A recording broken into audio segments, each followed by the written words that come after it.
is still going on, and they will provide another update, they said, in just a few hours to monitor their X page where they're going to put out the very latest. Our team of reporters has been standing by all afternoon long on campus talking to parents and students alike. We're going to speak to them to get the very latest, but as you heard from authorities, this whole thing happening fast and furious, beginning at 10:20 this morning when those first 911 calls came in, treating those 9 victims, and then beginning the investigation as to the 4 who were deceased, whose identities we still don't know who they are. We don't know at this moment, and it's important to also note the superintendent of Barrow County Schools saying that schools will remain closed for the remainder of the week, and that they are fully cooperating with authorities, as we saw authorities still in and out of the building of the high school as they continue their forensic investigation of what happened today, and that grief counselors will be available to students and staff as they get through the next coming days and weeks. I want to get out to our reporters. I don't know if they're available, beginning with Eric Perry, who's standing by in front of the high school. Eric, not sure if you were able to listen into that news conference with us, officials there briefing the media as to what happened, giving us some chilling details about the moments after that gunfire first rang out this morning. Yeah, Tom, Christine, I was able to listen in, but I was also watching as well, because for the first time I saw teachers, faculty, and staff leaving. Of course, they did not want to make any comments on camera, but they were emotional. We talked earlier about how, many of the students and the parents we talked with, you didn't see them in tears or crying on camera like that. But the teachers really, on their faces, they were emotional. You can tell that they knew. Now we know that 2 teachers, 2 students, I'm sure their colleagues, they might have been in their classrooms, but we saw a lot of that. Here's what we're seeing outside of this as well. So that was where the news conference was taking place further down, but you can still see a large presence up through there. And Michael Moore, if you can pan to the right, I'm not sure, do you see where the GBI is, those trucks up there? You can see the very top of it. They have tents set up right through there as well. I also saw what might have been a body transport, not sure, but it had a police escort. I've been on many scenes, and a dark colored, the type of van that it was, we saw it being escorted out from here as well. This road here in front of the school, parents have told me that it has opened back up in some sort of capacity. At one point earlier, we saw a lot of cars here. I want to also take you into just some of those students, if we have the sound ready, if we could play from Caitlin. We talked with her live on air. Of course, you saw the officials, but we want to make sure that you hear from the students. This girl was inside and said that that suspect who you heard, 14 years old, was one of her classmates. She was inside while that suspect was trying to get inside of the door. I want to be able to let you hear what we heard from her earlier, if we can. Well, I was sitting in my classroom, and he came up to my door, or the door to our classroom. Classmate got up. She went to open the door, but she didn't, because she saw that he had a gun. She announced it. As soon as she announced it, he started firing. We all went into the corner. He went to the other classroom next to ours, and I'm pretty sure I heard like 6 to 8 gunshots, and then I'm pretty sure he moved on to another hall because I heard more gunshots. I was in class around like 10:30, and I heard 4 gunshots, and we all just like stood there, looked at each other, and our other healthcare teacher came in and told us to run to the closet or bathroom to hide. And she also went on to say that once police finally got there, they were in that bathroom and in the closet, she said, for about 15 to 20 minutes before they felt safe and heard police and law enforcement escort them. They said that they had to walk like this outside to that football field there with their hands raised. She said at some point from the back of that back of the classroom or the back of the school, they had to run for a little bit till they got to safety or where they felt safe as well. We talked to parents. We saw tents up over that football stadium and over the football field. Grief counselors were there as well, but also law enforcement had tents up as hundreds of witnesses in this chaotic incident and unfortunate incident. They were interviewing all of them, going over, getting their statements if they heard or saw anything. But that's just the gravity and really the healing just starting for this community here. We saw people handing out water. Someone came by on the back of a truck, handed us Gatorade as they're just going back and forth, doing what they can in such an unfortunate situation. We've seen a community rallying together. Tom, Christine? Yeah, the response from the community a lot of times in situations like this, what can I do to help? And we're seeing some of that humanity today as well. Eric, thanks. It's important to note, Eric talked about some of this eyewitness accounts. Authorities are encouraging the public, students, staff, anybody who witnessed anything in this incident to call their tip line. It's 1-800-597-TIPS. You never know, the smallest of pieces of information that can help them can go a long way. Piece this all together. Yeah, and certainly that community of Winder will be coming together in the hours, days, and weeks to come. Brittany Edney standing by live outside the high school. Brittany, you've been contextualizing so much of this for us from people that you've been speaking with and parents, students alike. And in the wake of this news conference, we just now have so much more information about what happened inside those hallways this morning. Yeah, and as you're sharing these details with our viewers, as far as these updates, we're learning a lot more about what happened. I do want to take a moment, though, and point out something that you may not be able to feel through the screen, but we were able to witness here in person at the press conference, and that is the emotions that were coming through from Sheriff Judd Smith. I'd say it took about 3 to 5 seconds for him to kind of get himself ready. You know, he started to speak, and then there was just a lot of emotion in the throat. You could hear it, you could feel it. It took about 5 seconds to kind of get himself ready and then start speaking once again. You heard his how he is born and raised here. His kids went to school here, so did he. And you know, one of the quotes he said was, "Hate will not prevail in this county." He described, as he says, his heart hurts for all the students and for this school. Now, when it comes to the students, I want to show you this map that we received from one of them a little while ago. It shows some of the areas that we have gotten firsthand accounts from various students at the school regarding the locations of the shooting. If you take a look at that map, in your bottom left-hand corner, that's where you're going to see the large gymnasium. And then if you look towards the right top part of your screen, you're going to see several different hallways kind of branching out. You want to look for J hallway. That is where we have been told from several students that the shooting, at least one part of the shooting took place, and that's where a lot of the 9th graders congregate.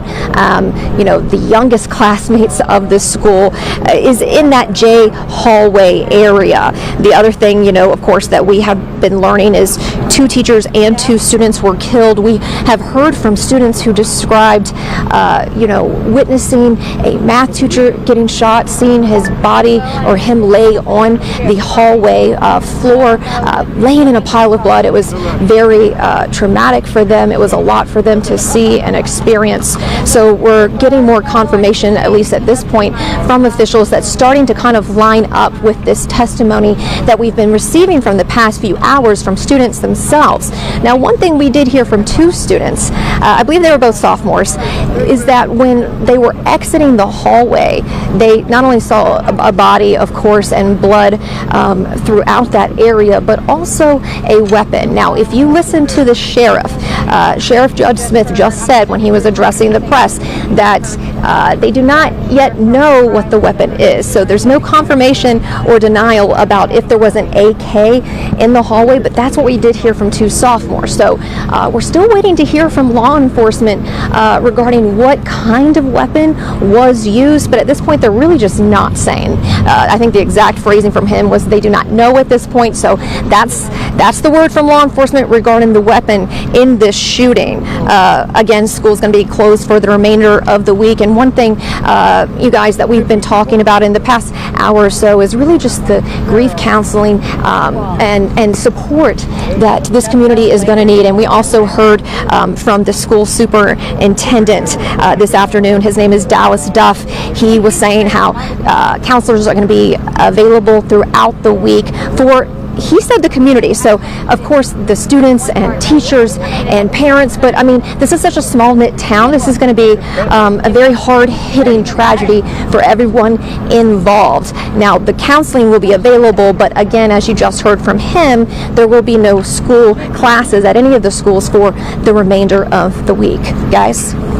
Yeah, Superintendent LaDuff actually just started with this district, so he's hitting the ground running pretty quickly here.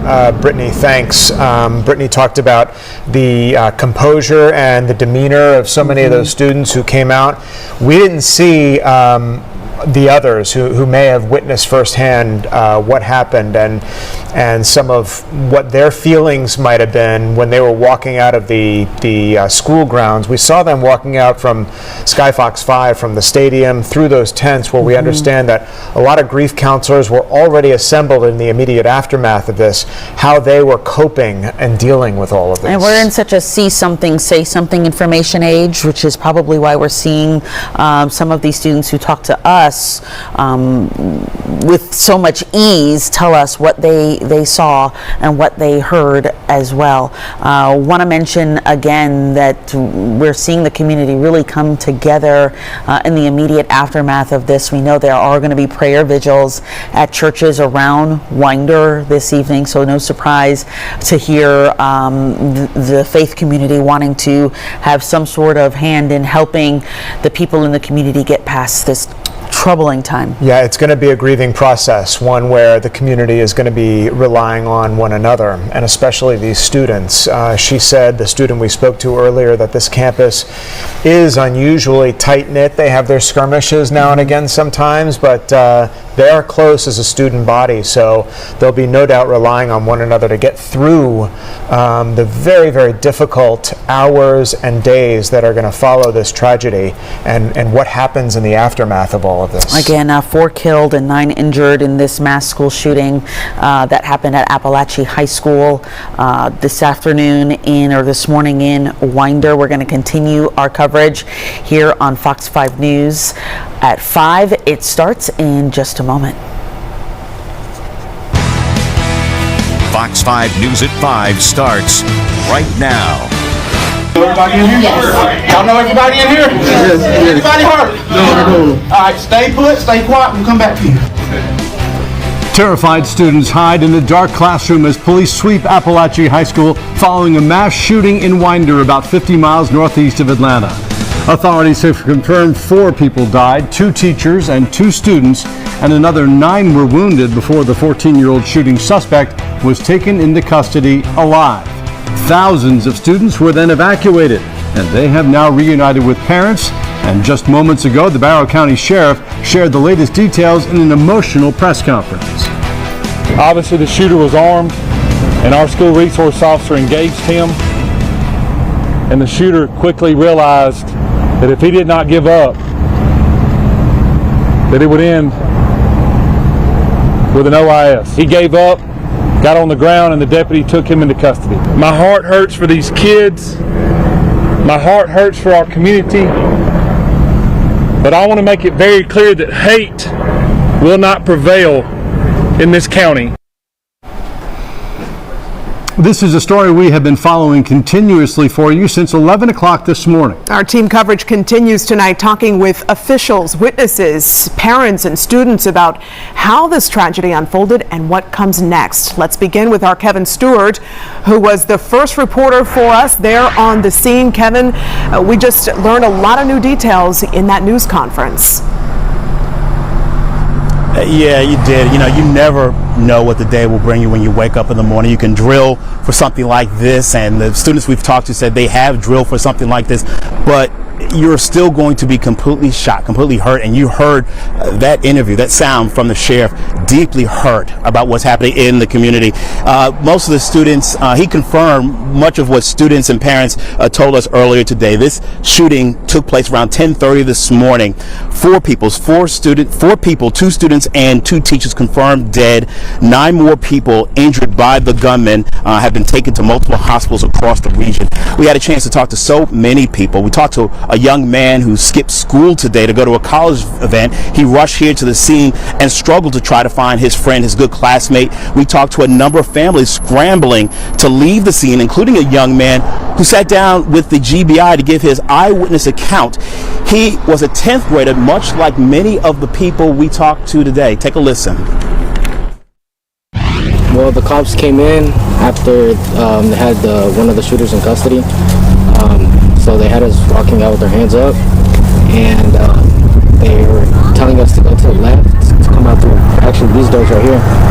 And they told us to come back. And when I looked to my left side on the floor, I saw one of the shooters.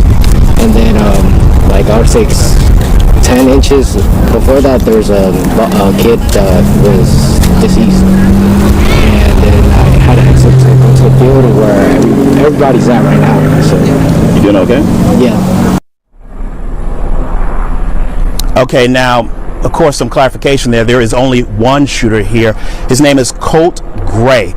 Only 14 years old. Colt Gray, 14 years old. When authorities raced here to the scene, they said when they showed up, he turned himself in immediately, and he has been talking to investigators as they try to figure out what would drive someone to do this. You heard the sheriff earlier refer to what happened here. It's pure evil.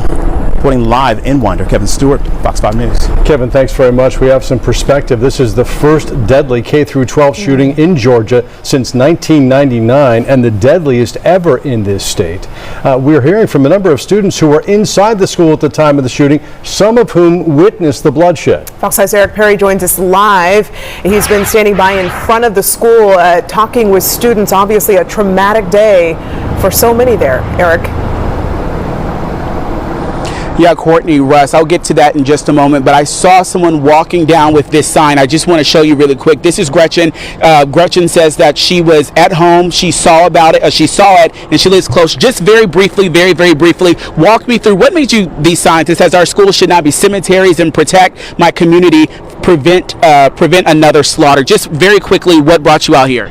I really care deeply for my community, and I think that this is a really a tough time. I think our community really needs to band together and help support those families that are going through loss right now. I think that's a very important part of community. Thank you so much, Gretchen. And we've been talking with parents. We've been talking with different students here. I want you to hear from one student, a couple of them.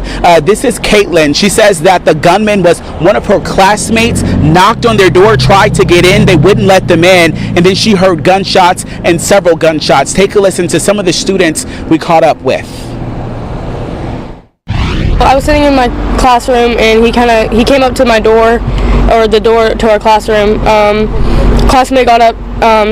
She went to open the door, but she didn't, because she saw that he had a gun. She announced it. As soon as she announced it, he started firing.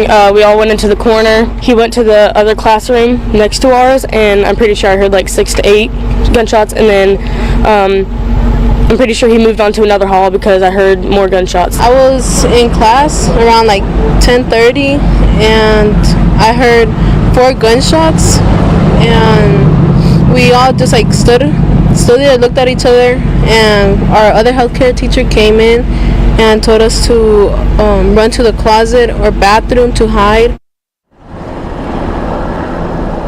Yeah, and that student says that they stood there for about 20-25 minutes in the bathrooms, in the closets, hiding like they're instructed to do with those drills until law enforcement came. She says they had to put their hands up and then go to that football field. And then we saw on the football field several tents there. Parents and students tell me there were grief counselors that were made available, many of them in shock, many of them were crying, but also there were law enforcement there as well getting statements. Many of the witnesses here, we're talking hundreds, maybe thousands of people who were here at the school who saw, heard something, and that's all going to that investigation there. Here on the scene, we're also seeing what looks like barricades being brought in. One just went over off the corner here, but again, a lot of emotions, a lot of parents, and a lot of police activities. And also, we also saw just before you came to us what looked like another body being taken from the scene with the police escort here. But Russ, Courtney, a lot of emotions. We've seen it all since we've been out here for hours.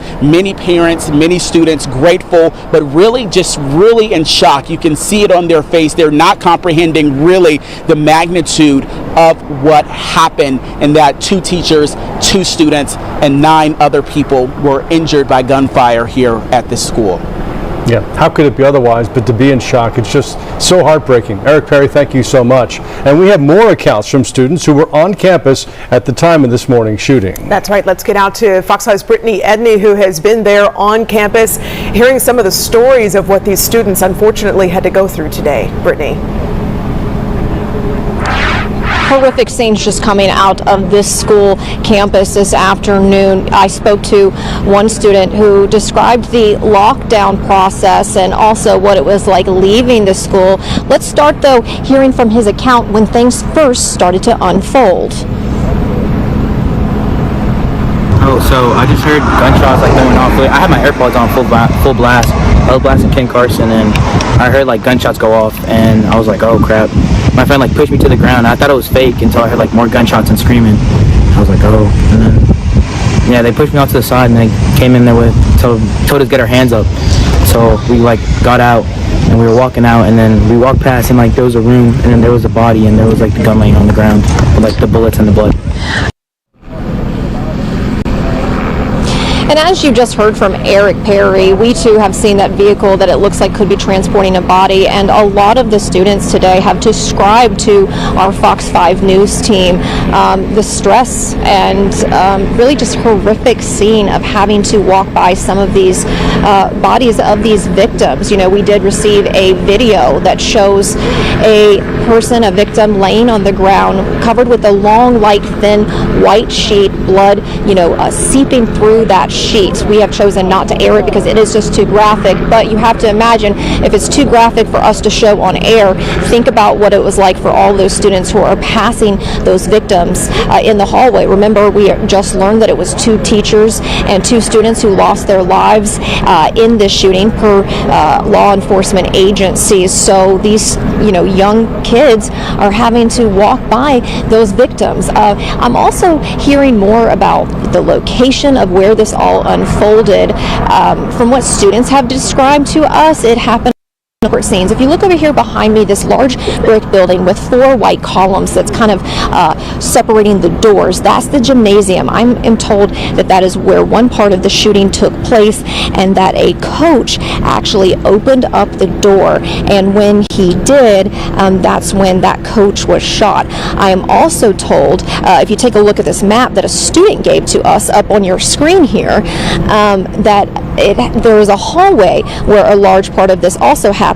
Now, looking at your screen, this map shows that gymnasium, the brick building we just showed you. They showed that in the lower left corner, but if you look in the upper right corner of your screen on that map, you're going to see like various hallways branching out. J Hall is where we are told that a lot of the scene happened in, and I'm also told from a sophomore that that's where a lot of the 9th graders were impacted. So when we were chatting with some of the older students of the school, they told me, you know what, it's the 9th graders that had to see the worst of it and experience the worst of it, because it really was located towards their area of the campus. So again, we're just hearing emotional accounts of what these young students had to experience inside classrooms where the shooting took place. We've shared with you stories in the hallway, and also one that really has just stuck by me all day.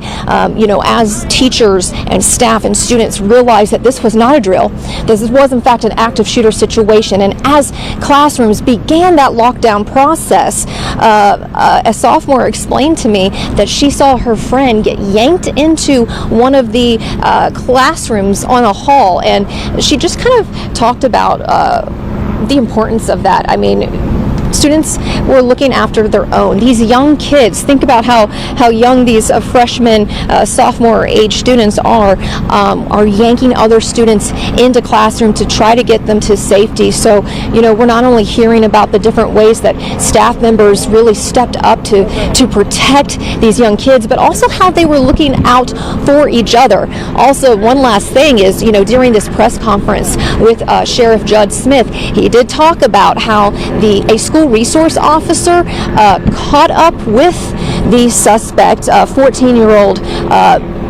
the shooting suspect. And when Judge Smith said that when the school resource officer engaged with the suspect, that the suspect very quickly surrendered, knew that the school resource officer was serious about engaging with his weapon, and then that's when that young shooter, that 14-year-old shooter, was taken into custody. So we're hearing a lot not only about the students and the teachers, but also that school resource officer who was ultimately able to get that suspect, this 14-year-old, to surrender themselves to police. So again, a lot of different stories unfolding and starting to paint a clearer picture of what folded here at the school. Guys? Yeah, Brittany, that map you showed us makes it clear that 14-year-old Colt Gray traversed almost the entire school during this incident. He's the alleged shooter we're talking about. Yeah, you make a really good point.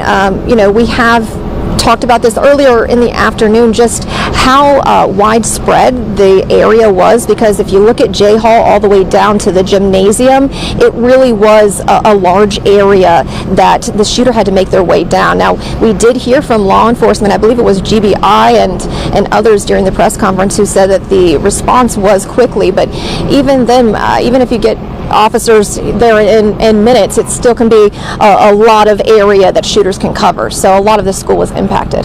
Guys? Brittany, thanks for your perspective. Again, we have confirmed 4 dead and 9 hurt, with the injured being taken to multiple area hospitals. We know 2 gunshot victims have been taken to Northeast Georgia Medical Center in Barrow County. Their injuries said to be not life-threatening. We are also hearing additional patients came in with symptoms related to anxiety and panic attacks. Now, we have learned another gunshot victim was taken to Northeast Georgia Medical Center Gainesville, which is a level 1 trauma center, also with non-life-threatening injuries.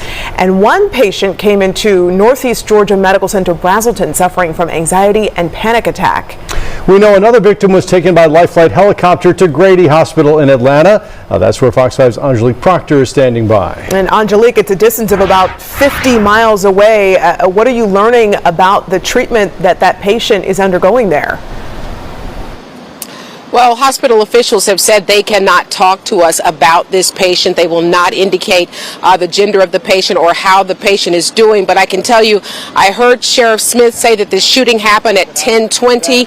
I was standing here at Grady Hospital about an hour and 15 minutes later when I heard that chopper come through and land here at the hospital, presumably with that patient inside. And they have said that that was, in fact, a gunshot wound that the patient experienced. I also talked to hospital employees who told me they saw that chopper come in, and they describe it as coming in very, very swiftly and not normally circling around like they do and moving at a slow speed, but that there seemed to have been clearly some urgency there.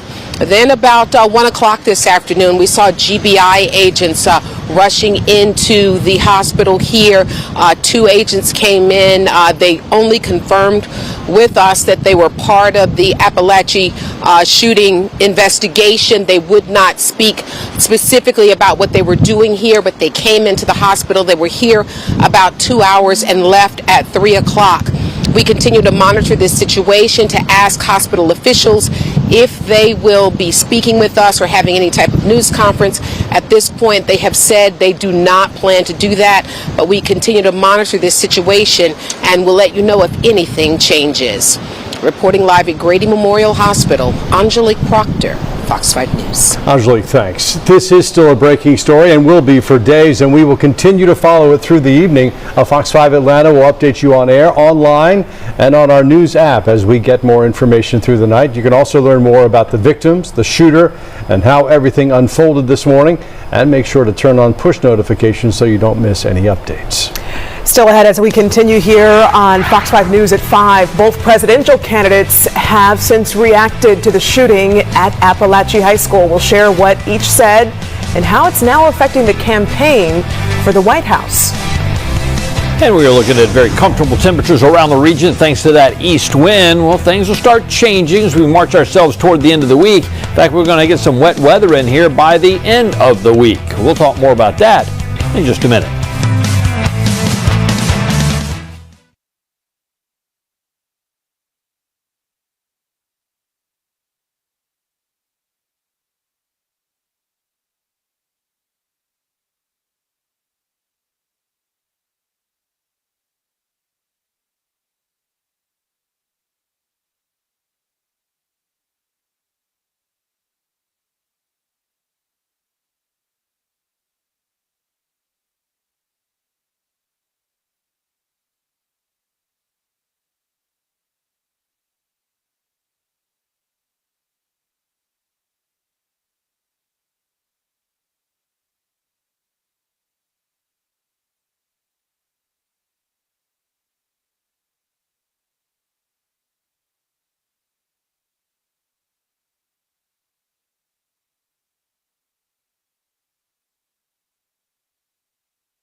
Well, we continue to follow some pretty difficult breaking news throughout the day today, but in the meantime, we're going to talk about other things affecting us, and part of that is the weather. Things are a little bit cooler outside. It's a lot cooler than it was certainly a week ago, and sounds like it's going to continue for a while. David? Yeah, we're going to hold on to these temperatures that are at and below the average here as we roll on into the first full week of September. Right now, just lots of sunshine across the region. 83 is our current temperature right now, but look at the dew point down in the mid-50s. That's some drier air. Only hit 84 this afternoon. Started the morning very comfortable, as you know. In the mid-60s here in town, we were cooler in a lot of the outlying areas. Still just 79 in Canton, 79 in Blairsville. Everybody else in the low and the mid-80s, and there are your dew points in the 50s, and that is some dry air from the east to the west. All right, so you can see that here with our satellite imagery. As we get into the evening hours and tomorrow morning, we'll see the clouds begin to filter on in here. And we have a whole bunch of moisture down here to our south and to our southwest that wants to come in our direction. And I do believe that's going to happen. Now, Thursday is going to be dry, but we'll see the clouds increase. By the time we get on into, say, late Thursday, we got a chance of some showers. Looks like that's going to be the rule in here by Friday. We'll talk more about that here at the bottom of the hour. All right, David, thanks. Let's take a look now at Skyfox traffic in the evening rush hour. We are checking in on Highway 316 eastbound towards Lawrenceville and Decula. You can expect to see some heavier traffic starting near High Hope Road. Right now it's taking you 36 minutes to get from 85 over to Winder Highway. Of course, a lot of activity going on in that area due to the shooting at Appalachia High School. Now here's a look at the roads closer to town. The west wall of 285 southbound from 75 down to I-20 is taking you 17 minutes right now. The east wall southbound from 85 to I-20 is taking 31 minutes.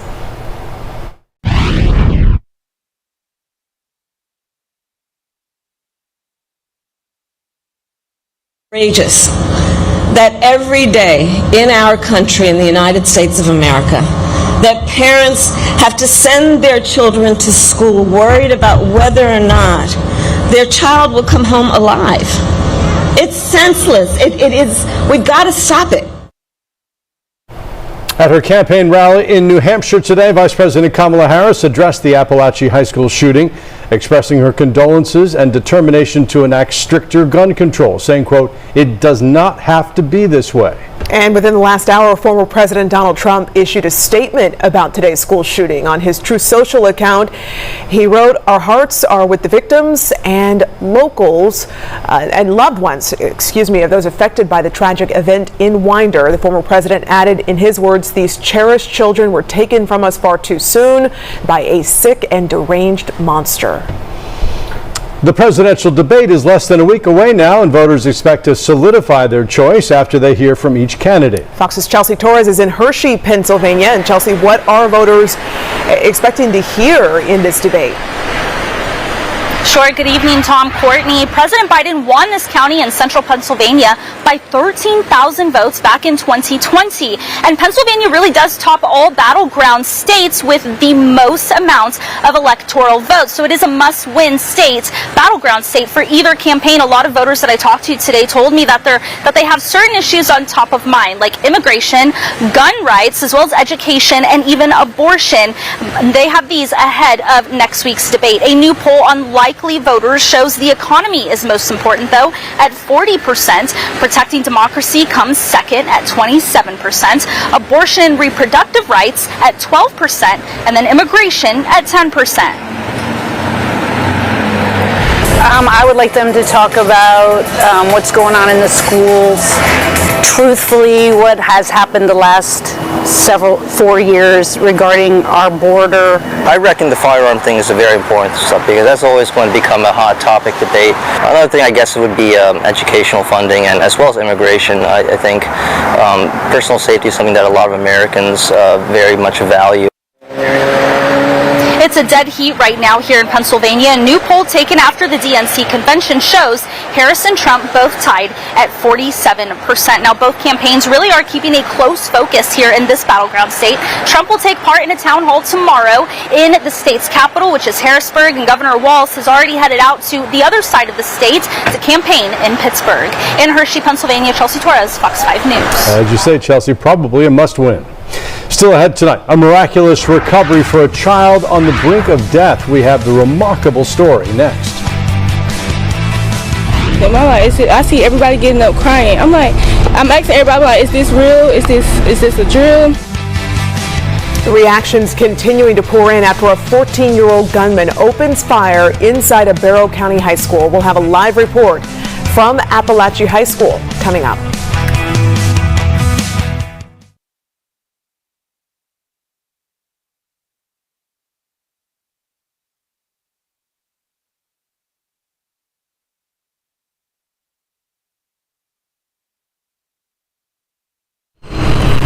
Hello? Okay, are you going to say Q when I go? Okay, thank you. No, I mean, I'm not hearing anything right now, no. Thank you.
Our safety. My values have not changed. That's what scares us. Kamala is dangerously liberal. Make America Great Again Inc. is responsible for the content of this advertising. With True Rewards from True Natural Gas, you'll get our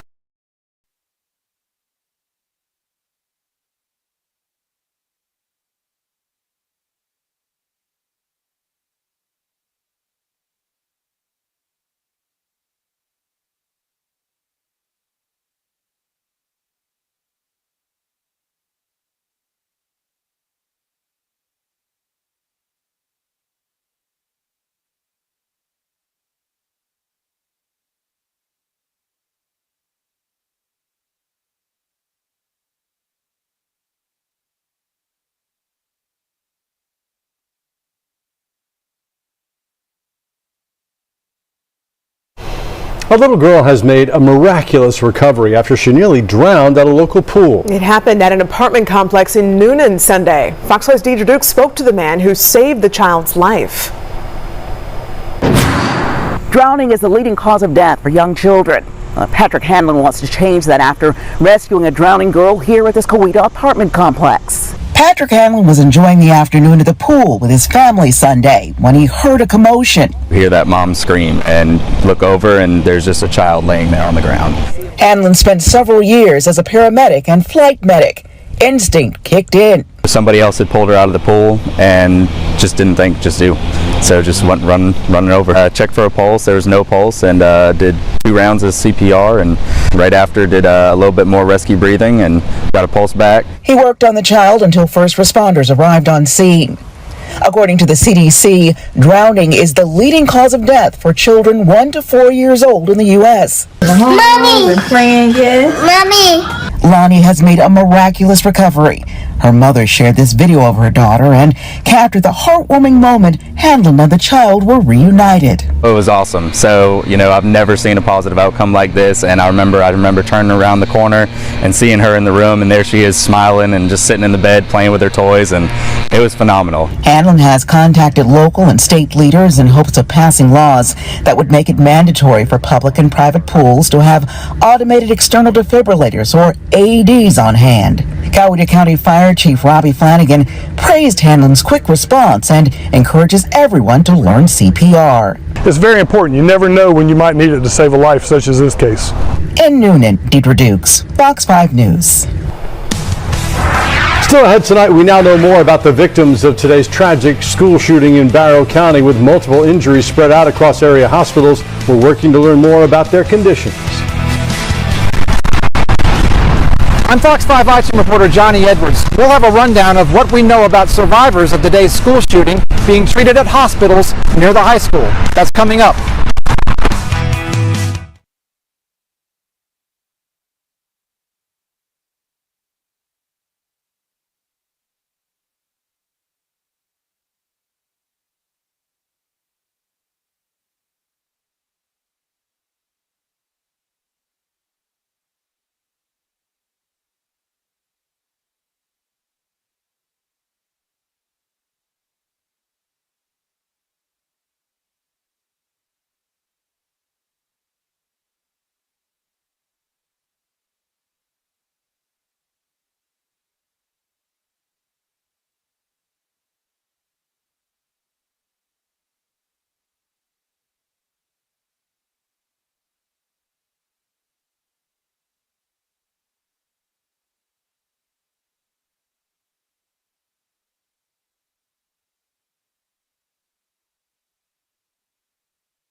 Thank you guys. Thank you so much. Well, Semper Fi, guys. We got some, it sounds like we got some fans and some haters. That's okay. Listen to what I have to say here, and I'll make my pitch. I want to first say thank you to Representative Jimenez for the great introduction. It's very kind of you. Thank you for your service to our country. The only career firefighter in the United States Congress. So thrilled to have you on our side and thrilled to have you fighting for America's firefighters. Let's give it up for Representative Jimenez.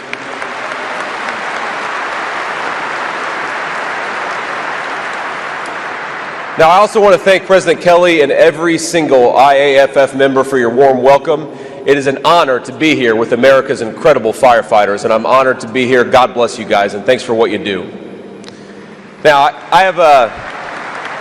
I do have some news to break this morning. I guess I just heard on the ride over here that the New York City Fire Marshals Benevolent Association has endorsed the Trump-Vance ticket. I, of course, want to thank them for their support, and I want to humbly ask all of you to join them, and I'd like to explain why.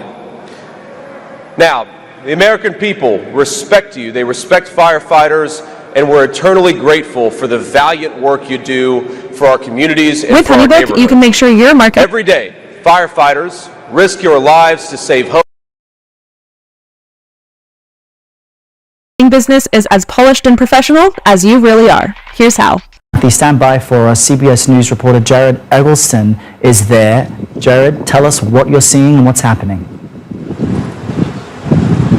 Errol, good afternoon. As you might imagine, it is a very chaotic scene out here right now. I've been out here for about 10 minutes, and it is just families and parents and friends trying to find answers. Take a look and just show you. This is the school right in front of it right here. And within the last few minutes, we even had another one of the medical helicopters land here at the school. So that shows that it's still a very active scene out here right now. As I was coming over here, there were agencies from all over Metro Atlanta rushing to this scene as they try to figure out just what happened. Now, in addition to the authorities trying to find out what happened, so are those families, as you guys were just talking about. I've talked to several of the parents out here who are just waiting to hear from their kids and waiting to be reunited with their loved ones. And as you know, during these chaotic situations, sometimes it takes time, and that time for these families is definitely feels like hours, I'm sure.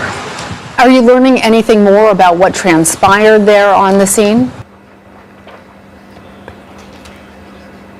It looks like maybe we trying to learn just what exactly. Are you there? Yes, Jared, please, quickly. We have about 30 seconds. Yes. Yeah, so the scene is still very chaotic. Governor Kemp, the governor of Georgia here, has said that he is directing all agencies to find out just what exactly happened here. The school district confirming that an event did happen here, but no exact details yet. We expect to learn those very soon, and of course we'll keep you posted. Yeah, Jared, we want you to stay safe as you speak with anxious parents there and, of course, disturbed students who had been unnerved by this. Our viewers are now looking at a statement from Georgia's governor effectively saying he is making all available resources available to cover this incident on what we understand to be a potential shooting at a high school there in Georgia this morning, with the FBI responding, potential casualties, and a suspect in custody. You're in the right place for all the information on this. Stay with us here at CBS News 24/7 as we now prepare for a special report with more of the latest information. But you're looking at the sheriff vehicle, EMTs aiding potentially injured students, faculty, or staff.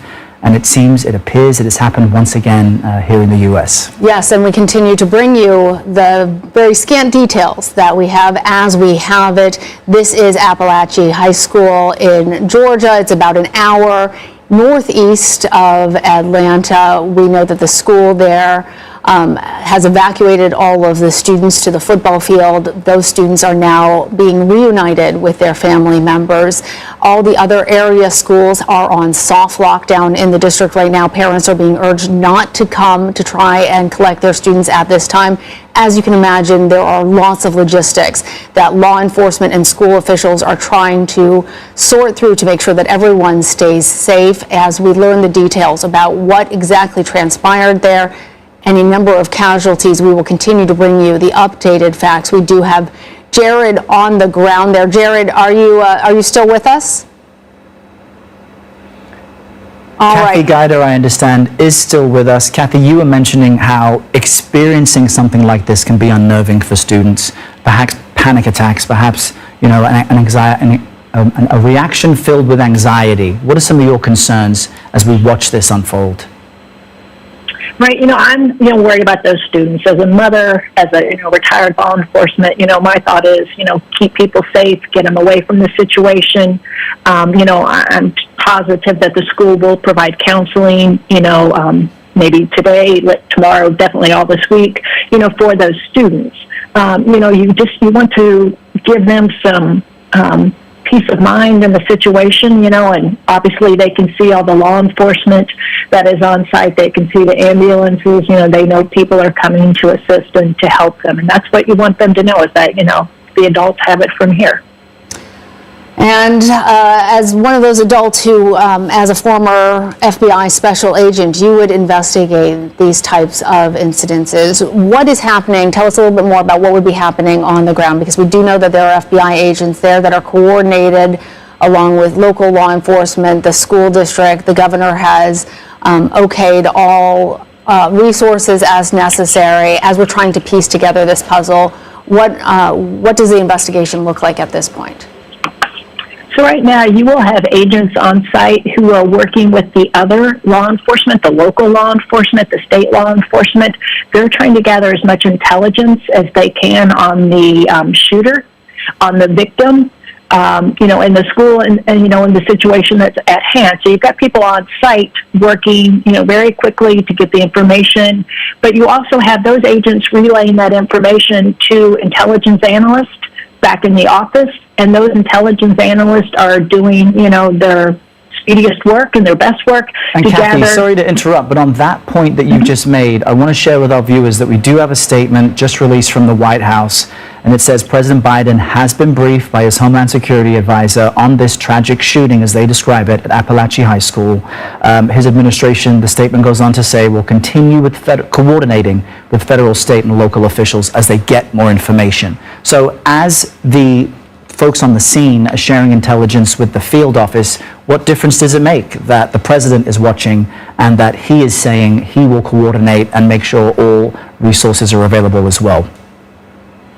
That's helpful in the fact that the various agencies then know we're all working together. We are going to use all our resources.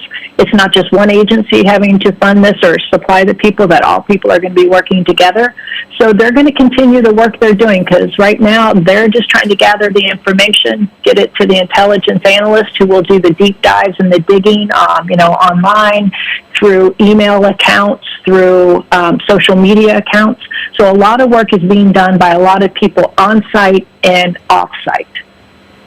Matthew, thank you for that. We want to bring in now former Bergen County, New Jersey Police Chief and lecturer at John Jay College, Brian Higgins. Brian, as a former police chief, how does a department respond to a type of incident like this? Well, what we've seen unfold is exactly what we would expect: a massive police response to move as quickly as possible to the scene and into the school. First to stop the shooting, and then to render aid to victim as quickly as possible.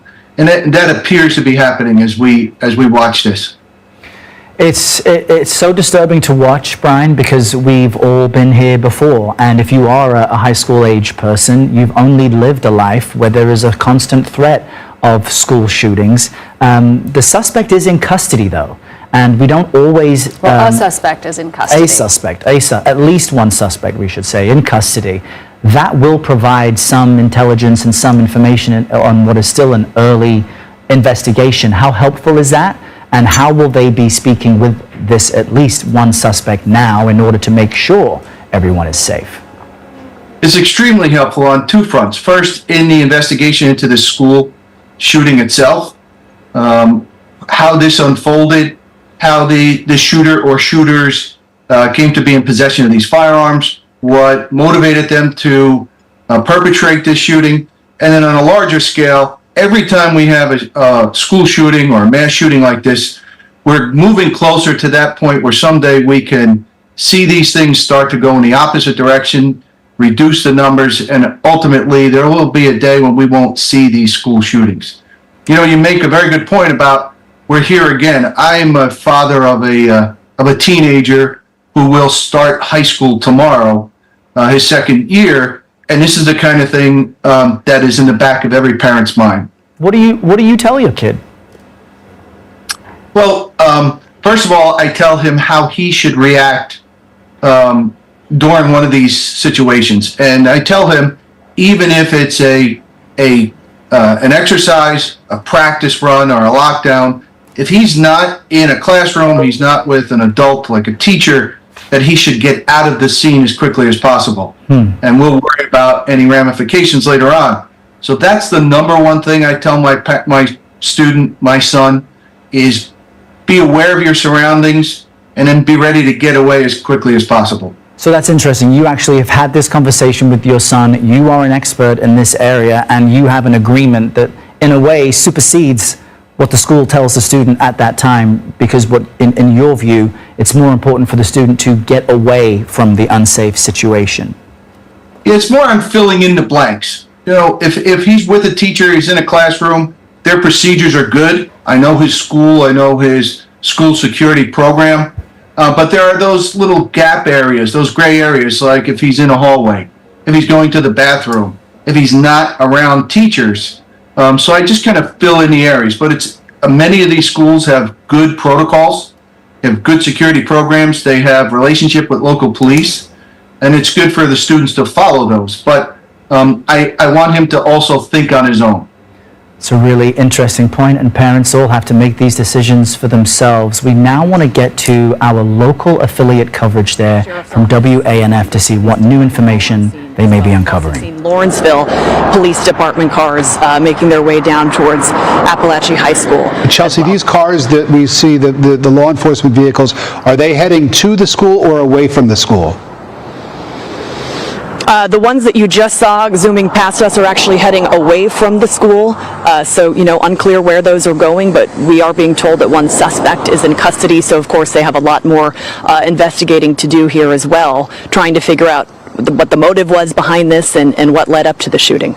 We should mention, when you see the word, we have the word casualties on the screen right now, when police talk about casualties, that could mean that someone has been killed or injured. Right. It doesn't necessarily mean that the person, the casualty, is dead. It could be someone who has been killed or injured. And so the number of casualties at this point, we don't know. We have not gotten that information, but we have seen so many ambulances. Adam was talking about 6 to 8 ambulances that he had witnessed himself, just sort of speeding away from the scene. We also did witness someone put it into a helicopter and choppered to Grady Memorial Hospital.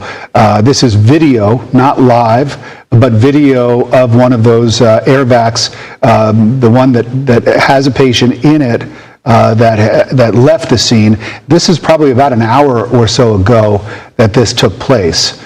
And so the original calls, just to catch you up here at 12:40 on this Wednesday afternoon, the original calls came in just after 10:20 this morning. Reports of gunfire at Appalachia High School. Police then responded to those calls, and we've gotten this statement from the Barrow County Sheriff's Department as we take a look at these live pictures of parents walking to the campus of Appalachia High School to be reunited. They're praying with their children. That at approximately 10:23, officers from multiple law enforcement agencies and fire EMS personnel were dispatched to the high school in reference to a reported active shooting. One suspect is in custody and casualties have been reported. Details on the number or their conditions is not available at this time. And again, this is video. These are not live pictures. This is video that we've been gathering over the last 90 minutes or so since we first went on the air with this, showing you the scene, which at various times has been active or I don't want to say inactive, because obviously there's a lot going on there. Right. But we've seen a lot of law enforcement sort of walking around without the sense of urgency that you would expect if there was an active shooter still at large. And when we say that there's one person in custody, we don't know whether or not there are any other suspects that they're looking for. All right, that was coverage from our local station WANF on what we believe to be a school shooting in Winder, Georgia at Appalachia High School. There, the police say that there is a suspect in custody, and casualties, whether those are fatalities or not, we do not know, have been reported. A CBS News special report begins right now.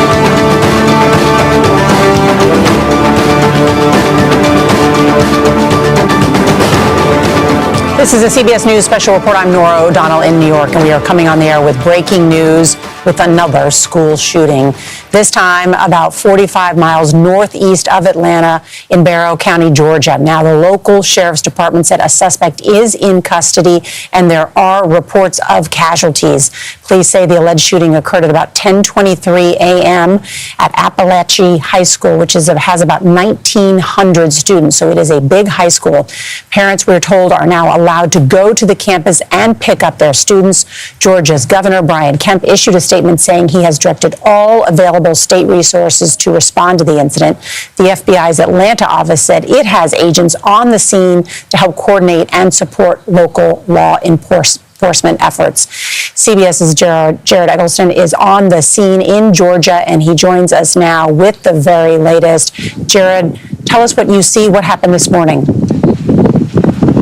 Nora, good afternoon. Out here on the scene right now, it's still very active, a very chaotic scene. Within the last few minutes, even another life flight helicopter landed here on the property of the school that you can see just over my shoulder. Now, parents here on the scene, they swarmed here. As I got here, there were cars in about every mile, about a mile radius around the school, with parents just leaving their cars on the side of the road so that they could rush to the school to be reunified with their students. Now, I've been talking with some of the parents as I've been out here over the last half hour or so, and a lot of them are just anxiously awaiting the return of their students. And as you mentioned, Nora, the school is working on reunifying the students and their families right now. Jared, can you describe how many ambulances were on the scene? How many of those life flight helicopters have you seen?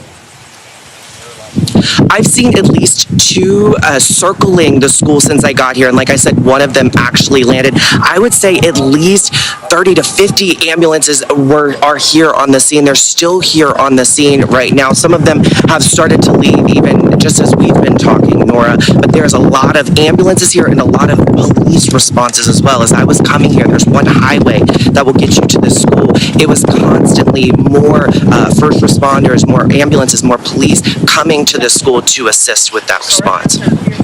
And Jared, describe the area for us.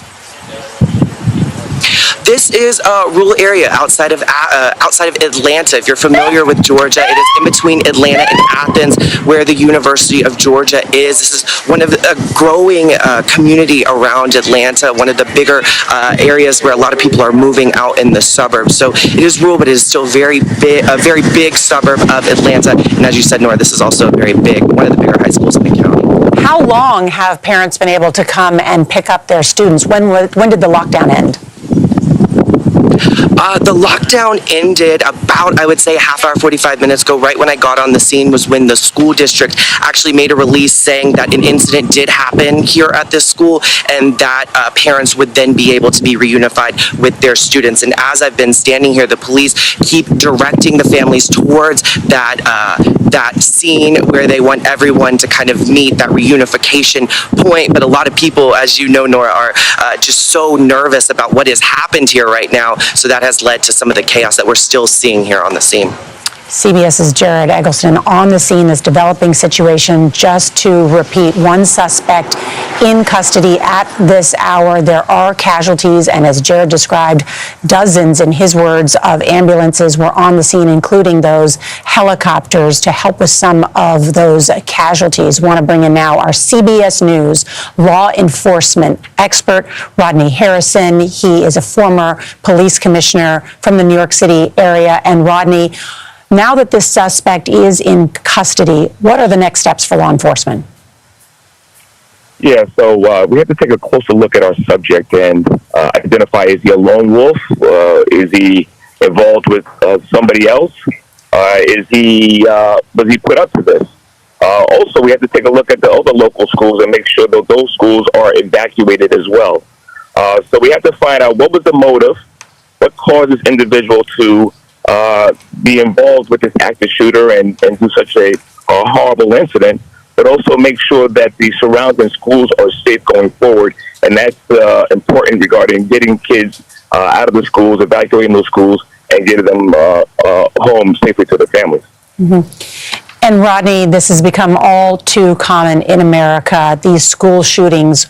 What is the profile of a school shooter like this?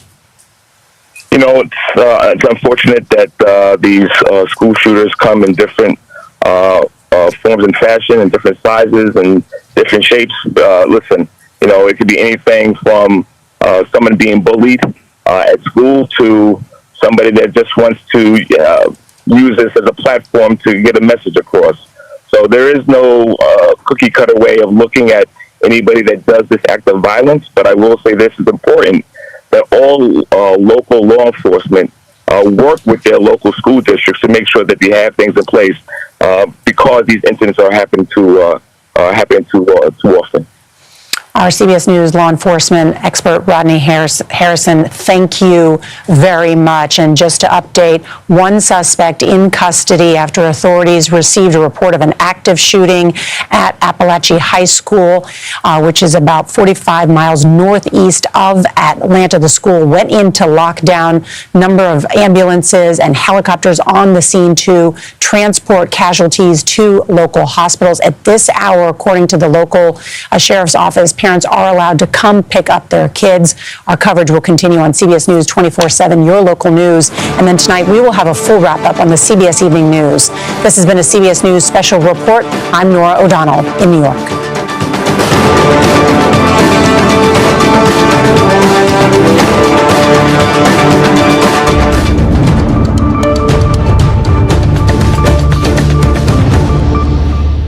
All right, we continue to gather new information from this breaking news event out of Georgia. You're seeing as police respond to a school shooting at a high school in Winder. A suspect is in custody, and police say that casualties, though the extent of those casualties and the number, we do not know, though casualties have been reported. There are also reports that a teacher may have been shot at Appalachia High School in Barrow County. That's roughly an hour northeast of Atlanta. CBS News has not been able to independently verify this information about a teacher, though. Video that we've been watching from the school shows emergency crews arriving there. Our Jared Eccleston mentioned that he saw dozens of ambulances on the highway and arriving at the high school. We know students have been told to gather at the football field where it's been secured. Kathy Guider joins us now on the phone. She's familiar with incidents like this when information is scarce. But Kathy, what happens next, considering one suspect is in custody, there may be some casualties, and parents still need to reconnect with their kids? Right. Well, law enforcement's priority right now will be interviewing that one suspect. They're going to try to get as much information as they can, regarding the motive, regarding the planning, things of that nature, while other personnel on site would be working on the reunification of parents and students. So there's going to be a couple of different tracks being worked here by different groups of people. Anna Schechter is actually here with us in Studio 57 as well, so we want to bring her in. But Kathy, don't go anywhere. We may have more questions for you. Anna is the senior coordinating producer for CBS News' Crime and Public Safety Unit. So, Anna, you are familiar, unfortunately, with cases like this. You're also a mom as well. When you're looking at and trying to assess what is happening in a situation like this, what are you looking for?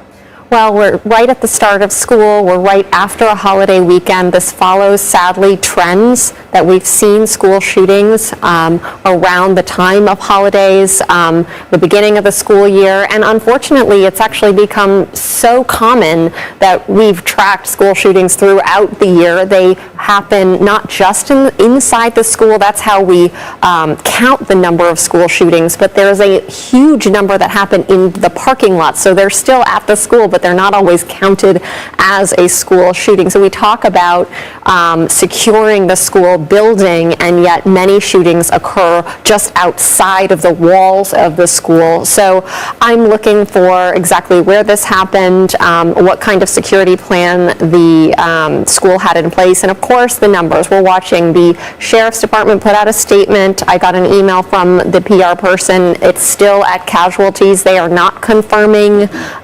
reported numbers out there of the number of casualties, the number of dead and injured, and so we do not have that number at this time, and so we are holding that. But there are multiple agencies on the scene, multiple officers, as you saw, all responding to this. The call was made at 10:23 this morning, so we're a couple of hours after that. Everything is moving very quickly. And one of the things that strikes me as you speak about the risk to students, not just on campus but near campus, is that in some cases, and it's common in the South as well, you have a type of open campus where each building will not be connected by hallways, but you'll go from building to building. We can see the football field here, which of course is wide open, but on a campus with 1,900 students that might be an open campus, how do officials secure such a massive space and so many people? I would imagine that it's effectively impossible to protect against absolutely every threat.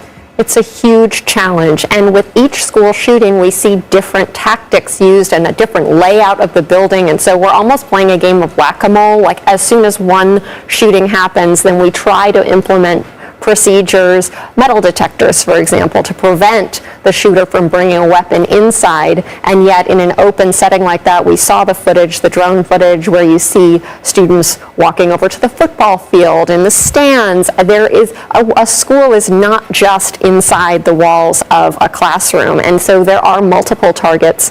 It's so shocking and upsetting right at the start of the school year. We're sitting here in New York City, and tomorrow is the first day in the public schools system. My kids had their first day today, and this is happening, and unfortunately it's just commonplace in our country.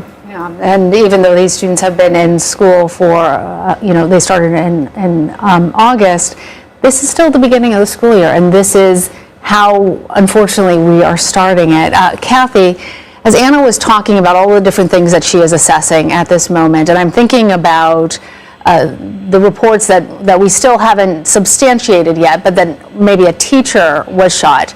Given your experience in the FBI as a special agent, what might that tell you about potential motives or what might have transpired inside the school?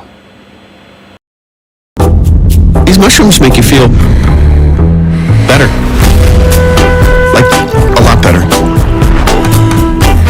These mushrooms help you focus while lowering stress, keeping you calm but sharp. They reduce bloat and protect your gut so you can digest better. Plus, they boost your immunity so you can stay healthy and energized. Oh, by the way, they taste good too. Someone should make a coffee out of this stuff. Rise. Feel better. Likely, and this is pure speculation, that a teacher, as an adult, tried to intervene, tried to step in, tried to stop the shooter, that they took some type of action, to prevent and protect other students, their students in the classroom or in a hallway. Too much to ask of a teacher, but unfortunately we do know that heroic story is one that has played out multiple times before.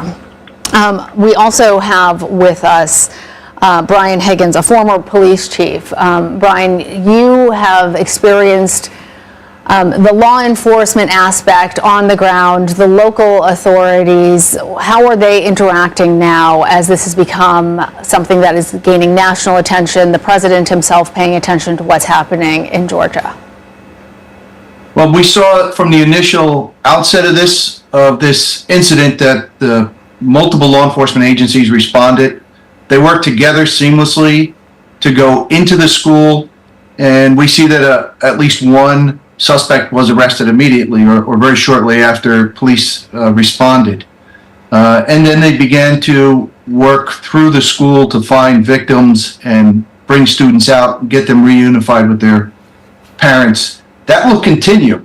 It's going to continue. They're going to continue to search that school to make sure that there are no other victims, that there are no other shooters, and they're going to work together in an investigation, investigating the shooter, any contact this individual would have with others, how the weapons were acquired, and what the motivation may be for the shooting. And Brian, one thing you shared with us a short time ago is that you've had conversations with your son about what to do in a situation like this. Our Jared Eggleston was sharing that some parents left their cars on the road and walked to campus to reunite with their kids. And I'm wondering for you also as a parent, I don't know how old your kids are, but I would imagine for any parent, you have to make a decision as to when you have this conversation and what to do in case of a school shooting incident. Have you had that conversation? And if not, when would you and how would you? I think the key is to talk about this in an age-appropriate way, which is very challenging, but you can start talking to your kids at a younger age. There is research about how to do that, and I'm not qualified to give advice about that, but I think you have to be very careful about the age of the kids. But at this point, children should have, and experts and officials have said there should be an action plan. And running in first, they've actually changed the guidance that they're giving kids. So instead of hiding, when we saw that in Uvalde with the kids being kind of holed up in classrooms, sometimes sitting ducks, they've changed their guidance. So you want to run first, get away from the situation. That is the latest guidance that law enforcement gives, which is a change from years past based on what's happened at multiple school shootings over the last few years. So that's important. Run, hide, and then fight. Yeah. Yes. Jarring that would now have to be standard education for students and families all need to have this type of conversation. Kathy Guider, I think you may still be with us on the phone, retired FBI analyst. If you are, what's the guidance on this advice? What should parents be telling their kids to do if there is a shooting on campus? That's tricky in some ways. Definitely, you follow the instruction given to you by your classroom instructor or your principal, whoever might be the one. But as one of your other guests said, if they're in the hallway, if they're coming out of a bathroom and they're not with an adult, a teacher, an educator, someone, then they need to make their own decision. And I too have said the same thing to my child, that you get away from the threat. Remove yourself from the threat as quickly as possible. So, that kind of thing is, I think, what we want to tell our children. But if you're inside a classroom or you're with a teacher, you need to go with what that adult is telling them at that particular time. Well, that's a really important detail, though. So if a student somehow is by themselves on campus, coming from the restroom, an incident goes down, they're alone, the guidance is get to safety, do not be, as Anna referenced, a sitting duck. If there's no teachers around, no official guidance, get out.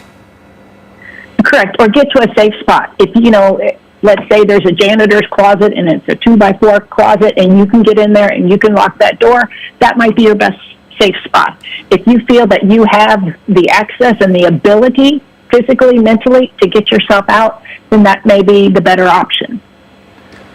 Run, hide, and fight. Unfortunately, those are the guidance, that's the updated guidance that we have for our children now, as we are starting a new school year with this unfortunate news, a school shooting at Appalachia High School in Winder, Georgia. Scant details about the number of casualties, though we do know that the police say that there is at least one subject in custody.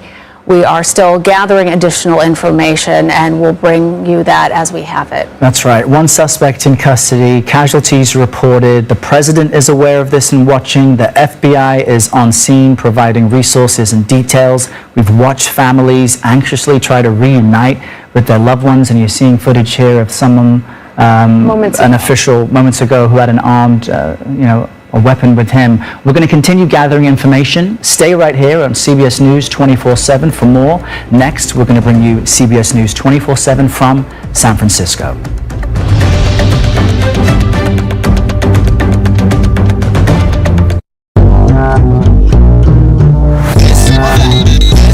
Let's make some trouble. I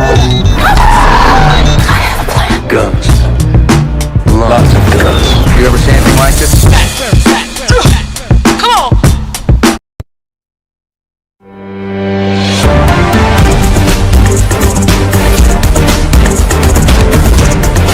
CBS News 24/7 continues breaking news coverage of a school shooting out of Georgia. Our eye on Appalachia High School in Winder, Georgia. That's about an hour outside of Atlanta, and here's your headline at this hour. The Georgia Bureau of Investigation and the local sheriff there confirm a shooting at that school and casualties. They also confirm one suspect is in custody. Now let's take you back in time as we look at some of the video that our partners have been able to get from that scene. The school went on lockdown quickly after the first calls came out of that high school around 10:23 a.m. Georgia time. Police and emergency personnel raced to the scene as that school quickly went on that lockdown. Then dozens of police units, ambulances surrounded the school. We've even seen video of helicopters landing there. Students also taken to a football stadium where it appears there's a track facility to sort of corral all of those students in one area. Reporters on the scene tell us that multiple ambulances have taken victims to trauma units nearby. Now, that same reporter saying more than one medical helicopter also taking victims to a trauma center. We can tell you there is a response from leadership there in the state of Georgia. Georgia Governor Brian Kemp looking at video just like you are looking at here on the stream, and moments ago directed all state resources to respond to aid in this incident. We also know interagency cooperation continues with the FBI. The feds are on this one. They are coordinating in that response at the high school. Again, this is at Appalachia High School in Winder, Georgia, about 50 miles away from Atlanta. And that's where we find CBS News reporter Jared Eggleston. He's been live on this scene for about an hour. So our eyes have been on ambulances. We've been hearing the reports of helicopters. Just how many ambulances have you seen coming and going from that scene? Reed, over the last hour or so, ambulances, I would say dozens, 2 or 3 dozen ambulances have been coming and going from this scene here. That has sort of died down within the last 15 minutes or so. But you mentioned those medical helicopters. That one that I saw circling when I first got here landed, but it's still here. And then the other one that was circling also left. But there is still a significant police presence here, and also a significant parent preference. One of the parents telling me that she went over to the football field to try to get her student, and that she was having trouble. The school is still trying to count these students. So as you know, in these very fluid breaking news situations, it's a lot of chaos and a lot of people just searching for answers. Those people who are really searching for answers right now are the parents who are just trying to reunite with their loved ones, their students. And Jared, we're seeing on the screen those ambulances right there, and just a second ago we saw one person being loaded onto that ambulance. We want to be clear to our viewers who are watching all over the world right now on CBS News 24/7. We do not know what casualties mean in this case. We do not know if any of the victims of this shooting are teachers or students. That all is information that is yet to come. But right there you see community members there, one person taking off his shirt to put on one of the persons who's sitting there with a blanket over them. Also, we're seeing right now, Jared, on the screen, emergency personnel going into that school. Others gathered right there by a stretcher underneath the Georgia and the American flag flying. We know in these cases that every time we hear of a bullet flying in a school, this is somebody that's involved. That's no doubt got to be the heartbeat of all of these parents who are coming to the scene. Where are the parents right now? What are they being told about getting their students out of that school?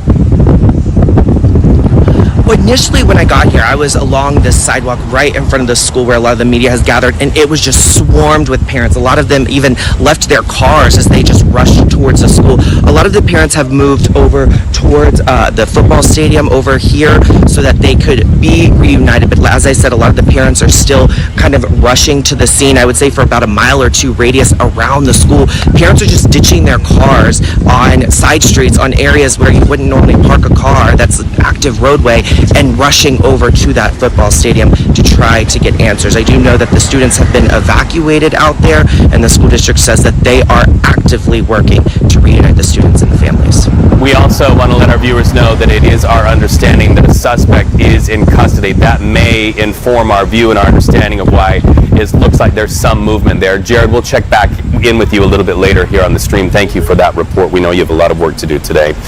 So we also have CBS affiliate coverage that we want to get you to right now. Often, these stories are best told right there on the ground level with our network of CBS partners. Let's listen into their coverage. Yeah, Lana, we have been speaking with parents, but I want to bring in Mark Knotts. He's a witness. He lives across the street from the high school. You don't have any children, Mark, but you said that you live across the street, and just tell us what you heard this morning. Well, this morning when I woke up, I heard gunshots, and several of them. I couldn't tell exactly how many, so I went outside to smoke my cigarette like I do every morning. And I noticed about 5 minutes after that, cop cars were everywhere. Surrounding 6 counties were everywhere. I'm talking about 1,000 cop cars. And I knew something was seriously wrong, and then I seen all the cars pulling on the side of the road and everything. And I just, I pray that, everybody's all right, and the people that have passed away, if there has been anybody, I just pray for their families and everything. And like I said, I just had to get away, and I'm just commuting to the store real quick. So, shortly after you heard those gunshots, did people start coming out of the school? It was crazy. Like it looked like I didn't really pay no attention to it at first. I was like, that sounded like they were at school. And I look over, and then the alarms started going off, like the school alarms, and people were going out around the school, and like they're doing like the drill, like the drill, fire drill stuff is what I seen. And then I knew something was seriously wrong then. And you don't hear about that happening. You hear about it happening all around the world, but it just shows that it can happen anywhere. And this community's pretty small, tight knit. I mean, it's usually Bethlehem. There's no seriously gunplay or nothing like that goes on around Bethlehem. It hasn't been for years. It hasn't been that I can remember. And I'm 35 years old, so it's not really likely. So apparently, I don't know. I don't have no details, but apparently something was going on with somebody's mental. So that just shows that people need to be more aware of their children, if it was a child, about their mental state, because nobody never knows what the next man can do. And, you know, that's, no matter what age those are details we're still trying to work out as far as what happened and what the motive may have been. But thank you so much, Mark, for your time. You as well. And Mark was telling us he lives right across from the high school. He says, of course, it's just been chaos out there this morning. All kinds of police officers, parents, children. He was actually walking towards us with his head down. He said, I just need to step away from this for a little bit. He said he's walking up to the store to just take a breath. I mean, even people that really aren't involved with what happened at the school, this is a very highly emotional time for everybody in this community, guys. Yeah, Chelsea, he mentioned mental health, and Representative Esther Panich actually did say that today. I know there's still a lot more emphasis on what has happened, but she did note for anybody affected or traumatized by what's happening right now at Appalachia High School, you can dial 988 and get help. This is such a horrible situation. And Chelsea, while we still have you here, I just wanted you to see if you could fill in what you've been hearing from parents. I know we don't have anybody who's willing to go live with you right now. As you can imagine, they are just trying to get to their babies and try to figure out what's going on there. But can you just fill us in of what you've heard from parents that you've talked to as they've rushed by you to get to the school? Yeah, you know, we spoke with a grandmother who is very distraught. She was walking down the street here. Her grandson is okay, and she's so thankful that he's okay, but she said he was in the room where a classmate was shot. So she's very thankful that her grandson is doing fine, but she says, of course, mentally, this is going to be very hard and something he's not going to forget the rest of his life. We also spoke with another woman who said she was the older sister of a girl here that's 14 years old, and she was also racing down this street here to get there and pick her sister up. She said she was okay, but was completely shaken up. Said she got a phone call from her crying this morning saying there's an active shooter. Please come pick me up. And I think we do have some of that soundbite that we'll play for you now. Is she okay? Have you talked to her? Yeah, I've talked to her. She's a little nervous. They're on the football field waiting on the parents to come get them. She's very nervous. Did she hear the gunshot? I don't know. She didn't tell me. She just called us and said, could you hurry up and come get us? There's an active shooter here. And my first thing was to make sure she was okay. Nobody was hurt. So that's my biggest concern. When you heard there was an active shooter? Yeah, my heart started beating. I was actually on my way to go to work. And then I just dropped everything and I just got in the car and I left. The traffic was so bad at the front. I was in the middle of the red light and people were blowing, but there was nothing I could do. So the main thing is to make sure these kids are okay. So thank you so much. You're welcome. You have a good luck. Be safe. And you can see we did that interview as she was, you know, almost jogging down to the school. This road here, Tom Miller Road, you can see people walking down it still at this hour trying to get here, get off work and collect their children from the high school following the shooting that took place here this morning. Again, a lot of parents have made contact with their children and learned that they're okay, but we did speak with another mom who came up to us crying. She said she couldn't get in touch with her son, who's a senior here, was asking us for information, which of course we're still trying to get for everybody at home as well. We know that the sheriff's office is going to be holding a press conference shortly that Adam Murphy will be covering for us, guys. All right, Chelsea, thanks very much. Your heart goes out to all. You're watching CBS News 24/7, dipping into our CBS partner there in Winder, Georgia. Once again, the headline, a school shooting at Appalachia High School. And we want to get you these late-breaking details from 2 law enforcement sources. We can now confirm 2 dead, 4 wounded, suspect now in custody. So a lot to unpack here. I'm just hearing right now that law enforcement is going to give us that promised news conference that you just heard our partner in the field talk about. Let's go ahead and listen in right now. 2 minutes. That'd be wonderful. All right. So here's what happens in situations like these. Once in a while, they come to the microphone, but then they stop to gather a little bit more information.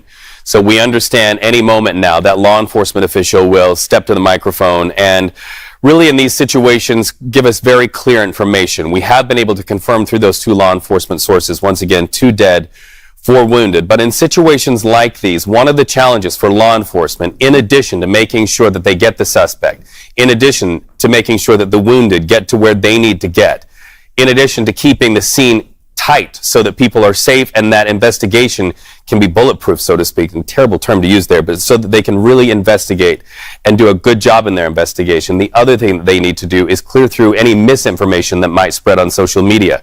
We live in times right now that what you see on X may not immediately be true. So those news conferences are important things to happen because that is where you hear it directly from the people who are there at the scene. They will be able to tell us more about the injured, the victims, and how this all played out. So let's go ahead now and listen in. It appears he is getting ready to speak right now. Once again, outside of a high school, Appalachia High School, Winder, Georgia. We understand 1,900 students went to school there this morning expecting to get an education, but instead terror at school. Listen. Smith, I'm the sheriff of Bexar County Sheriff's Office. We're standing on the campus of Appalachia High School here at Bexar County Schools. First and foremost, I want to lift up our community. I want to give our sympathies to our community, our school system, our kids, our parents that had to witness this today. Obviously, what you see behind us is an evil thing today. At about 9:30 this morning, we received the first call that there was an active shooter on this campus. We're not releasing any information as far as injuries, but we have multiple injuries. This is a very, very fluid investigation. It's very early. And I have asked the assistance of the GBI and the agencies here behind me today, and there are multiple agencies that responded this morning to help us and help the sheriff's office. We do have a suspect in custody, and we are asking for your patience as the media to please let us get the facts that we need to make sure we get this right. Again, I've asked the GBI to help us, the sheriff's office, to help us along with this. I know this is not what you want to hear, but I'm not going to answer questions after this is over with. But I wanted to give you the respect and our community respect to let them know what was going on initially. We're in the process of reunifying our students with their parents. Obviously that's chaotic, but we want to be respectful of them and their privacy as well. I want to thank the state, the federal agencies, the local agencies that showed up today. As you can see, the multiple EMS and fire from other agencies that responded today. Again, I ask that you lift up Bexar County Schools, lift up Appalachia, lift up our agencies. This is going to take multiple days for us to get answers as to what happened and why this happened. But I wanted to give you a statement. It is our hope, in conjunction with these people behind us, that we can give you another statement around 4 o'clock, because I know you have to go back on the air. That is my hope. But I wanted to be fluid with you all, understanding that it's fluid as well with this investigation. I appreciate you being patient with us. Again, it's very active and is ever developing. Every minute is developing on what we're finding. So we're going to have releases from other schools. Again, we ask that you be patient with us. Please be patient with us. And hopefully I can give you more information or more better information if you will, this afternoon. Thank you all for coming out here. We'll be back shortly, okay? Sheriff, it's been widely reported that people are dead. Is that true? I'm not releasing any information. We have multiple injuries. Can you say if the person in custody is an adult or a juvenile? I'm not releasing any information. Guys, I'm not going to answer any more questions. It's time, okay? Thank you. All right, so as these things go, we are hearing just a little bit more information. That sheriff saying he's not going to release any more information, but CBS News, through 2 law enforcement sources, has been able to confirm 2 dead, 4 injured. Let's listen into the next person stepping to the mic. Following us on Twitter, X, make sure you're following us. We'll be providing updates then. I know there are a lot of details, investigative details. You want more information. That is what the investigators are actively working on right now. Anything to add? Yeah, so the idea will be to be back here at 4 o'clock, but keep an eye on our social media. If that changes, you'll know it. We'll be able to address, hopefully answer more questions for you, okay? Or be in a position to give you more answers. We'll just have to see how things We go. just realized this was happening. Tell us how many people, what you know about that. We're not in any kind of position. The sheriff's made his comments. We'll leave it at that. By 4 o'clock, we hope to have a better picture, a bigger so you can better comprehend what's going on. Okay, we really appreciate it. Thank you. Thank you. All right, so you are seeing a measured response by officials there outside of Appalachia High School right now, and that's how often these things go. They go out and they want to let the public know just what they are able to say, but they have to be very careful about what they say and when they say it. They said they do not want to get this wrong. However, this stuck out to me, and I'm sure it stuck out to you watching right now on the stream, that sheriff calling what happened there at Appalachia High School an evil thing. He said what happened and why it happened will take many days to figure out. So once again, a shooting at Appalachia High School, Winder, Georgia. This is a small community, but a large high school. 1,900 students inside that high school went to school this morning, all of them expecting a good day at school. That good day ended around 10:23 a.m. when the first calls for help, Georgia time, came in, and then all of that huge police response that happened. So right now, when you think about it, there are students and teachers who are getting word right now that someone who shared those halls, more than one someone who shared those halls, have lost their lives or are in the hospital fighting for their lives in a trauma center, we understand. Some taken by ambulance, others rushed to the hospital by helicopter right off of that football field that you saw there outside of Appalachia High School. And so now it begins the effort of finding out their conditions, but also finding out what the motive is. And when you look at a large crime scene like this, and that is what this high school is at this hour, it is an active crime scene. That means that law enforcement have to draw a circle around it and they have to protect the evidence that's on the inside of that. We do know one person is in custody. That person will be key and crucial in finding information about the motive here. But also, as I learned covering the Las Vegas mass shooting at the Harvest Festival in Las Vegas, all of the witnesses who saw this, people who were in that area, they also, in addition to being traumatized, in addition to being horrified, they also become police witnesses. And that is another component of this investigation as this plays out. These things become very large puzzle pieces in an overall picture that you heard the sheriff say is going to come together. And so now those students who were in that area will now be brought into rooms and they will be asked, what did you see and when did you see it, as they try to get that picture. Now, these are live images there on the ground, and you're seeing parents start to come to that area. They've been told to go over to a football field to reunify with their student. You can see that one parent waving with one hand, a cell phone to her ear in the other hand. You can only imagine that very long and horrible walk, hoping that your student is among those that you can reunify with.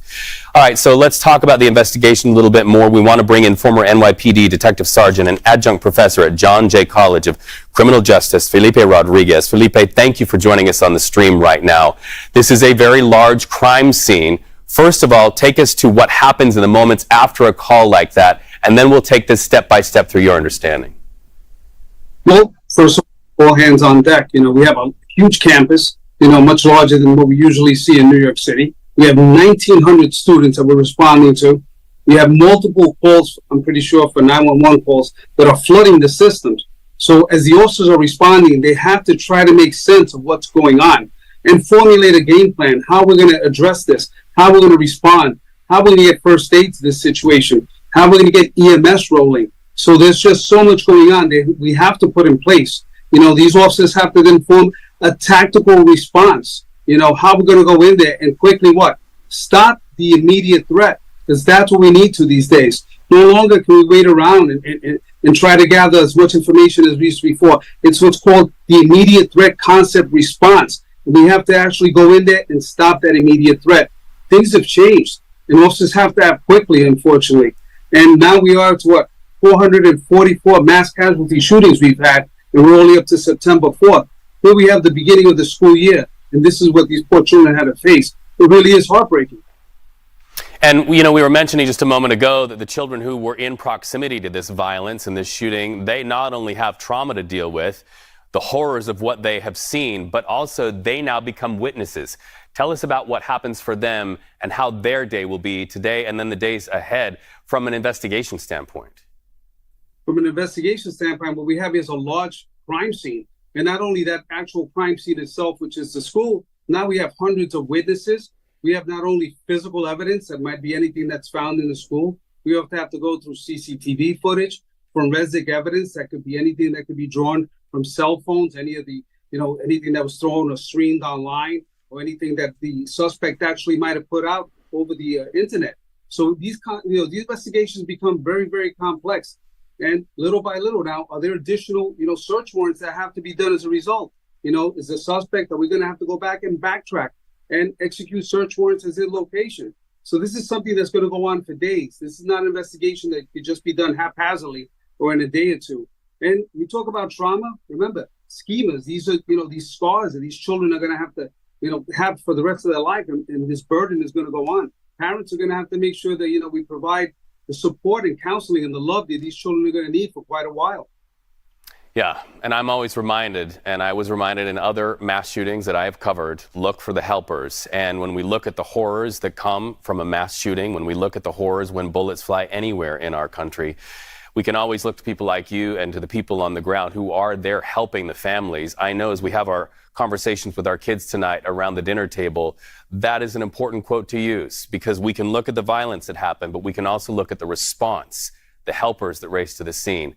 Want to also talk about the fact that we don't know much about the person who's in custody, but we can only imagine that they're going to want to now go to what car that person drove to the high school, if they drove a car there. They're going to want to go to the house where the person lived. Take us through that. Motives are important because you know what? We're just having so many of these mass casualty shootings. We have to eventually find the root crisis. In our nation, we are suffering from mental health issues, and we're not addressing them either because we just don't have the funding or we just don't have enough personnel or medical personnel. But we're at that point that it's becoming a crisis. I don't know how it's going to get fixed, but it's got to get fixed. We just can't keep doing this anymore. At this point, the survivors of these incidents are just going to have to keep carrying this burden. And it's just something that over their lifetime, we have to be there for them. It's a horrible situation at the end of the day. Governor of the state of Georgia has vowed that all state resources be directed to this high school, Appalachia High School, in the community of Winder, Georgia. That means that help can come not only from local law enforcement, but also state law enforcement. We also understand the FBI is a part of this. Let's talk a little bit about the interagency response there. When local, state, and federal agencies work together, that shows you it is an all-hands-on-deck situation. It is all hands. You got to remember, a lot of smaller departments don't have the resources or sometimes, God forbid, the experience. And even in a situation like this, it's something critical that a lot of officers haven't experienced. And now remember, think about it. These officers also have suffered a traumatic, experience that they're going to have to carry for the rest of their careers. And this might even affect the officers that responded. Also think about the EMS personnel that are seeing things like this, the fire departments. All first responders are actually affected. And we look forward, and we need the help of, state and federal, because they do have these specialized tools. The ATF is able to quickly, ascertain the background of the firearms, which does help tremendously in the investigations, see if these firearms were purchased legally, illegally, and who we could go after in the investigation if criminal charges, need to be, brought about as a result of it. So it's important to bring in these teams and work together. Stay with us, because I just want to update our viewers who may be logging on or tuning in to our streaming broadcast about what has happened.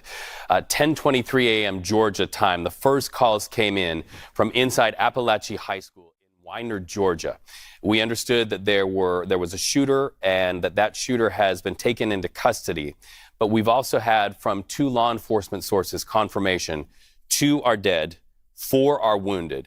Those wounded taken, some in ambulances, some in helicopters right there from the football field there outside of that high school. What we do know is that the response happened this way. Police and emergency personnel quickly came to that scene.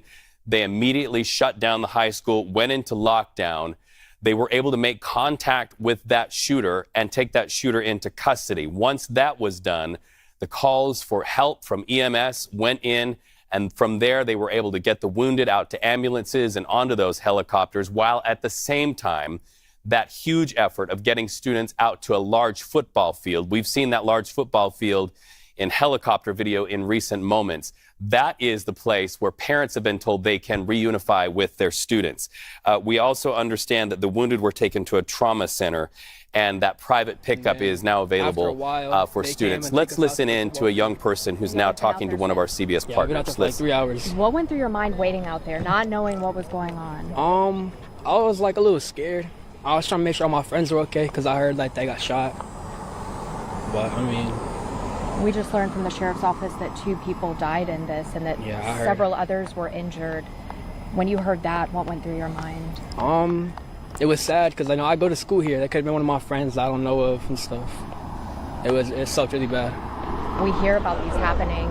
For this to happen at your school, it's everyone's worst nightmare. Yeah, it really is. I thought it was just in like movies and stuff like that or something. I never thought it'd be at my school. Are you okay? Yeah, I'm perfect. Yeah. Glad to be going home. A little bit. I wish I could have got my stuff, but it is what it is. Thank you. Glad you're okay, and I hope all of your friends are okay too. Me too. Yeah. Thank you. Y'all be safe. All right, so our local partners there just gathering the accounts of students on the inside of that high school. That student now walking on foot to go home. Glad to be alive. And you know, when we just stop for a second, we realize, you know, it's easy for us in the news business to give you numbers and police procedure, but it's also very important that we just stop and remember that there are real people involved in this story, families who are on the run to get to the high school, students like that who are walking home shaking. Everybody involved in this story is somebody's somebody. And so our local partners there with CBS know that they are on the ground there. They are talking and getting those real life accounts. Let's go back to some of their coverage in real time. Watching as this has developed throughout the day since this happened. Again, they said they got the call about an active shooter at this Appalachia High School around 9:30 in the morning. It's 1:30 right now, and there are still parents who are there trying to get together with their kids, hoping their kids are not one of these victims. Multiple victims involved. We do not know the names or the ages or the grades right now. One suspect is in custody. We don't know if that's a student, if this is one of their classmates, or if this is somebody random, or if this was a former student. There are a lot of questions that I know a lot of people were hoping were going to be answered in this press conference. But again, because this is such a rapidly developing situation, and because they are still finding so much evidence by the minute, he said, they weren't able to give us that much information. Yeah, he asked for patience. Yeah. And I think it's understandable under the circumstances. You have to let law enforcement do its job and figure out exactly what went on. They certainly don't want to share any information that then turns out not to be accurate. Right. And so they did talk about another press conference coming up in about 3.5 hours, 4 p.m. It's coming up on 1:30 here. And if you're just joining us, it's been a terrible day in Barrow County at Appalachia High School, where there's been a shooting and there are multiple people who are injured. One suspect is in custody. We have law enforcement from all over the state and even federal law enforcement there on the scene, conducting an investigation into exactly what went down. You see the students there who were evacuated to the football field for safety. Right now, parents have been driving frantically to the school, to the campus. Some of them having to park, though, as far away as about a mile or so, as close as they could get. Those parents then getting out of their vehicles and on foot, walking all the way to the campus for a reunion that they are hoping and praying takes place soon with their children. Now, we have team coverage today. We have reporters all around this school, so we know the moment there's a new development out there. One of them is Yasmina Alston. Yasmina, we understand you've just spoken with someone. What can you tell us? Lana, I just had the chance to speak with a 15-year-old student at the high school. He had just gotten picked up from the football stadium. He was with his mom. He was with his sister. They were all understandably shaken up by what happened, but he did walk us through what happened inside of the school. He says they heard the gunshots in the classroom. He tells me that his teacher immediately closed the door, locked the door, had them hunker down. They had no idea what was happening, but he says they immediately jumped into action to get into that lockdown position. I asked him what went through his mind during that time, and his main concern was, are his friends okay? Are his classmates okay? Because there were so little answers coming into the classroom. Of course, at that time when they were still on lockdown, he was concerned about his friends. He was concerned about his classmates. He said the gunshots sounded very close to the classroom that they were in. He tells me that, you know, the entire time that they were in the football stadium waiting to get picked up and waiting to get any answers, they were sad. I mean, they were disturbed by what happened. And he says, you know, you hear about this happening in other places. He never imagined that this would be happening at his school, that this would be happening and you know, that his classmates would have to go into a lockdown, that they would be experiencing an active shooting situation. He says it's something they've talked about in the classroom before, but never did he imagine that something like this would actually happen. He says those hours waiting in the football stadium to be picked up by his parents, he says those were some of the longest hours that he's experienced because he just didn't know. When he heard about, you know, the 2 fatalities, he has so many questions. He wants to know, you know, who are they and are his friends okay? Are his classmates okay? He told us that he's very happy to have the chance to go home now. His mom also, you know, very shaken up by what happened, but also relieved that she was able to get her son. Yasmina, very quickly, can you just give us a quick look at the scene around you? We can see you're in front of the school. I can see the school sign there behind you. Are parents coming there? Is that road still blocked off? What's the scene there behind you?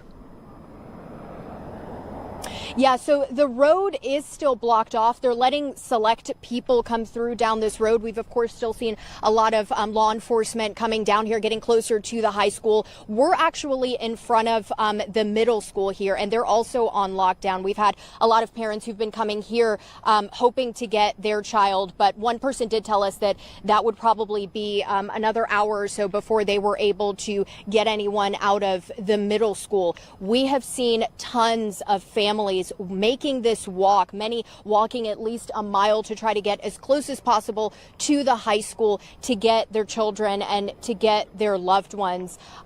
So it is still very active over here as well, but there is a law enforcement presence at the end of the road, and they are directing who is able to come down here and get closer to the high school. And you can see off in the distance there all of the people that are you either are watching CBS News 24/7 continuing coverage, acquisitioning the force of our CBS partners there in Georgia to tell the story. Parents walking for a mile or more to get to their students, not knowing where their students are, the condition of their students. You also heard one student's account there saying he was glad to get the opportunity to go home. 2 students will never get that opportunity again, according to 2 law enforcement officials. 4 others are fighting for their lives in trauma center there in Georgia, just about an hour outside of Atlanta. So let's bring in former FBI Executive Assistant Director Josh School. Josh, horrible day in America. We're now seeing it once again. That high school now a crime scene. It is a horrible day, and it's unfortunate that with every start of the school year that we are going to endure this as a society and see this happen repeatedly. It's horrible, and I feel for the families. So as we await word on who the victims are and their individual stories, and as we await word on what no doubt first responders and trauma nurses are dealing with helping the 4 students that were taken by ambulance and by helicopter to hospitals, in your experience as a former FBI Executive Assistant Director, what is happening there on the ground with law enforcement? So law enforcement needs to ensure that the scene is safe, first and foremost. Before anything else, they need to make sure that there's no additional shooters, even though there's no reporting of an additional shooter, they still need to make sure that's happening. They want to make sure that they've recovered all of the victims. So initial reports are always wrong, and so they need to clear that school for additional threat and to make sure there's no additional victims.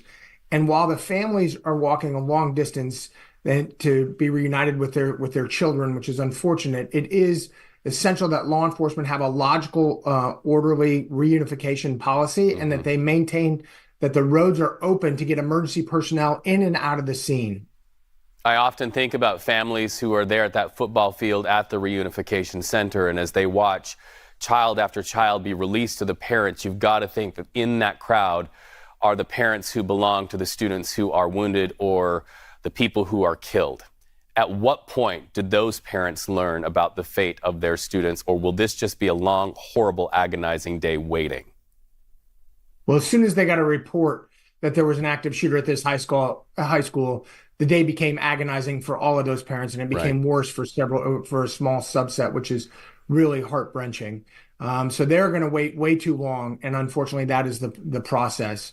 With today's social media and cell phone access, undoubtedly they have identified those children and made attempts to ensure that they could meet them at the hospital, or unfortunately, the ones that look like they were life flighted out of there can meet them at the appropriate facility. I think the reporting is going to start to come out right now, and parents have been reunited, or at least been able to make contact with those that have cell phones or using their friend's cell phone. It's just humbling and gives all of us pause to think that only weeks ago these kids were picking out school shoes with their parents. And now they're dealing with some tragically very adult things to think about. We appreciate you joining us on the stream. Stay with us. We may come back to you here in just a minute, but we do have an opportunity to go to CBS News national correspondent Dave Malkoff. He joins us now live from that scene. Dave, nobody better to take us through the scene and to set the scene. What are you seeing there, and what are you feeling? Hi there, Reed. Yeah, we are just arriving here, and what else is arriving is the FBI field office from Atlanta. They've just arrived here in front of the school. It takes about an hour to get from Atlanta to here, and that is one of the bottlenecks that parents are running into. We did talk to a woman whose son was in the 10th grade hallway. He's in 12th grade, but her son was in the 10th grade hallway, and according to a neighbor, that was near the incident. So that's what we heard from the neighbor that we just talked to. So she was closer here, but she had to walk for 2.5 miles to get here. She said, if that was my son, I would have walked 10 miles to get here. And this is the situation that a lot of people are going through. People who want to get to their children are being held back because Dave, of the traffic. I just want to jump in. My apologies to you. U.S. Attorney General Merrick Garland is stepping to the mic. We anticipate he will have something to say about this as well. We did so because countless Americans were enduring terrible threats simply for doing their civic duty. And we did so because threats to election workers constitute threats to our democracy itself. In just a few minutes, the task force here will meet to discuss its continuing work in advance of the upcoming election. But before we begin, I want to address the tragic shooting that occurred this morning at a high school in Winder, Georgia. We are still gathering information, but the FBI and ATF are on the scene, working with state, local, and federal partners. I'm devastated for the families who have been affected by this terrible tragedy. The Justice Department stands ready to provide any resources or support that the Winder community needs in the days ahead. Before I get to the work of the task force, I also want to announce 2 major law enforcement actions that the Justice Department is taking that are separate from the important work of this task force, but are part of our broader effort to protect our elections from unlawful interference of any kind. First, all right, so you just heard the comments of U.S. Attorney General Merrick Garland about the shooting that took place in Georgia. We started our day here at CBS News 24/7 knowing he was going to step to the mic to talk about election interference by Russia. That's also very important, and we will turn that sound around for you here on CBS News 24/7 in just a little while. So while he is talking and addressing the nation about keeping our elections safe and secure, we feel it's very important to stay with that story in Georgia.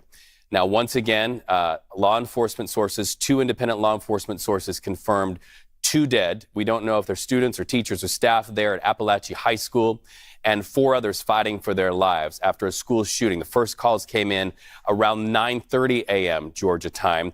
And we have an opportunity now to go back to Dave Malkoff, CBS News Dave Malkoff, on the scene. Dave, before the Attorney General, before I interrupted you for the Attorney General's comments about this shooting, you were taking us through that bottleneck for parents to get there. You were mentioning that one parent said, hey, I had to walk miles, but I'd walk 10 miles to get to my student.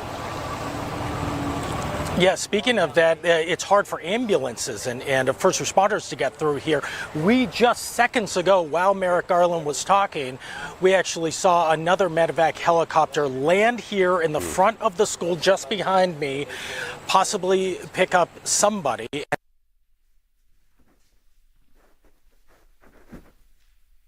helicopter that has gone through here.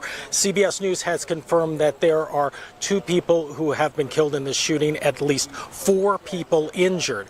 As for the parents who came running from here, Atlanta is at least an hour from here, and we talked to a woman whose next door neighbor has a son in this school behind me, and he was inside the school when the shooting happened around 9:30 this morning, and he was able to get word out to his mom, but his mom was all the way in the Atlanta area. If you're familiar with Atlanta, that's in the Alpharetta area that she was over there. It would take her forever to get here through this traffic and this lockdown. So what she did was she called her neighbor, who was about 15 minutes away. She ran about 2.5 miles to get here to hug her neighbor's child and to tell him everything's all right, your mom's on the way.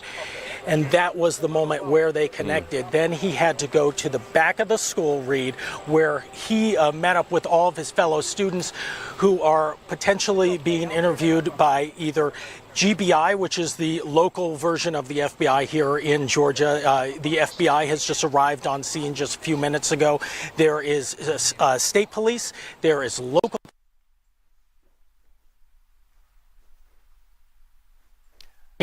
to solve this crime that is all too familiar here in the United States, Reed. All too familiar, and what is also becoming all too familiar is the dual experience of kids who otherwise would be learning to read and write and do arithmetic and get ready for college, and that is the fact that they are trauma victims and also crime witnesses here in these United States.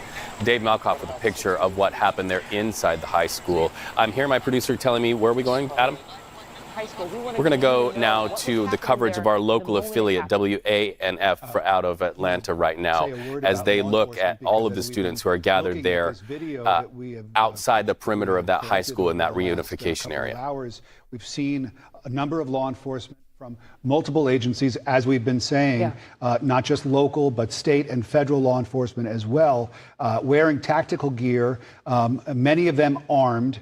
We saw a group of law enforcement officers walking to what looked like the front entryway of the building at one point early on, getting ready to enter into a building where they might not have known exactly what kind of threat they were going to face. And so the bravery on the part of these first responders, of these members of law enforcement that put their own lives on the line in order to keep us safe and our loved ones safe, it really just must be mentioned and should not go unnoticed as we see these pictures again and the students. And you can only imagine what it was like for these kids and what it will be like for these kids who were just starting a Wednesday morning at school when all of a sudden an evil thing happened, in the words of Sheriff Judd Smith of Barrow County. An evil thing when someone came in, that person in custody, we're told, and that there are multiple injuries. CBS News reporting that 2 people have died. The sheriff telling us in a brief press conference a few moments ago that they want to make sure they get this right, and that right now the priority is reuniting students with parents, or that's, I'm sorry, one of the priorities is reuniting parents and students, and that's a bit of a chaotic situation, as you can imagine. 1,900 students enrolled in the school. That's what we've been able to find out, and so that's a lot of kids and a lot of parents and loved ones who were trying to get them back together. And the sheriff asked that the media and the public be patient as they work to get more information, to conduct this investigation, to find out the answers to these questions that we all have, which of course is, who would do this? Why would they do this? Who was injured? How serious are those injuries? And if these reports turn out to be true, that there are 2 people killed, my goodness, who are they? What were they doing at the time? You know, having covered many, many school shootings, a lot of times the people who work closest to the front entryway are among the first victims because whoever it is that comes in through the front door usually comes in ready to do damage. And I remember covering this shooting in Parkland, covering the shooting at Sandy Hook years ago that it was the front office staff, the principal at Sandy Hook, who was shot and killed.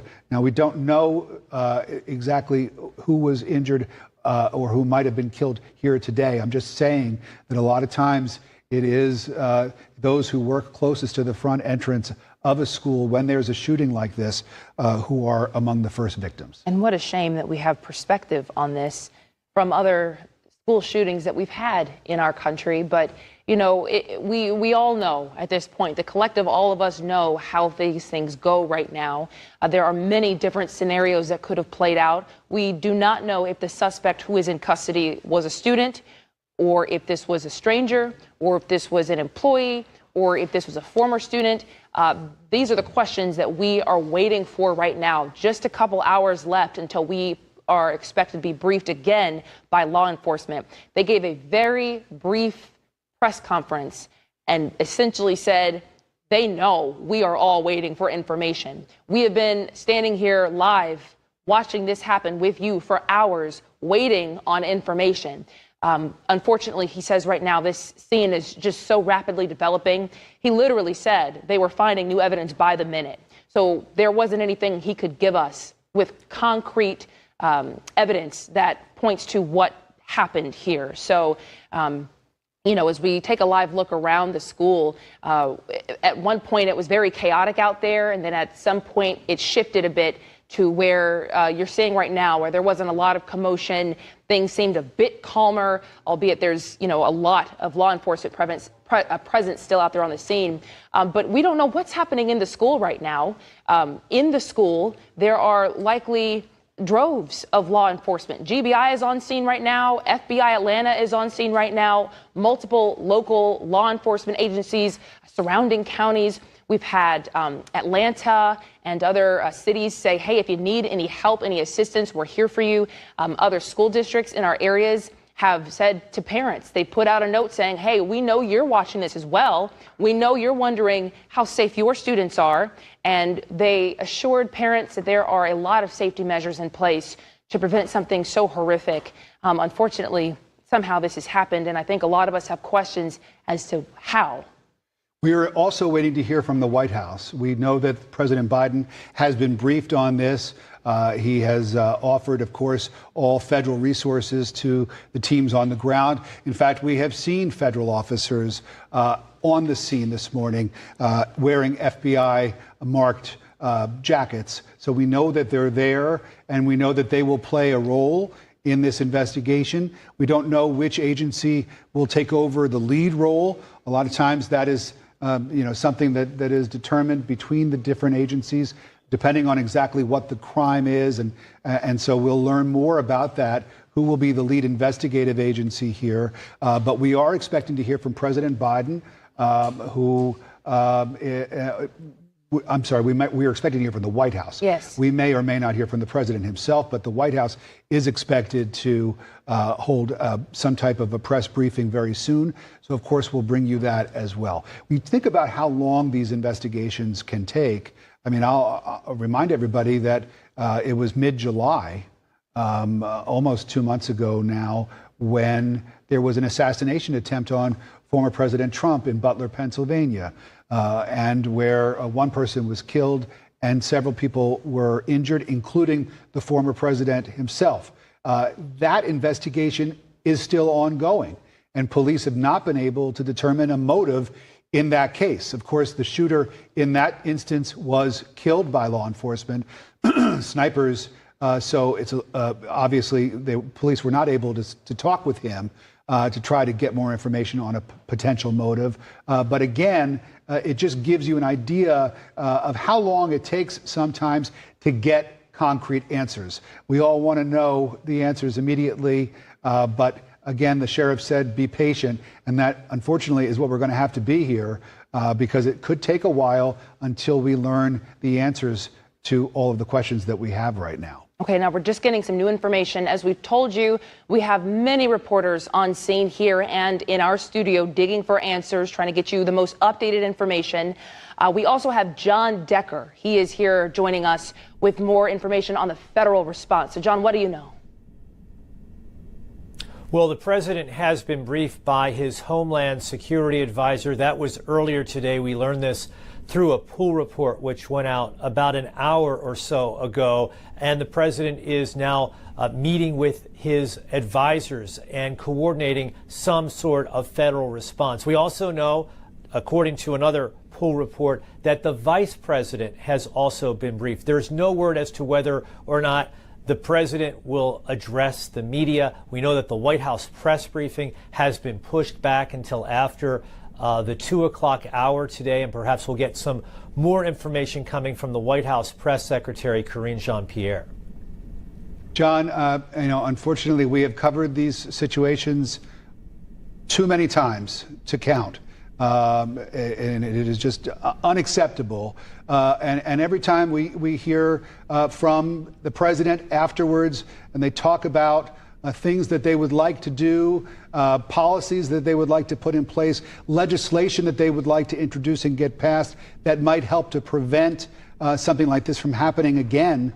But the sad reality is that no president has been able to come up with any kind of a magic solution to this. It just keeps happening, and it doesn't matter who's in the White House. You're absolutely right about that. I remember being in the White House and having President Obama come out to address the press in the White House press briefing room after that shooting that occurred at Sandy Hook in Connecticut. And I thought, personally, that was the tipping point. That was the tipping point for having Congress come forward with some meaningful legislation or policy proposals that would certainly decrease the amount of these types of episodes from happening in the future. And it didn't happen then, and it hasn't happened since. And I think that's the really frustrating thing for any leader, whether you're talking about a Democrat like President Barack Obama, a Republican like President Trump in the last administration, or President Biden right now. We are likely to hear from the vice president a little bit later today. She's in New Hampshire today campaigning, but I am certain that she will address reporters, talk to reporters about what happened in Georgia earlier today. Yeah, I mean, we don't want to inject politics into this, Right. but obviously there is an election coming up, and we have two candidates who are running to be the next president of the United States. I would think that they would have to say something, right? Well, certainly you would expect that from our leaders. And as it relates to the two candidates, I mentioned what the vice president is doing today, and I would certainly expect her to talk about this terrible tragedy happening earlier today, another one in Georgia. John Decker, our White House correspondent. A town hall prepared that will take place this evening in Harrisburg, Pennsylvania. It's with Fox News, and certainly I would expect the interviewer there, or the moderator of that event, Sean Hannity, to ask about that, if not having a question posed to the former president by those in the audience in Pennsylvania. President Trump, former President Trump, was in office when the shooting in Parkland took place. And that was another scenario where you thought maybe something will be done. And in fact, there was some legislation that came from that awful tragedy. And former President Trump did hold, I remember, several meetings with the victims and different stakeholders in the Parkland shooting at the White House. And then something happened, right? Well, yes, All right. something did We are on happen national broadcast here at CBS News 24/7, but as we say all the time, all stories are local stories. You've been listening to local coverage out of Atlanta with our CBS partners. Once again, a shooting at a high school not long after class went into session today. Multiple law enforcement sources now reporting 2 dead, multiple injured in that shooting in Widener, Georgia, about an hour outside of Atlanta. You heard them talking about policy and policy questions. Let's take it now back to the people. There are young people who are traumatized once again in these United States. There are parents who are traumatized, who are on the way, some of them walking miles to get to their students, who are right now corralled in a reunification center. There are first responders in hospitals. You are looking live at one of those hospitals. This is Grady Hospital. That is a trauma center, and that is where ambulance after ambulance and helicopter after helicopter transported those who were shot today on what was supposed to be a school day. Keep it here on CBS News 24/7, where we will continue to report what we do know. We'll continue getting answers to what we do not know, and we'll continue to try to find answers to what we should know.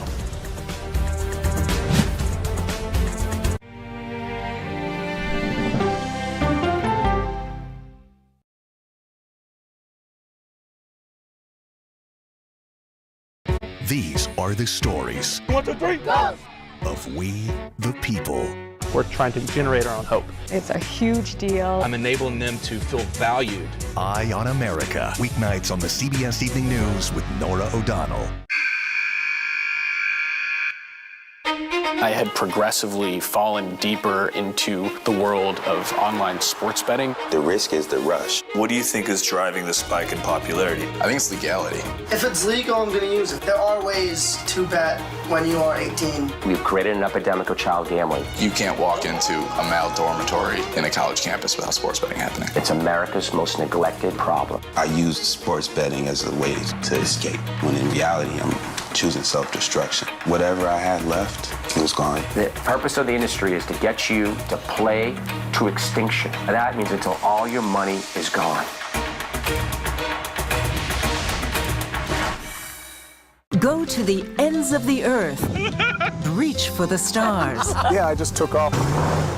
That kind of thing. Oh, that's pretty good. Because there's always something new under the sun on CBS Sunday morning.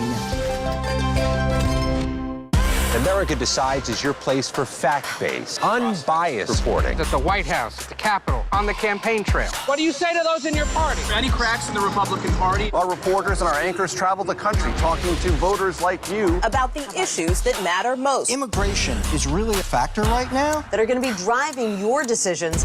What would you say to those who say, look, that's just democracy at work? Listening to you and bringing your voice into our coverage. I want a strong, proud America. Is democracy on the ballot in 2024? Let us help you decide. America Decides. Stream our expanded one-hour program Monday through Thursday at 5 p.m. Eastern. Exclusively on CBS News 24/7, the streaming home of CBS News. People with developmental disabilities were once sequestered by the hundreds of thousands in institutions. Many of our fellow citizens are suffering tremendously because lack of attention, lack of imagination, lack of adequate manpower.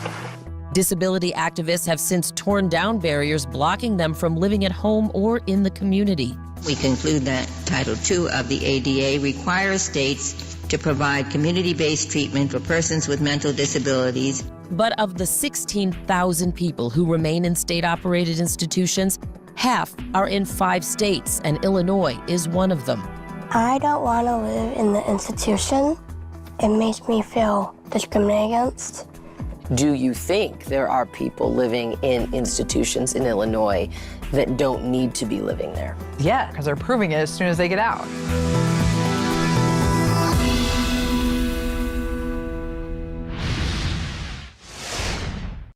I'm John Dickerson. Join me for the Daily Report, weekdays on CBS News 24/7. Okay, let's go. You guys good? Hey. All right, we good? Keep going. The clock, it's ticking. Off we go. 60 minutes. 60 minutes. 60 minutes. It's time for 60 Minutes, Sundays on CBS.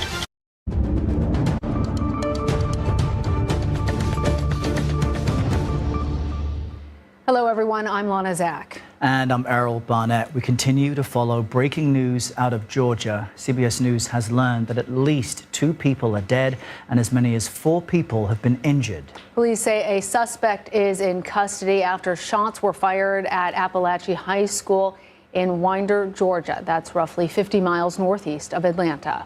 Now, the FBI's Atlanta field office is there on the scene, assisting with what now is an investigation. And officials say it will take days, though, to uncover exactly what happened there in Georgia. Governor Brian Kemp has also directed all available state resources to respond to this.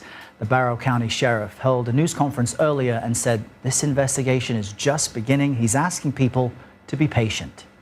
This is a very, very fluid investigation. It's very early.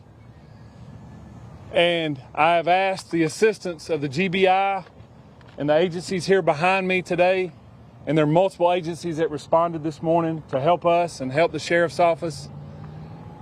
We do have a suspect in custody, and we are asking for your patience as the media to please let us get the facts that we need to make sure we get this right. One 10th grader described what happened after hearing shots fired while sitting in a classroom. I was in class and we heard shots. The teacher ran, slammed the door, made us all go in the corner. We heard like the teachers and everything in the hallways, the police.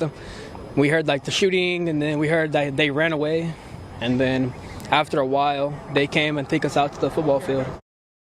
CBS News national correspondent Dave Malkoff is there on the scene. You see him in Winder, Georgia. David, as we heard from Aiden Navarro, he also explained that he had to leave all of his stuff behind. So all of his possessions are back there on campus. There's this scramble for parents to reunite with their kids. What are you seeing? Hello, Errol. Hello, Lana. It is really difficult for parents to get to this scene because the entire area is locked down, and not only that, but they also have cars. Sorry, there was someone walking by. They also have cars that are packed up all over the street, and it's hard to get by those cars. So we did talk to a woman who came running because her neighbor's son was in there. He's in 12th grade, and his mother couldn't get here. She is an hour away in the Atlanta area, so she came running. She said she had to run for 2.5 miles through all those cars to get here, but that's what a lot of parents are doing. They are just abandoning their cars by the side of the street and running in here. The FBI has arrived on scene just a few minutes ago. We did see lots of school buses arrive. Those students were staged out behind me on the football field while they were assessing the situation inside. Dave, I'm not sure if we still have you. Did we lose you, Dave? Can you hear me still? Yes, we got you back. Please continue. Okay, so there's, I was saying there's multiple law enforcement agencies here, all the way from the FBI to the GBI to Sheriff's Department, and also local law enforcement from all over that are trying to assess the situation. We have a State Patrol car going behind us right now. We have seen at least 2 medevac helicopters come from this school. CBS News has confirmed that there are 2 people who were killed in this shooting. My colleague Mark Strassman just talked to a student who had gone through this drill over and over again. Students here in Georgia, I have kids in Georgia schools in APS, and they go through these drills as young as elementary school. And at the very beginning of this situation, they thought it was a drill, but the teachers told them that this is actually the real thing, and they were really panicked the way that you could imagine that students would be. They tried to call out to their parents. Some students were able to get a phone call out to their parents and have anybody come here and actually put eyes on them, give them a hug, tell them that everything's all right. But right now, Dave, unfortunately, it seems like your microphone continues to go out. If you have us back, when we were hearing from you before, we were hearing that some school buses were leaving. Do you know anything more about efforts to reunite families, parents with their children? Are there still a lot of children, they're high schoolers? Are there still a lot of high schoolers that are there on the football field waiting to go home at this point, or have they mostly dissipated? Lana, those reunions are happening right now. They are able to one by one have the students come out of that lockdown area in the back of the high school at the football field, have them come up and reunite with their parents, who are both in tears and both very emotional about what happened today. It happened about 9:30, and some of the students actually thought this was a drill, but it was the real thing.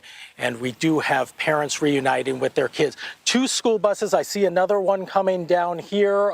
Not sure if anybody's on there, but the 2 school buses did come through here empty, waiting to pick up kids. And as we see, if we just hang on here for a second, we can see if there is anybody on this school bus that's coming through. It doesn't appear that any students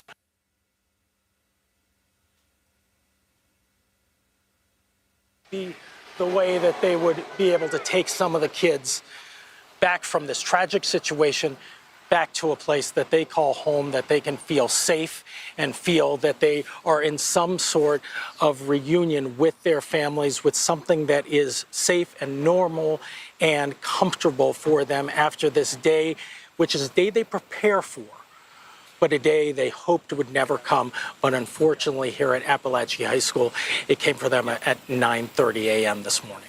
So unnerving for so many people. Dave Markoff, thank you very much. We want to bring in Catherine Schweit now. She's an author and former FBI agent and attorney.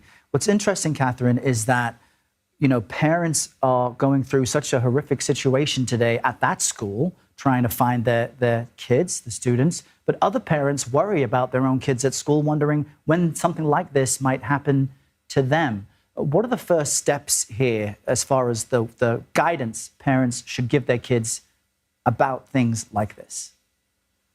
I'm glad you asked me that, because there's so many facts we don't know right now, right? But what we do know is how we can help people in the future and the panicked parents right now. After the Sandy Hook massacre, I was asked to put together a program for the FBI, including and working with the other federal agencies to look at how can we prepare people.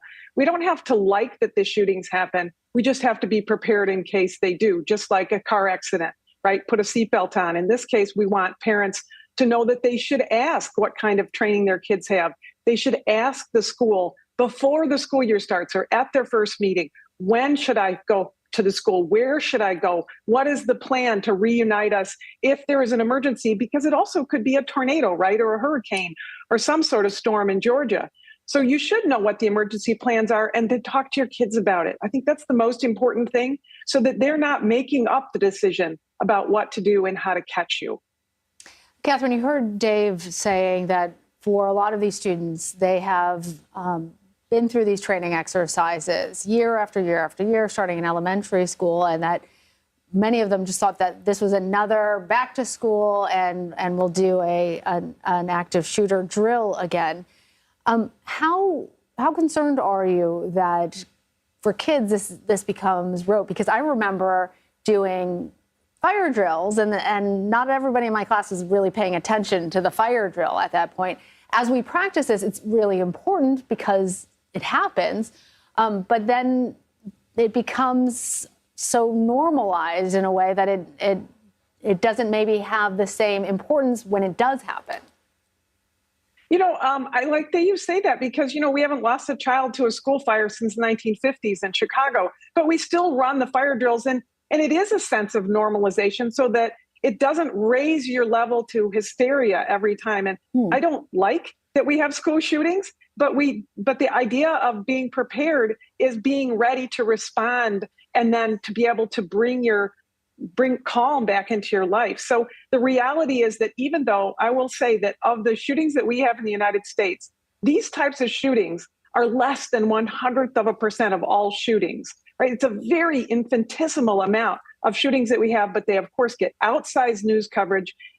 Everybody panics, you know, and then you have a school of 2,000 kids like this, and everyone says, we had a shooting in my school, even though they might not have been near it. And I'll say this, that if they had a shooting 3 blocks from their house, they might not think they had a shooting nearby. So it's perspective, and we do get a lot of coverage about it. So we do have to recognize that as long as we have guns in America and as long as we have gun deaths in America, we're going to have to prepare people for that, just like we do for tornadoes and fires. And despite this being statistically rare, it still speaks to how traumatized Americans are when balloons pop in a mall and all of a sudden people rush for the exits, or people assume in a lot of public situations there's a shooting when there isn't. In this instance, though, a suspect is in custody. You know, who knows what information may come of it, but how do officials continue to develop programs that prevent this type of thing from happening? Well, I think that we develop them, you know, as a whole, making sure that we take one piece at a time. I hear a lot of times, as you can imagine, since I work only in this area, I hear, oh, it's not the guns, it's mental health. It's not mental health, it's the guns. You know what? It's all of that. We wouldn't have this situation in the country if we didn't have the volume of guns. But that doesn't mean that that, the guns are just the solution or mental health is just the solution. So I think what we're doing is we're working on piecing it together to say, when do we have an issue? For instance, the 18 to 21-year-olds who are firearms purchasers. There was a law change to allow for the FBI to do a little bit of longer time for background checks, and that has kept guns out of the hands of instant purchases of 18 or 19-year-olds who wanted to buy semi-automatic rifles. That's, in my opinion, kind of a good thing, but there are lots of good things. In addition to, I'll say this, with people, you have kids in your household, parent who has kids in their household, talk to your teenagers about it, because I'll tell you what I hear most. FBI research shows that in the active shooter situations of the FBI research of 60-some shooters, 92% of the school shooters told another school student about the shooting, and that student, for some reason, didn't tell other people. 92%. Teachers, 70 and 80% knew and had information about behavioral cues. It's easy in retrospect, but we also need to be prepared about how to look for the behavioral concerns. Is a child stopping taking their medication? Are they feeling despondent? Did they have a breakup with somebody? Are their parents in the middle of a divorce or a bankruptcy? Has that child been asking for care? Are their grades dropping? There are lots of signs. So when you feel, and you're as a parent or a child, when you feel there's someone around you who is not functioning the way they should, think about that. And remember that snitching is getting somebody in trouble. Telling is getting somebody help. Catherine, that was such a powerful statistic. 92% of these types of shooters actually told someone else in advance. And Errol and I have been having conversations with people all morning about what we should be telling our kids in terms of how to hide and fight and run, and the latest guidance on school safety in the case of an active shooter. And I'm now thinking about what you said in terms of making sure that our kids know that if someone tells you about things that are concerning, that they need to share that also with a trusted adult.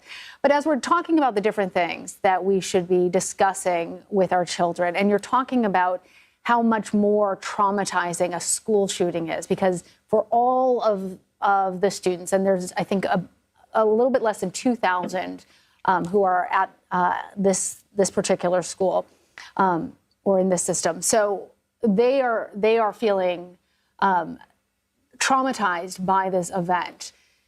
How should we be discussing that with our children and helping them through, whether it is having been part of a community that is dealing with it, or just seeing this on the news as they are in the beginning of a new school year? What's your advice? I think it's very important that parents don't leave their television on and oversaturate a child. Imagine if you were trying to have this conversation, if we were having this conversation because a child's grandfather had died, or their father had died in an accident, or their mother had died of a particular cancer or something. You still have to have the conversations that are tough conversations with kids, but you do it at the level of that child. So don't oversaturate them on the news. That's super important. Even if you're from this community and this family and you feel like you need to leave the television on, leave it on in your bedroom. Don't leave it on in front of the child, because they can't comprehend and absorb all of that and find some normalization in their world. I think that's the first thing about the television and the media saturation. The phones, shutting the apps off, getting them outside so that they're not on the phone all the time. Whatever that is, make up something to do with them, make them help you make dinner tonight or do the laundry. So I think that's important. And then also remember that you're the one who knows your child the best. You are the one who can have the best conversations with your child or your friends or your neighbors. Have the people who know your child the most, the best, have conversations with them so that they have somebody who's a trusted adult to have conversations with and work through what their particular issues are. And then, of course, know that there are county mental health facilities available there, and the schools will have counselors available. Avail yourselves of them for you or your children, and not just the high school children, all the way down. Catherine, that's such good advice, and it's really insightful into what to protect your kids from, right? Don't oversaturate them with coverage, but also the tools to give them should something like this happen. Based on everything you've just laid out, then, I understand that from a lot of psychologists, keeping up your regular routine is important, even if you've experienced trauma.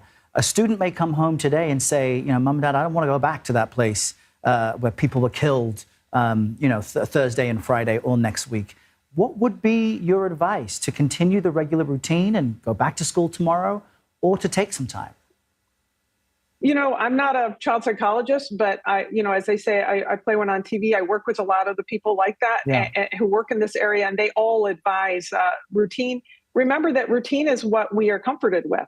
You know, when we go to somebody's house who we know, we already know what to expect. So even going to school, they're going to see the people who they know that maybe they left in a trauma situation at school, and they maybe talked to some people on their cell phone or over the phone or texted back and forth. But when they go back to school, they're going to see the people who they know who are their comfort level, the teachers who they know who know how to deal with them on a daily basis. Routine is very important when you're trying to recover from trauma, because it gives you things to not have to overanalyze and whether that's a good idea or not. If you move them someplace, right? If you drop them out of school, they lose every sense of normalcy in their life at a time when they don't have any choices about the things that are abnormal. And important to watch your child for all those cues, because every child is obviously different. Really appreciate having your experience and your insight into all this. Want to shift gears a little bit and talk about the investigation that's now unfolding. So we know local police are on the scene. FBI is coordinated with them. The governor has pledged all necessary support. The White House says that they are watching as well. A suspect is in custody. What happens now? Yeah, now it's calm to chaos, right? We've got the chaos. We're bringing it to calm. All law enforcement, knows how to do this, knows what to do whenever there is a situation where you have, a massive, essentially a potential mass casualty, whether it's, like I said, a hurricane or a shooting.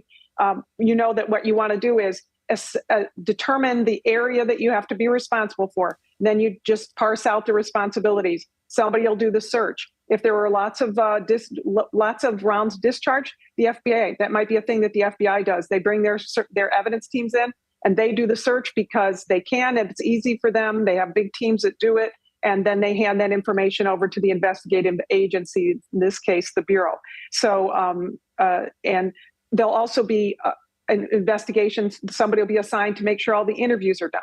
Somebody will be assigned to make sure that, and that may be a different agency, for example. The prosecutor's office there'll be warrants that we will want to obtain for the suspect's house, for the suspect's vehicle, if the suspect has a vehicle, and any other location that might be familiar, from interviews on whether or not that suspect had access to it, including accessing phones and accessing email addresses. So that's all a process that just needs to take time. But we've done it before. We all know how to do it.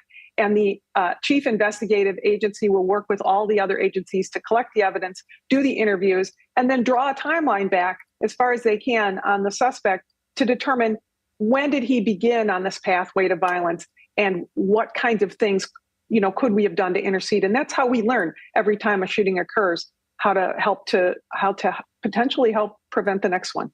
Well, we so appreciate you speaking with us. We do want to bring in this detail we've just learned, which is that there are now 4 confirmed deaths from this shooting at this high school in Georgia.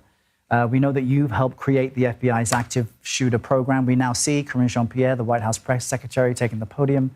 We want to listen into that. So this week, kids across the country are heading back to school for the new school year.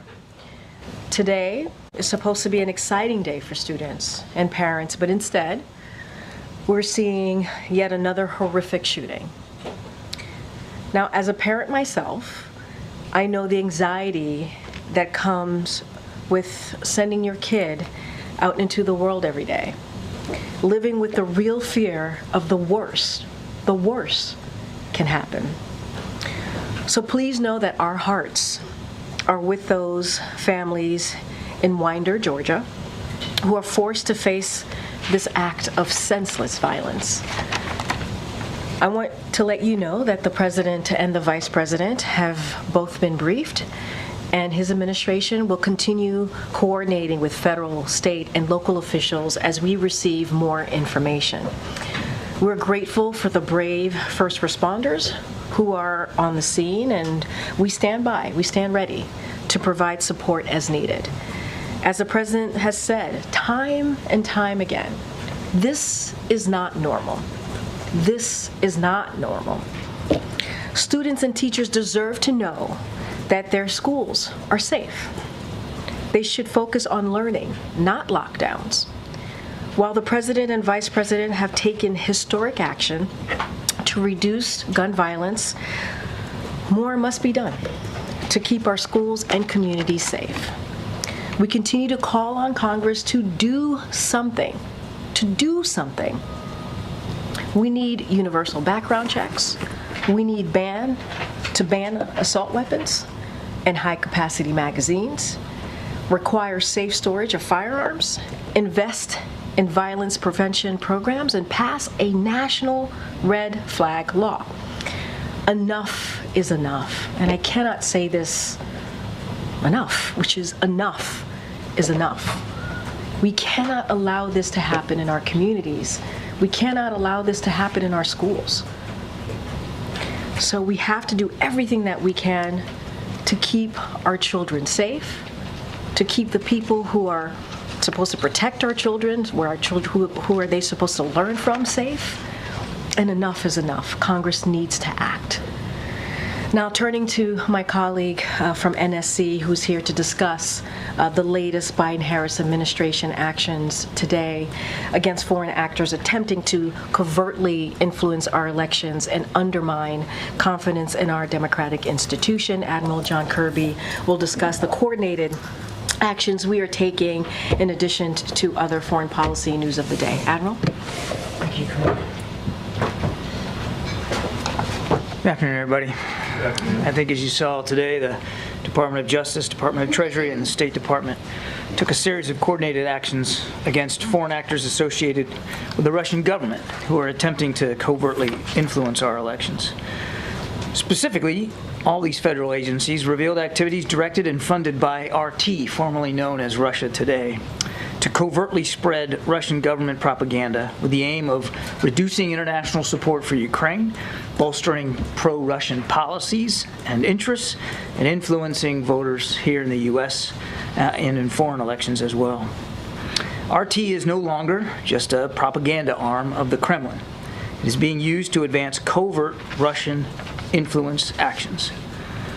Additionally, the Russian government is laundering influence and information operations through Kremlin-controlled commercial firms, such as the Social Design Agency, that work extensively at the direction and control of the Russian Federation.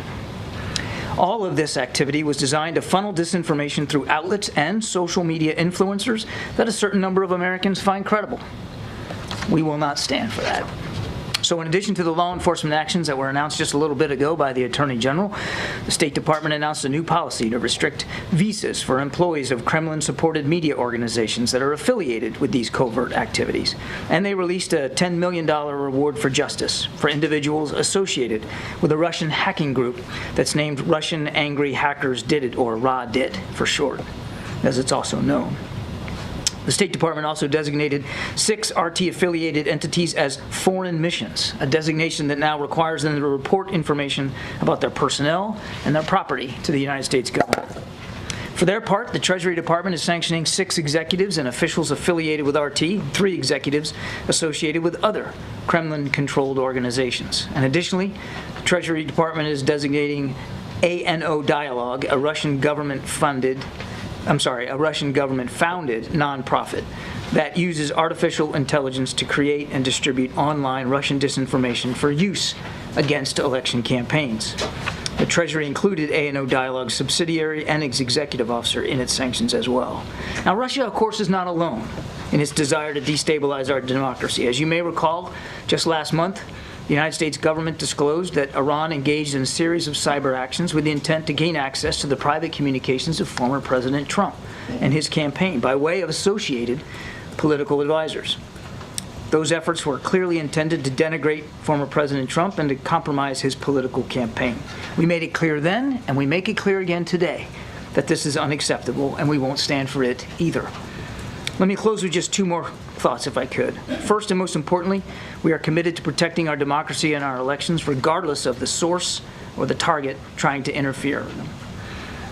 As today's actions make clear, we have the ability to monitor these threats, to thwart them, to identify the actors involved, and to hold the actors involved accountable. We will continue to do so. These actions are the result of months of hard investigative and interagency cooperation, and we're grateful for the law enforcement, diplomatic, intelligence, and Treasury professionals who brought it all together. They put the interest of the American people first, right where it belongs. That brings me to my second point. The hard work now must continue. No resting, no waiting, no backing off.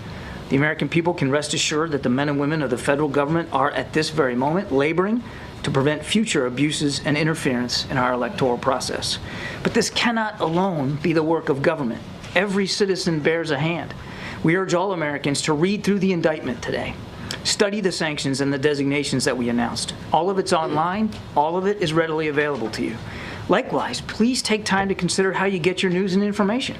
It can be difficult, of course, to be absolutely certain of its authenticity, especially given the covert tactics of groups like RT. But with time, some patience, and a firm reliance on credible and established media outlets, that uncertainty can be greatly reduced. As President Biden has said, democracy can at times be fragile, but it is also inherently resilient. We all need to work together as Americans to ensure that resilience. And that's it. Thank you. Okay, thanks. First on this disinformation campaign, can you talk a little bit more about why unveiling this now? And secondly, is this just, do you see this as just the tip of the sword? Is there more out there? And the why now question is basically, I think, in some ways, a lot of Americans would say about Russian disinformation, not surprising. And may, in some ways, question why is the administration doing this so close to the election? And I may be answering my own question a little bit here, but if you could just talk to the timing. And then secondly, has there been any more meetings with senior officials and Israelis today regarding the ceasefire or the situation on the Israel-Lebanon border? Okay, there's a lot there. On the why now, and I think the Attorney General talked about this. I mean, the actions that they announced today, and of course it was coordinated with the announcements by State and Treasury, all really reflected where they were in the investigative process. And as the Attorney General said, Amr, it's still an ongoing investigation, so I wouldn't rule out anything in terms of any future actions that might be taken. Depends on where this investigation takes us. So the why now was really driven by the progress of the investigation, the certainty they had in what they had uncovered, and the ability that they believe they had to take the actions in a way that were commensurate with the goals of the investigation. So it was all really timed to the investigation, that's all. And you asked for tip of the spear, but let me go back to, you also said people are maybe shrugging about this because, well, it's just, you know, but that's, I mean, obviously people can have their own views about whether they're surprised or not that Russia might be trying to interfere in our election, but we're not taking it lightly. Nobody's shrugging here because it's that important. It's that important to convey to the American people that we are taking the safety and security of our electoral process seriously. So nobody's shrugging about it, and we're going to constantly monitor, as I said, these threats, be able to thwart them when we see them, and identify and hold the actors accountable. On your second question about the ceasefire talks, I have no additional specific meetings to talk about today, except that even today, we are in touch with our counterparts in Qatar, in Israel, and certainly in Egypt about trying to see if we can get a proposal that can be finally culminated and a ceasefire deal can be achieved. So those conversations are active even today.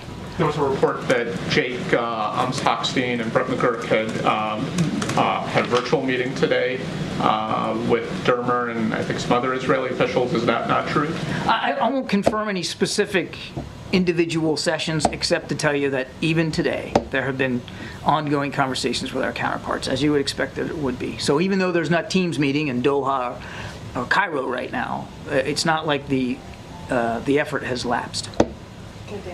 Thanks, Karine. Thanks, Admiral. On the Russian interference, is there any indication of at what level this has been apparently approved in Russia? Does this go up to Putin's level, for example? And secondly, is there any sign of this disinformation favouring one or other of the candidates in the U.S. election? We believe Mr. Putin is witting of these actions. As for your second question, I think, look, in Iran's case, it was very clear. As I mentioned in my opening statement, and I think the Attorney General did too, very clear that they were trying to denigrate former President Trump and involve themselves in his campaign to their detriment. I would say, though,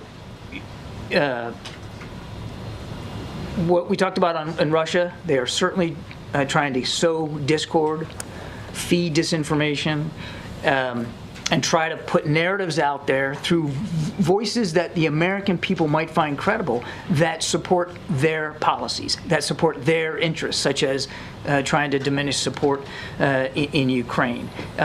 So it's very consistent with what we've seen Mr. Putin do in the past. Thanks, Karine. Thanks, Admiral. So as you alluded to, we've been here before, and after 2020, the administration imposed sweeping sanctions and also took efforts to prevent this sort of behavior. So why are we here again? And what about today's actions will deter future disinformation? We're here again because actors like Iran and Russia are at it again and continue to believe that it somehow suits their interest to interfere in our electoral process. So we're here because of what they've been doing, and that we're trying to hold them accountable and to make it harder for them to do this. And that's exactly what the actions today, and I'm sure actions to come, as appropriate, will do. Will make it harder for them. Will it make it completely impossible? Probably not, because they'll find workarounds. I mean, these are actors, in this case driven by the Kremlin itself, that are bound and determined to try to change and influence the way Americans vote when they go in that ballot box. And that's why I said it at the end of my opening statement. Everybody, not just the federal government, but everybody needs to be concerned about this. And everybody needs to bear a hand in pushing back on the influence attempts by Russia. And then on Israel, we asked Karine, not me, I wasn't here yesterday, but my colleagues asked Karine in many different ways about the president's recent comments with regard to Netanyahu not doing enough to secure a ceasefire deal. So my question is whether he has directly expressed that himself to Netanyahu, that he is not doing enough. I would say that the conversations with the Prime Minister every time they occur are very direct and very forthright. These are two guys that know each other well, and the president, he makes his concerns very plainly known. But for all the things that those two gents may not agree on politically, and maybe not even completely agree on in the conduct of the war, they do agree on the central tenet that Israel needs to be defended, that the Israeli people shouldn't have to live next door to that kind of a threat, and that the United States, and President Biden specifically, is going to continue to stand with Israel as they defend themselves against this threat, and to do everything that we can to try to bring this conflict to a close. And then one quick one, just for clarification, because a lot continues to happen on this front.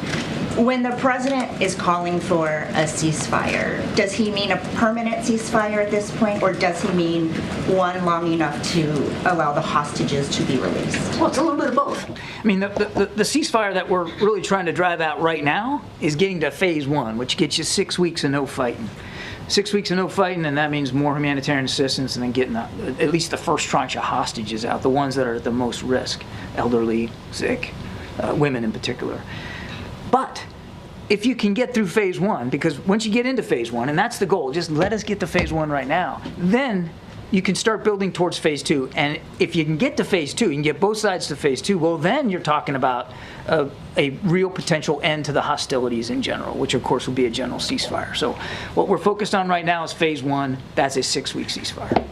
Yes, ma'am. Thanks, appreciate it. Taking a step back, just to follow up there, has the message from... All right, well, we've been listening to the White House press briefing. It started with White House Press Secretary Karine Jean-Pierre. And as you see now, she was joined by John Kirby, the White House National Security Communications Advisor. They've been speaking with reporters. Jean-Pierre said that our hearts are with Let's those get in saucy. Winder, New Georgia. Saucy Spoon Baked Beans. 4 bold flavors. Applewood smoked bacon, jalapeno bourbon. To accomplish this for a lot of people, but how do you feel? What is healing way for the community? I think at this point, healing-wise, all we can do is just go up from here. Like, after everything that's happened, like the shooters are, like, they are gone now, most of them. So it's just, we can pray and hope that our lives get better from here and that it's more happier. And obviously, students want to tell their parents they will be there. Tell me about that reunion process. Were you picked up by your parents? Or? Thankfully, my sister was here. She came and picked me up, but the line to leave the gym was a lot. It was a really long line, and it took a really long time with investigations going on and us being on lockdown over and over again, and many people passing out and having medical emergencies in the field. It was just really hard to get through.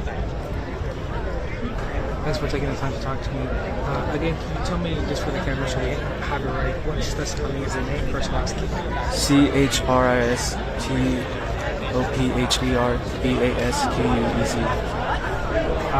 Can you also say, so we know the pronunciation? Christopher Vasquez.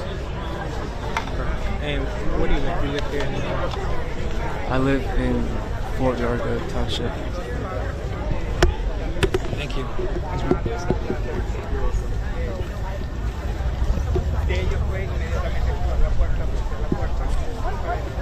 Oh, one slice. You eat a whole pizza. I'm going to fall. Well, I saw my friend Luca.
First picture that I took was it looked like a student was crossing the street.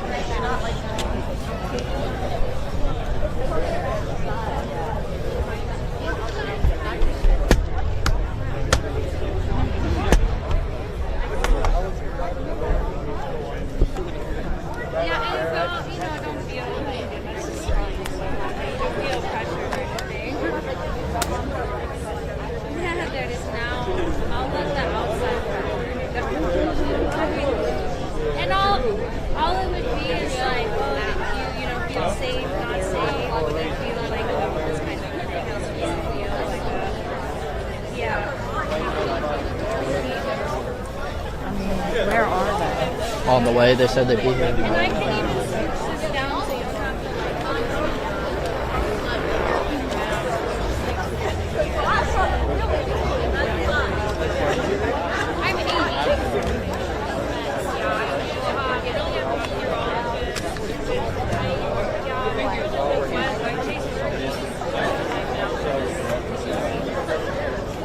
I'm 80.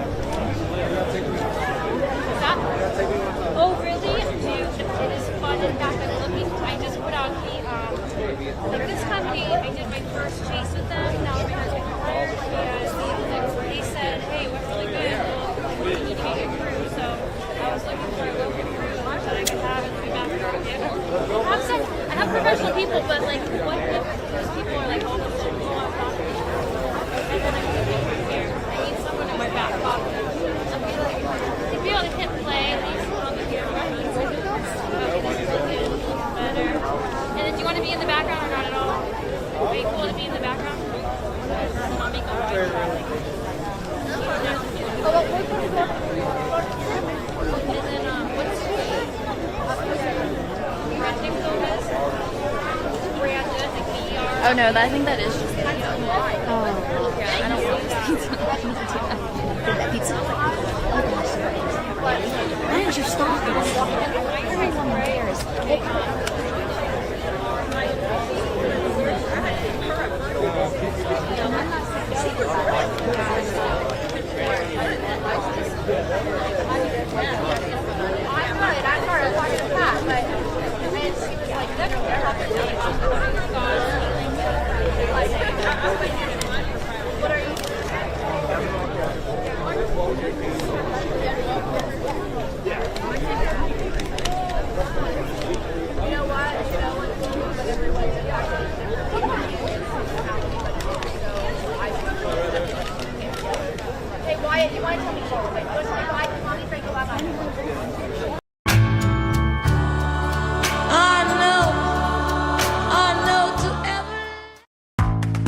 Your future is at your fingertips.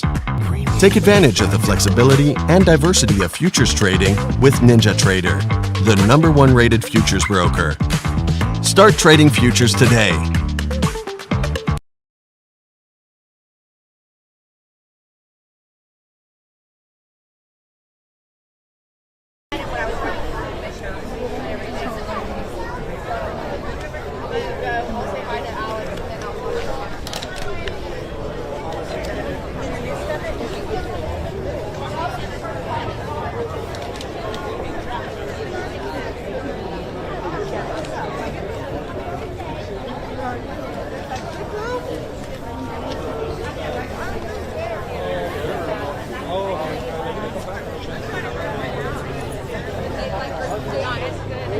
My first time on radio or in TV, I went on some radio station and the call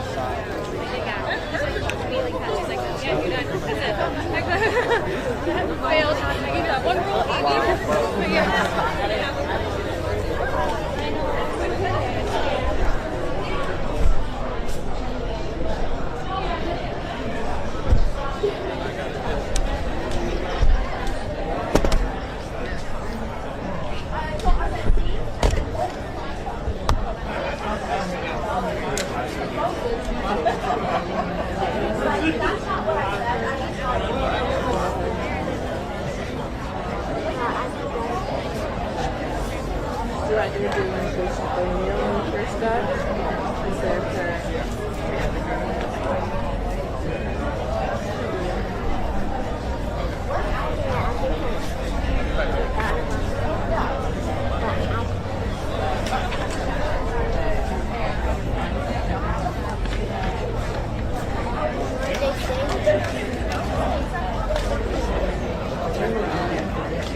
Thank you, God.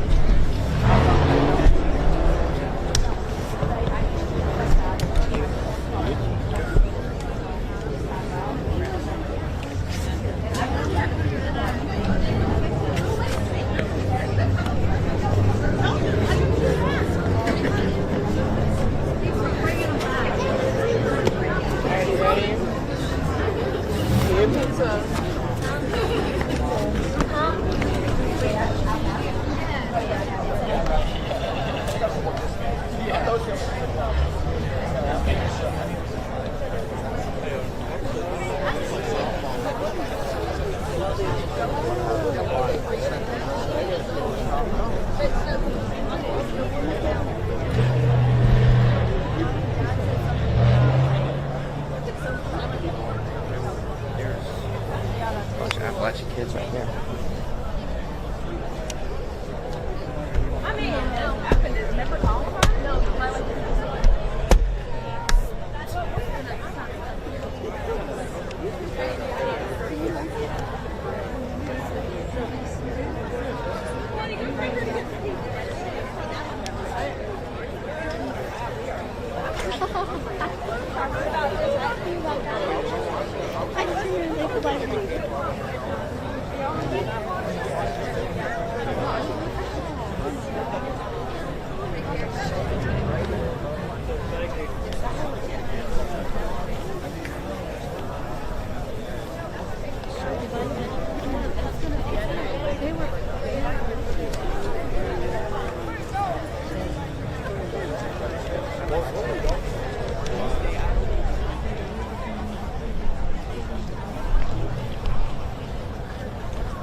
It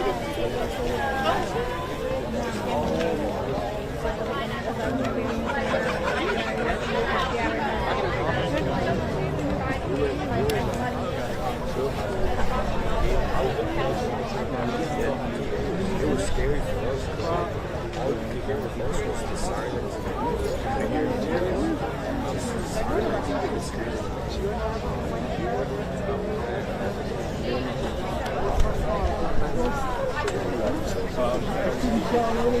I don't know for sure. Don't want any pizza, they're doing pizza right away. This one doesn't cheat, so she eats the red sauce.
Thank you.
We have these cats that hang around the school, and we feed them.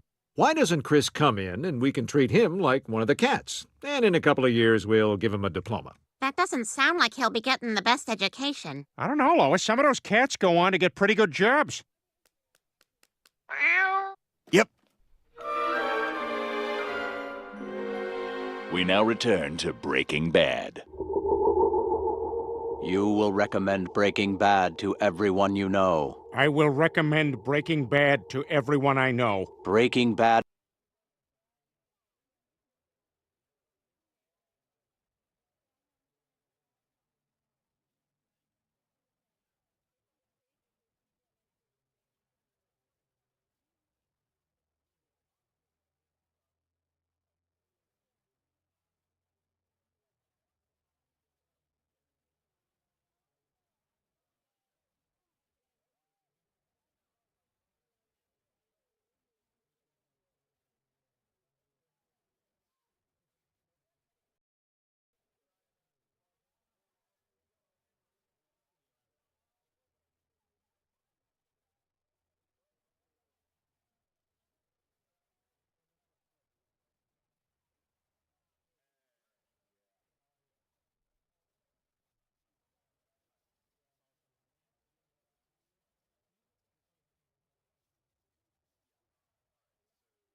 Kamala's internal polling must be pretty bad. The Democrats' numbers guru, Nate Silver, just put out another election forecast with Trump as the heavy favorite. Look at that. Kamala flunked her DNC speech and her CNN interview. And now Silver says Pennsylvania and Michigan have become something of an issue for Harris. Journalist Mark Halpern is hearing whispers that Democrats are ruling out PA. Listen. I talked to two people today, Democrats who know the state very well, and they both said that they thought Harris not only was behind in Pennsylvania today, but they thought she was likely to lose the state. They didn't rule out that she could win it, but they thought it was unlikely. And if you believe that, what these people believe, and if you believe that what my source does, that her chances of winning Pennsylvania are quite low, you can't make her the favorite. And you almost can't even say this race is a toss-up, because Harris without Pennsylvania is not in a competitive competition.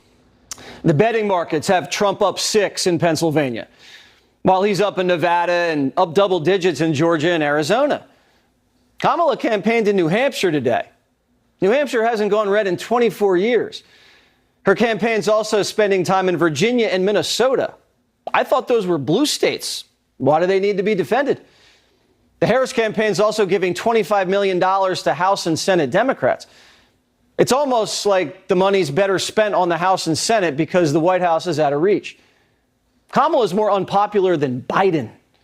Wall Street Journal poll has her underperforming Biden with young voters, black voters, Latinos, men, and women. That's the entire country.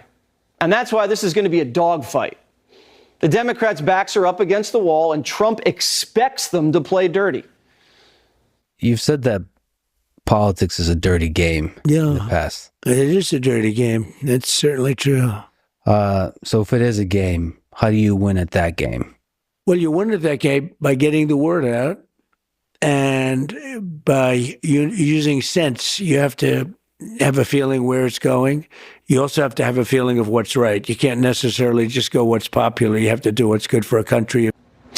Fox News legal editor Carrie Urban is here. So you listened to this briefing today by Garland, and you saw the FBI director standing very seriously next to him, not cracking any sort of smile. Are the people buying this time? You know, as we were anticipating this press conference happening, Jesse, I was thinking, and I was saying here, okay, this better be good in light of the fact of, you know, everything we went through in 2016, everything you mentioned, but also the fact that Iran, and we know this for a fact, is they are actively engaged in a disinformation campaign to upend the 2024 election to hurt Trump. They are apparently helping to fund some of these anti-Israel protests across the country. Oh, and they're trying to kill Donald Trump as well. So I thought, okay, well, the Justice Department knows all that, and they haven't brought any charges against any Iranian government actor yet. So I hope this Russia announcement is good.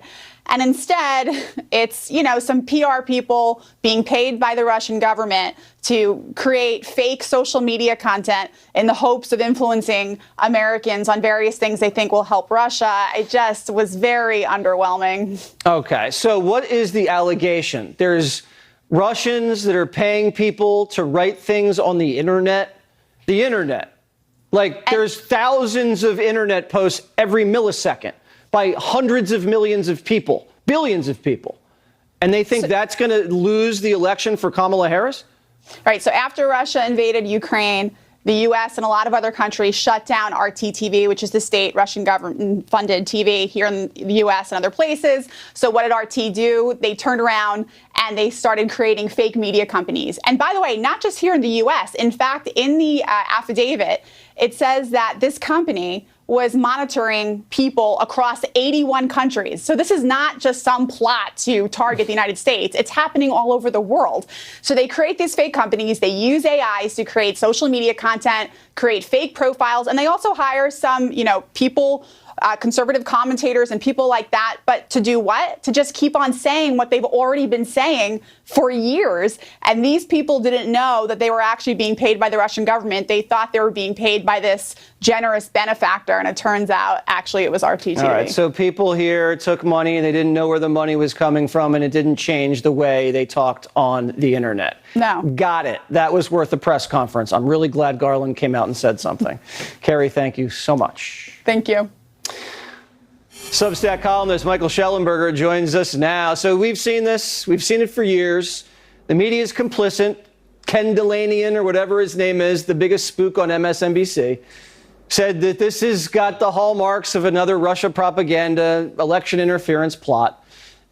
Are they really that ignorant that they think this is going to work?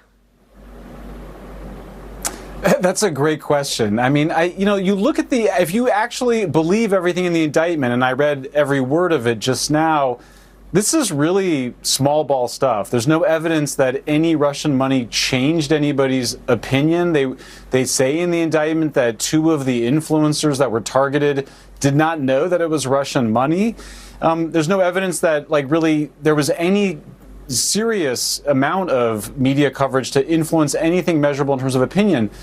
All that being said, I mean, the main issue here is that we have this record of the Department of Justice running Russian disinformation hoaxes twice, not once. The first time claiming that the Russians favored Trump when we now know that they favored Clinton. And then the second time, the Hunter Biden laptop, where we now know that the FBI ran a disinformation effort to make people think that it was about the Russians. So nobody should trust blindly the Department of Justice when it says anything about Russia. So now we have the United States government interfering in 3 elections in a row, 16, 20, and 24, on behalf of Democrat candidates, weak Democrat candidates, Hillary, Biden, and Harris. What does it say about the Harris campaign that they need to do this right now?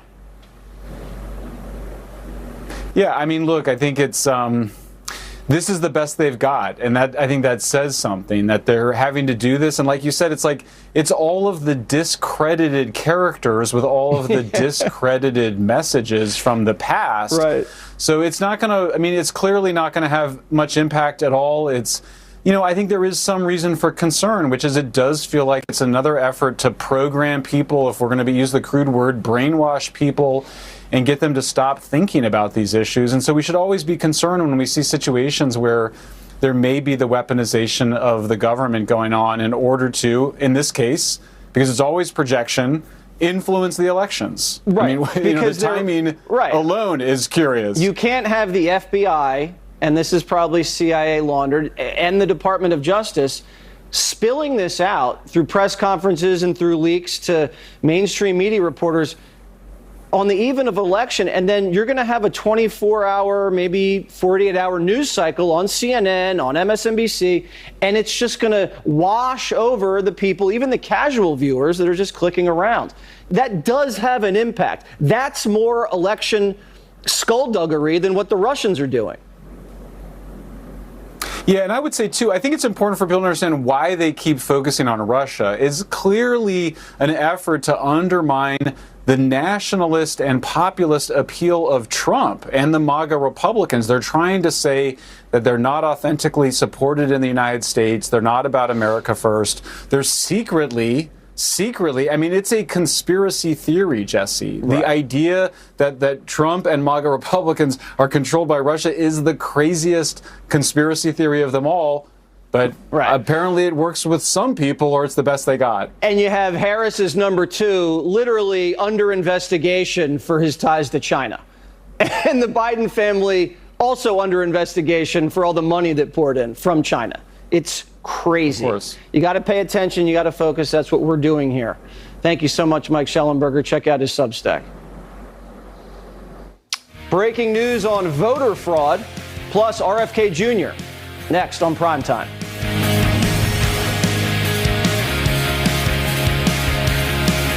Glucosil is the only nutritional supplement that targets all 3 blood sugar essentials to to help keep your levels within the normal range. I'm really impressed with Glucosil. Based on scientific evidence, I recommend Glucosil.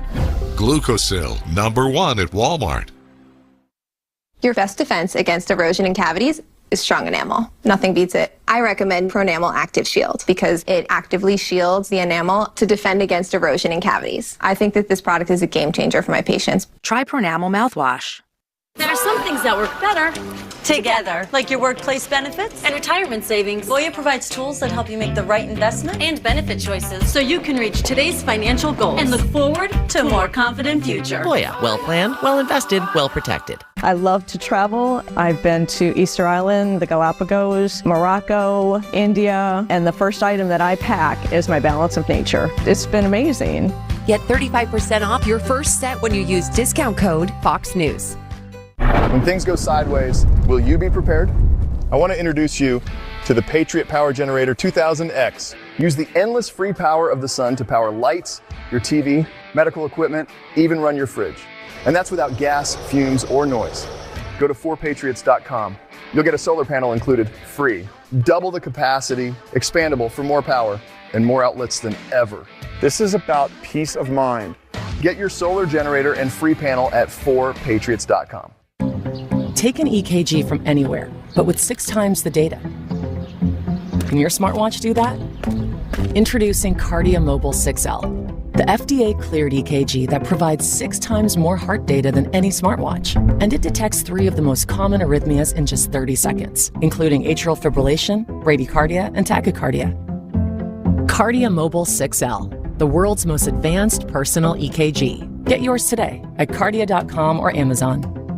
Do you need space? You need the General. With our high demand and steel prices going up soon, General Steel is now offering some of its best pricing in its 4-decade history. Waiting will cost you thousands. Save big on popular pre-engineered steel buildings like our 100 by 200 fulfillment center and warehouse, 100 by 100 manufacturing buildings, and 80 by 160 column-free commercial centers. The General even offers personal spaces like this garage or this shop, all tailored to your needs. And don't forget our 50-year warranty is included on all buildings. This shocking low pricing event won't last long, so call now. General Steel buildings are American-made, feature pre-cut, pre-welded beams, and 26-gauge steel walls and roof panels, all designed to bolt together easily, saving you construction cost and time, so you can be in the new building you need quickly. With our high demand and steel prices going up soon, waiting will cost you thousands. Call 1-866-91-STEEL to get the building system you need delivered this summer. That's 1-866-91-STEEL. It takes special dedication to care for our elderly, especially when they need it most. At Visiting Angels, we help seniors remain independent and safe in their own home. And give families that special peace of mind, knowing that their loved ones have the best care possible. America's seniors need our helping hand. So if you care about caring, come on and join our team. Visiting Angels, America's choice in home care. Fox News at Night has you covered. From critical events here at home to the global conflict shaping our world. We will cover it in full. Don't miss Trace Gallagher on Fox News at Night.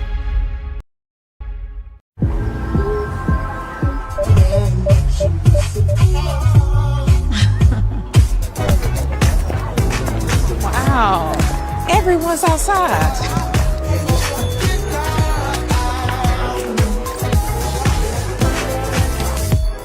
You got gas that fast? No, it's a hybrid. I'm good on gas. Okay, Hyundai. Miss Good on Gas. The new Hyundai Tucson Hybrid.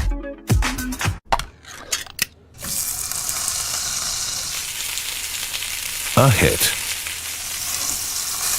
No matter how you slice it, or cut it, or cube it.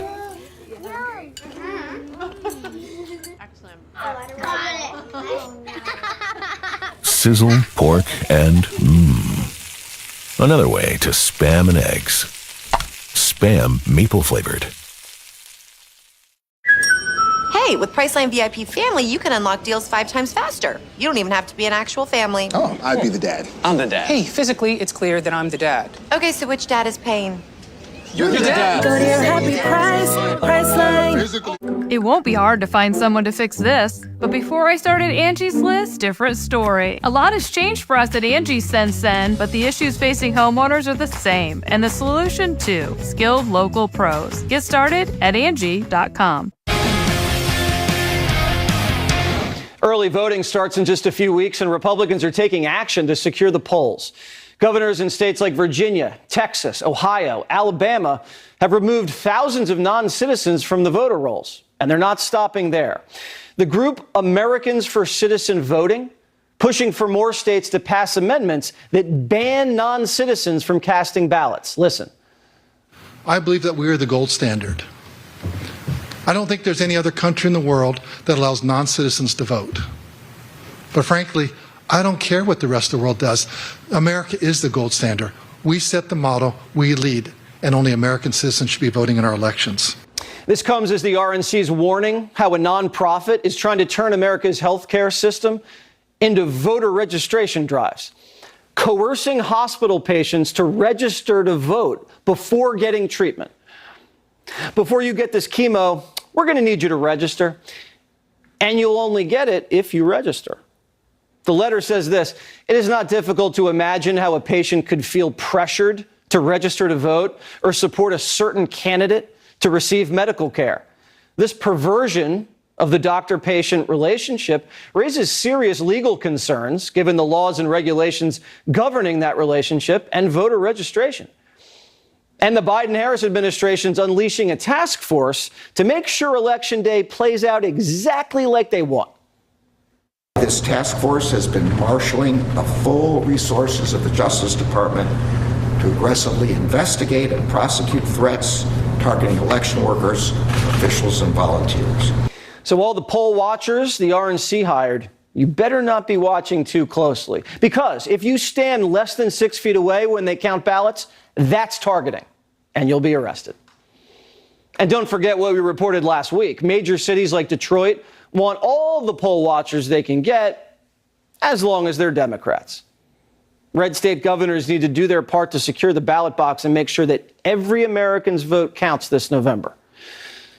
This election will be decided by swing voters in the battlegrounds. The Times say these undecideds are primarily white men under 45 with just a high school diploma. Their top issue? The economy, by a mile. These voters are ripe for Trump's picking. So, of course, the media is saying this.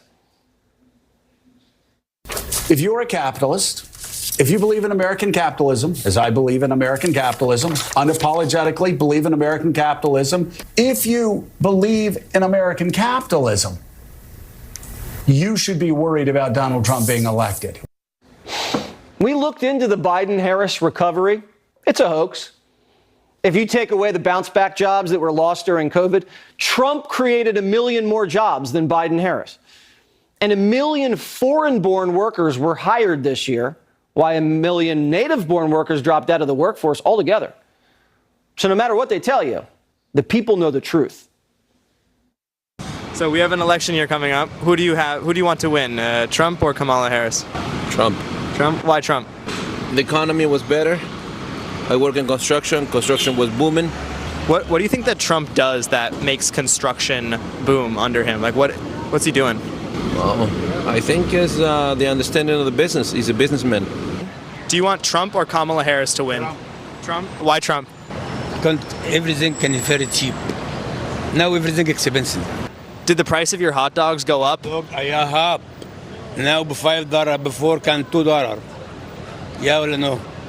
Everything expensive now. Okay, so soda expensive, everything expensive. Kamala's policies have hacked away at America's middle class, which is why her campaign website doesn't include any policy. Kamala's going to have to explain herself on the debate stage exactly in a week, because most people have no idea who she is. A new McLaughlin poll says over 70% of Democrat voters are unaware of Harris's positions in general. Nearly 90% of Democrats have no idea Kamala will consider allowing inmates on death row to vote, killers. And over 80% are completely unaware that Kamala supports the elimination of private health insurance. Kamala's policies aren't popular, which is why she's busing voters to her rallies, like today. Trump press secretary Carolyn Leavitt got word that Massachusetts voters were transported to Kamala's New Hampshire rally because she couldn't fill the arena. Sources say Kamala is spending a week at debate camp in Pittsburgh to prep.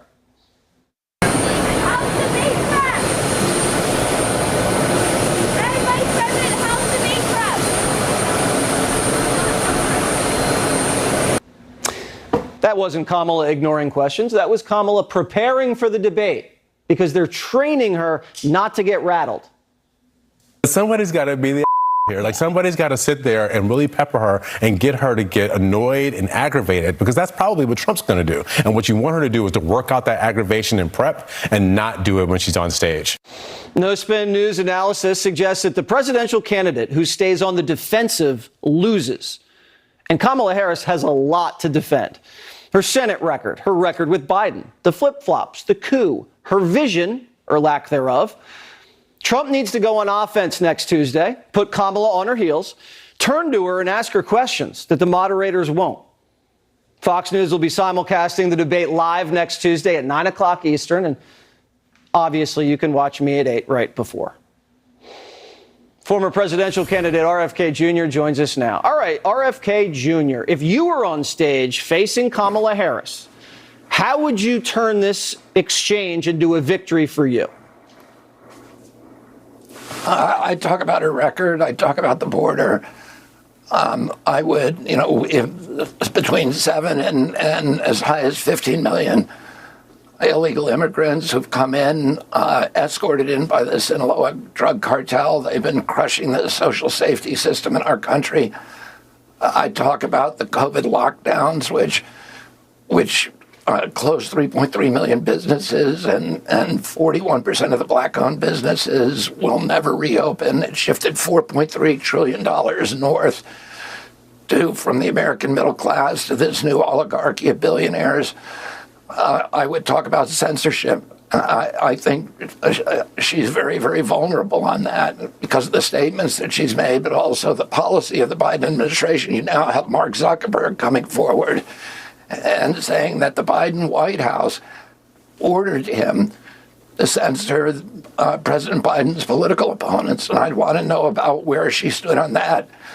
I'd talk about the health epidemic in our country that is overwhelming American children. I talk about her role in gaslighting the country about President Biden's mental condition. She told the country that she was talking to him every day and that he was perfectly okay. And then we realized that it was all a hoax when we saw him on the debating stage. Oh, I think she has a lot of the economy is a mess. We've got I want to know how she's going to deal with the housing crisis, how she's going to get our kids back into houses again. Our kids can't afford housing, the first generation in history.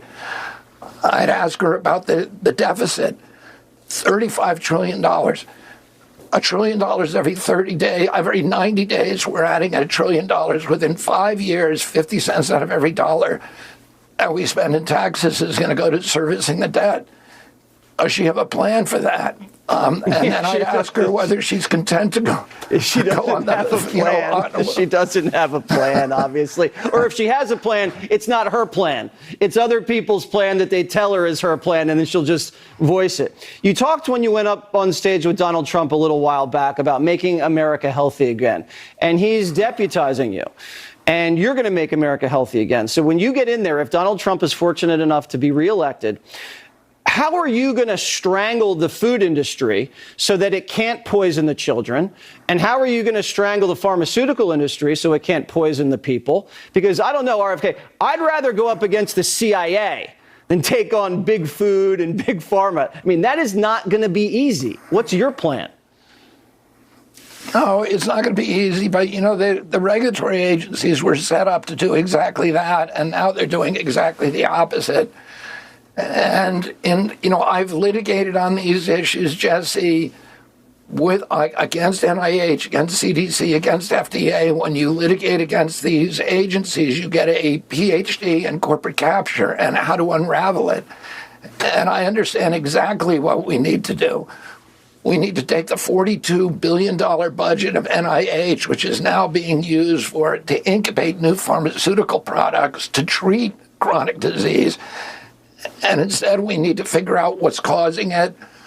We need to name names. We need to say, whether it's high fructose corn syrup is linked to the obesity epidemic, establish the science behind that. And once we have a good science out there, the litigators come in and we'll solve the problem. So you are going to tackle root causes. That's interesting. I remember someone else was responsible for root causes and didn't really get to the bottom of it. I like that plan. I hope the plan works. RFK Jr., thank you so much for joining us again on Jesse Waters Primetime. Thank you, Jesse. Thanks for having me again. Of course. Breaking news on the Secret Service and wow. Wait till you see this.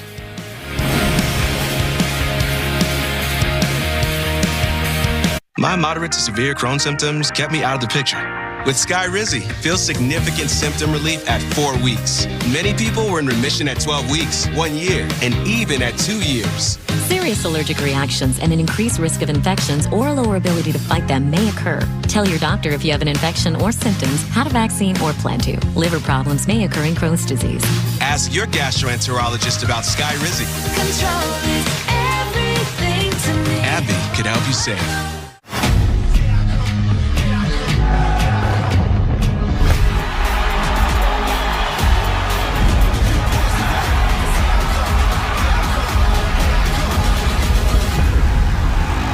My TV provider let me choose what I pay for. Sling lets you do that. Hey, where are you going? I wish my TV provider let me choose what I pay for and let me pause my subscription when I want. Sling lets you do that. Who? Sling! I wish my TV provider let me choose what I pay for and let me pause my subscription when I want and have hundreds of free channels. Sling lets you do that too, Mr. Fish. Choose and customize your channel lineup or watch for free. Sling lets you do that. We've been searching across America for a special place with a story aching to be told.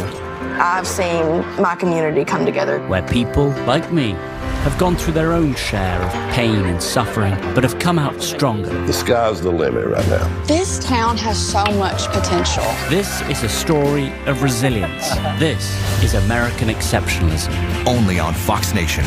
America is streaming. Raising twins as a single mother presented quite a few challenges. The financial aspects of, oh my gosh, how am I going to provide for my family? I'm going to have to get 2 jobs.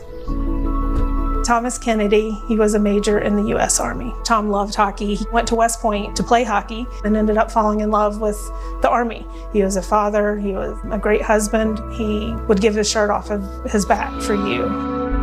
In 2012, Tom was deployed to Afghanistan. He was on his way to a provincial governor's meeting. Tom was killed by a suicide bomber. When the bomb went off, Tom was in a group of 4 that were killed in the incident. The morning I found out, our world has just been upended. With not having Tom around to be here in our everyday life, my sister moved in with us and she helped me with the day-to-day life of raising 2-year-old twins. In 2018, I was diagnosed with breast cancer. Just kind of threw a wrench into what we had established as our daily life and our new normal. My mother-in-law had told me about Tunnel to Towers, and when I found out that I was selected to have my mortgage paid off, it seemed like I had won the lottery. Today, we welcome the Kennedy family into their mortgage-free home. The timing was just incredible with everything that I'm going through with my treatments for metastatic breast cancer. Having our biggest bill being taken care of by Tunnel to Towers, I'm able to focus on my children and my health. People should give to Tunnel to Towers because it really helps family members of fallen service members, first responders who they wake up one day and it's a normal day and then their world can just be turned upside down, and to know that there is an organization that can step in, it's irreplaceable. Please contribute $11 a month to help families like mine. Please visit t2t.org. Hello, I'm Mike Lindell, and I'm excited to announce my all-new My Mattress Topper. I've combined two of my very best technologies. It starts with the famous MyPillow foam that provides you that overall full body support. Second is the individual comfort supports that give you your own unique sleep experience. It's like it was made specifically for you. The queen size alone has over 14,000 comfort supports. So go to mypillow.com or call the number on your screen. Use your promo code and you're going to save $100 off any size My Mattress topper. For example, queen size now only $149.98. These prices are unheard of, but there's even more. Order right now and you're going to get a set of MyPillow bed sheets absolutely free. My Mattress Topper is backed with my 60-day money-back guarantee, so if you return it for any reason, keep my bed sheets as a free gift to you. Don't delay, order now. Visit mypillow.com. As the candidates race toward the White House, America hopes for a clean and fair election. But do your kids understand what that means? It's why my team created the Kids Guide to the Presidential Election, and you can have it for free. Get it at freeelectionguide.com. It's been about 2 months since Trump was almost assassinated on the Secret Service's watch, and the Biden-Harris administration is just shrugging it off. A new report from Susan Crabtree is showing us exactly where the Secret Service's priorities are. The Secret Service is looking for agents to attend an all-expense-paid trip to an LGBTQ out and equal workplace summit at Disney World next month. So in October, at the peak of the presidential campaign, with Trump zigzagging across the battlegrounds, rally to rally, putting himself at risk, the Secret Service is flying dozens of agents to Disney World for an LGBTQ summit? This is the same agency that complained they didn't have enough money and resources to protect Trump. But now they're splurging on DEI trips. Meet and greets with Mickey Mouse are more important than protecting Trump's life. We reached out to the Secret Service, never heard back. So while the agents enjoy the Magic Kingdom, the House task force investigating the Butler shooter is pushing for more answers. Remember how the feds cremated Crooks just days after Butler? The task force wants Thomas Crooks' autopsy reports, as well as all the transcribed interviews from all the local agencies who were on the ground that day. The FBI's already done the interviews, but they're stonewalling. Why? What are they hiding? Last night, a whistleblower revealed many of the agents at the Butler event weren't even Secret Service agents. They were just last-minute fill-ins plucked from Homeland Security. These guys were trained to do sex crime investigations, not presidential protection. The only training they got, you ready? A 2-hour Zoom that wouldn't stop glitching. After our show, the Secret Service put out a little silly boilerplate statement. Ready? The U.S. Secret Service respects the role of oversight. To date, we have provided over 1,500 pages of responsive documentation to Congress and have made employees available for transcribed interviews. These efforts will continue as our desire to learn from this failure and ensure that it never happens again is unwavering. That's not a denial. Secret Service leadership cares more about hiding the truth than about protecting President Trump. Assassination Task Force member, Congressman Pat Fallon, is here. Congressman, what are you learning about this DEI summit at Disney World the Secret Service is hosting? Jesse, do you believe that? I mean, they have $3.1 billion budget, 8,000 employees at the Secret Service, and that's what they're concerned about when a former president and the leading candidate to be the next president was almost killed. How about looking granularly at what the mistakes that were made, and there were many, and at a historic level. It was an epic failure. Looking at what happened on July 13th and also changing your culture. And if they don't do it, the task force will do it for them. Do you think there's going to be resistance getting the autopsy of Crooks? Because it's fishy that they cremated this sucker right away. And then it doesn't seem to be how things would usually run in an operation. Wouldn't you want to preserve the body for science, for posterity, for the investigation? This isn't just some serial killer. You know, this is a huge deal that could have had national security implications. Well, what do you expect? Yeah. Well, we're going to subpoena the autopsy report. We have to. And yeah, you're right. It was the body was cremated. It should have been. This is a part of a national. This is an investigation of national importance. And it should have been preserved at least until we said, okay, we're done with our investigation. But they didn't do that. I mean, they didn't do a lot of things. Considering the threat, Jesse, to President Trump from Iran, they should have had a full counter-surveillance team. They should have had a counter-assault team. They should have mitigated the high ground. They should have leveraged technology with drones, used anti-drone technology. They had 2 command posts, not 1, but 2. That is absolutely absurd. That is, stupidity 101 to do that. And, we're finding more and more out every day. Yeah, well, Iranians are trying to kill a presidential candidate, but they're holding press conferences about a guy in a website in Russia. Got it.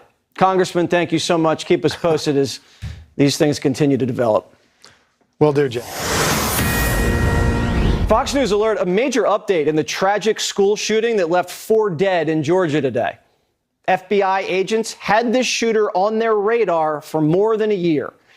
Correspondent Christina Coleman is here with the latest. Christina. Hi, Jesse. Yeah, that's right. The FBI and the Jackson County Sheriff's Office released a joint statement that confirms that the 14-year-old accused of shooting and killing 4 people today at Appalachia High School had been on their radar before. They say he was 13 years old back in May of 2023 when the FBI's National Threat Operations Center received several anonymous tips about online threats to commit a school shooting at an unidentified location and time. They say the online threats contained photographs of guns and that within 24 hours, the FBI determined the online post originated in Georgia, and the FBI's Atlanta field office referred that information to the Jackson County Sheriff's Office for further action. And the Jackson County Sheriff's Office located a 13-year-old. They interviewed both him and his father. The father stated he had hunting guns in the house, but that his son did not have unsupervised access to them. Authorities say the teenager denied making the threats online. And the Jackson County, they alerted local schools for continued monitoring of the suspect, that 13-year-old. Well, authorities say that teenager who was 13 years ago when he was notified, or the FBI was notified of possible threats made by him, that teenager is now 14 years old. He is in custody and he is accused of shooting and killing 2 students and 2 teachers today. Authorities say he is going to be charged with murder and tried as an adult. Jesse? All right, Christina, what a tragedy. Thank you so much. Well, Fannie Willis and Nathan Wade got caught again.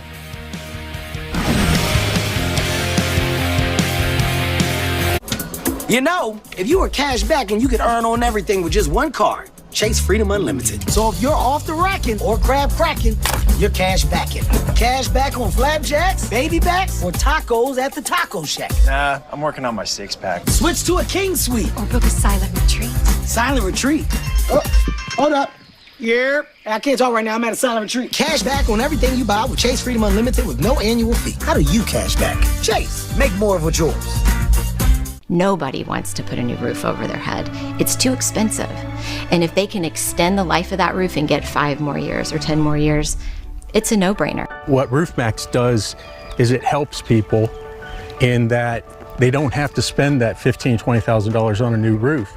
They can spend pennies on the dollar. The RoofMax product was a small percentage of cost of replacing a roof. This is a great financial decision for us as a community. The best ideas come from solving common problems. My problem, like a lot of other men, I couldn't find a shirt that looked good untucked. So this became my passion, to design a shirt that captures the perfect balance between length and fit. Easy to say, not that easy to do. But with some innovative design changes, we did it. Our problem, my solution. Untuckit.com. When I started MyPillow, it was just a problem solution, one product company. Well, since then, with the help of my dedicated employees, we now have hundreds of products, some you might not even know about. To get the word out, we're having a $25 extravaganza. 2-pack multi-use MyPillows, $25. MyPillow sandals, $25. And for the first time ever, our 6-pack towel sets, you guessed it, just $25. Our brand new 4-pack dish towels, $25. And I've never done this before. Premium My Pillows with all new Giza fabric, any size, any loft level, even king size for only $25. And there's so much more. So go to mypillow.com or call the number on your screen. Use your promo code for our $25 extravaganza. Order $75 and over. Your entire order ships absolutely free. A heart attack? Do they have life insurance? No. But we have life insurance. John. I'm trying to find something we can afford. Fortunately, in only a few minutes, SelectQuote found John a $500,000 policy for only $29 a month. And his wife Anne a $500,000 policy for only $21 a month. Go to SelectQuote.com now and get the insurance your family needs at a price you can afford. SelectQuote. We shop, you save. When you can't watch, listen. Get the latest news, business, and news headlines on SiriusXM. Anytime, anywhere. Fox News Audio on SiriusXM. America is listening. Meeting John Deaton, the GOP Senate candidate fresh off his primary win. Can he take down Elizabeth Warren in historically blue Massachusetts? Find out tomorrow on Fox and Friends.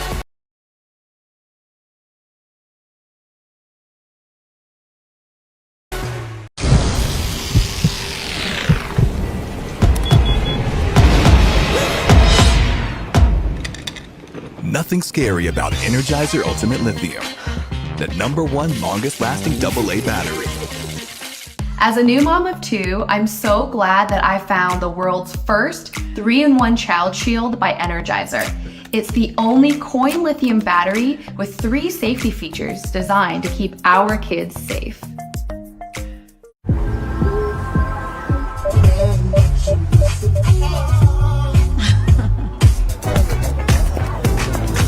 Wow, everyone's outside.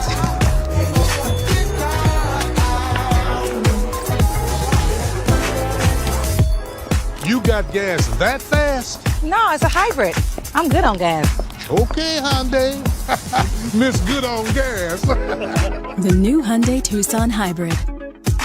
Why do couples choose a Sleep Number smart bed? I need it a little cool. And I need it a lot of cool. We're both cool like that. Sleep Number does that. Actively cools and warms on each side. The Queen Sleep Number C2 smart bed is only $9.99. Shop now at a Sleep Number store near you. It won't be hard to find someone to fix this. But before I started Angie's List, different story. A lot has changed for us at Angie since then, but the issues facing homeowners are the same. And the solution too, skilled local pros. Get started at Angie.com. Reunited, and it feels so good. Fannie Willis and lover boy Nathan Wade caught on body cam together. Fannie's daughter, Kanaya, was arrested last month for driving with a suspended license outside Atlanta. And when mommy showed up to the crime scene, Wade was riding shotgun. Okay. Connie, nice to meet you. So, Corporal Clark, my pleasure. Nice to meet you. What? So, apparently, Nice to meet you. apparently her license is suspended. Nice to meet you. She's gone over to Fayette County Jail, which is right in the Fayetteville Square. Wait a second. Didn't Fannie say her hookup days with Nathan were over? Under oath? The physical relationship ended pre-indictment. I don't need anything from a man. A man is not a plan. A man is a companion. Not a plan. So they're no longer co-workers and they're no longer lovers. What was Nathan doing at Fannie's side during her time of need? Maybe they were just doing some late night paperwork at the cabin. Pro bono, of course. Did you go to a cabin with Miss Willis ever? Ever? Ever.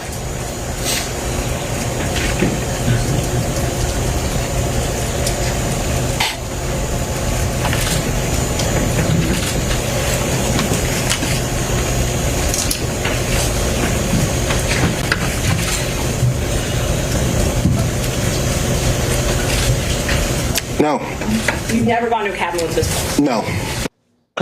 Primetime reached out to both Fannie and Loverboy to see if they're still together. No response. Maybe there's a clue on Nathan's shirt.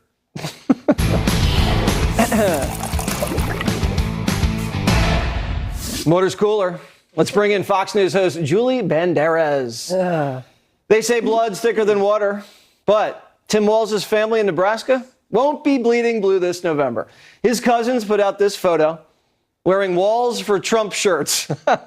And Trump reposted it saying he looks forward to meeting them all soon. We have to be completely transparent. These are third cousins of the Waltz guy.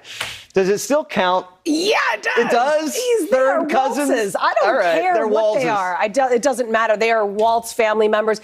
Listen, if you're the family member of a potential future vice president of the United States, okay, you normally would brag about that, wouldn't you? Right. I'd want everybody to know that I was going to be close to power. Yeah, absolutely. I was going to be at the Easter egg roll. I was going to be at the July 4th barbecue. Like on Facebook, you're like more than 2 friends away from the future vice president, potentially. Right. So if you're wearing a Waltzes for Trump t-shirt, that is not a good sign. You're not going to be back for Thanksgiving. Not. Sorry. No, never. 2 years after getting the boot, Brian Stelter is returning to CNN. That's right. He's returning to reliable sources, and he says this time is different.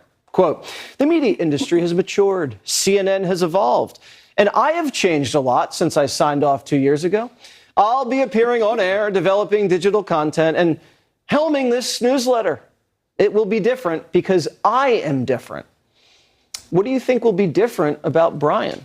Well, let's see. I think that his message will be the same, but I do think Brian has changed on a personal level. He has spent time with his family.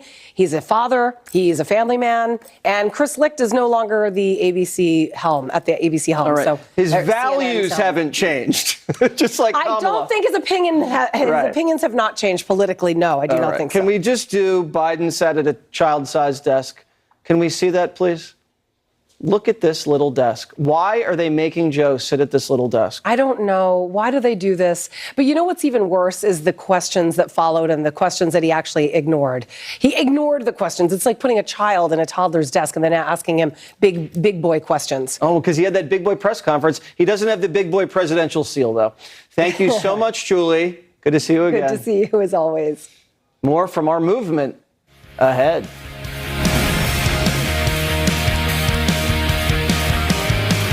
When I grow up, I want to be an actor. So why don't you act like a good sister and get me some more of those baby back ribs? I want to be a director now. Let's try a scene where you go get your own. And action. And cut. A lot of drama on this set. Action. And cut. Maybe I'll just go get wings for everybody. Why are so many people giving Superbeats heart chews 5-star reviews? Because they're a really simple thing you can do to help promote more energy and support healthy blood pressure. Doing more to support your healthy blood pressure has never been this convenient. Thanks to Superbeats Heart Chews from Human, the original and only #1 doctor, pharmacist, and cardiologist recommended beet brand for heart health support. Superbeats is doing a whole bunch of things at once. It's giving me the energy that I want. Circulation, heart health. I really am feeling a difference. Superbeats clinically studied grapeseed extract helps target your cardiovascular health, supporting nitric oxide availability, circulation, heart health, and healthy energy. Best of all, it was shown to promote normal blood pressure nearly 2 times more effectively than diet and exercise alone. Doctors recommend Superbeats, and I swear by it. I know you'll love what it does for you, too. Call or go to freesuperbeats.com and get a free month supply, plus free shipping on all bundles. Use discount code FOX and get an extra 20% off. Tommy Copper has an advanced weapon to fight pain and recover faster. I do this because I occasionally do this. And I have to do this. My wife makes me do this. And I love doing this. Infrared and red light therapy works at the cellular level to help reduce swelling and fight pain. Best 20 minutes of my day. That's all it takes to get the most out of every day. Go to TommyCopper.com and save 40% site-wide today. You need this. Trust me. Gemstone product I find very versatile, very affordable, very clean install to get the same finished look of a stone product. I think it's a fantastic product, and I don't see us going back to the traditional stone method anytime soon. Gemstone is DIY friendly, goes from box to the wall in minutes, and can be used for any project inside or out. Text FOX to 59583 to get your discount code and save up to 50% over real stone. I want to diversify our investments, but I'm not sure what to trust. My sister thinks. Your sister thought stuffed animals was a good investment. I don't trust her judgment. They were cute. Gold. There was a gold bear. No, real gold. Coins and bars you can actually hold. In unstable financial times, history has shown us to trust gold and silver. And the company with the history to trust is Goldline. Goldline has been helping our clients buy and sell gold and silver since 1960. That makes us a trusted source in industry. When you buy with Goldline, you get unmatched service. Goldline's dedicated account executives make the entire process easy from door to door. We even offer free delivery. We made the right choice going with gold. And Goldline. Call now and receive a free Goldline buyer's guide and learn about our weekly specials. Trust gold and silver. Trust Goldline. Call Goldline today at 1-800-278-5077. This is a call to all my fellow Americans to stand up, fired up, and will not let up. To put your foot down and will never lay down, Americans. You're the ones this country needs. To stand up for what you believe in. To wear your pride on your sleeve. This is a call to the ones who put family above fortune and always have their neighbors six. At Pure Talk, we're a wireless company that champions American values. We'll give you a voice, along with unlimited talk, text, and data for only $20 a month. That's less than a burger and fries these days. All on the most dependable 5G network. So stand with us, a proud American company that stands up for and gives back to the people who built this country. People who stand for our flag. People who believe in working hard, not hardly working. So join your fellow Americans and call Pure Talk to get 50% off your first month. This is your calling. It's time to answer. The future. The way you see it is said to depend on where you sit. At X-Chair, we think it also gets down to how you sit, which is why our technology is light years ahead. With our groundbreaking ELEMAX technology, bringing hot, cold, and touch into one extraordinary seating experience. At X-Chair, we've got our eye on the future of work, so you can focus on the present. X-Chair puts in the work, so you don't have to. Celebrate Labor Day with up to $400 off, including free ELEMAX. Sale ends September 16th. A Donald Trump town hall, moderated by Sean Hannity. Sean is in Harrisburg as the GOP candidate discusses policy and responds to Kamala Harris's attacks on his record and more. A Donald Trump town hall, moderated by Sean Hannity, tonight, only on Fox News Channel. Ellie and Sophie, first day of 8th grade. Whew, one more year until high school. Whew, that is going to be tough. For me, they'll do great. Good luck, girls. Satish from Denver. You cut Julie off too soon? I'll show you a movement. Got to pay the bills. Hutch from Twin Falls, Idaho. I am unburdened by what has been with these Russian collusion hoaxes. Aren't we all? Dan from Tinley Park, Illinois. Why didn't Biden just tell the Russians don't? Don't. Laura from Plano, Texas. I had a dream about you last night. And? Text me tomorrow. Tell me more. All right, we have the great Sean Hannity is next with Donald Trump at a town hall, 9 o'clock, the whole hour. It's going to be great. DVR, the show, and always remember, I'm Waters, and this is my world.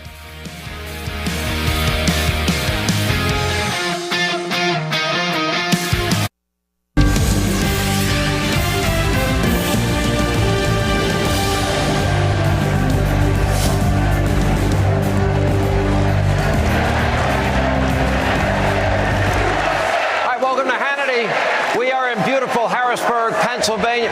Hello, Harrisburg. A massive crowd. In just a minute, former President Donald Trump will join us for an hour. In part, he will answer your questions. Think about this. In just 13 days, early voting will officially get underway across the Keystone State. In a few days, just mail-in ballots will go out in other states. And we are only 61 days from what I believe is an inflection point for the country. That's less than 2 months away. And that's the 2024 election. The race, according to polls, is close in 7 states. The latest Trafalgar poll has Donald Trump up by 2 in this state of Pennsylvania. This state could very well decide the entire race. Nationwide, the Real Clear Politics average shows statistically it is close, a tie in these states. Meanwhile, left-leaning statistician Nate Silver is giving President Trump a 58% chance of winning the Electoral College. But that, too, remains close. Trump is now trending up in Nate Silver's model and multiple polls after Kamala's long-lived honeymoon phase now finally appears to be over. Our one and only interview was a whopping 16 minutes and 30 seconds of talk time. I've done a lot of interviews with Donald Trump. I promise you, not one has gone under an hour. She has yet to hold a single formal press conference in 45 days after her coronation. She won't even take unscripted questions from voters at a town hall. Later on, we will be taking questions from this audience. She apparently pretended to be on a phone call to avoid reporters on the tarmac. That was yesterday. The truth is she doesn't have a good answer for her radical beliefs or sudden flipping and flopping and flailing or her horrible record in the Biden-Harris administration. She keeps saying, well, I'm going to deal with the inflation on day one. I'm going to deal with the border on day one. Day one was January 20th, 2021.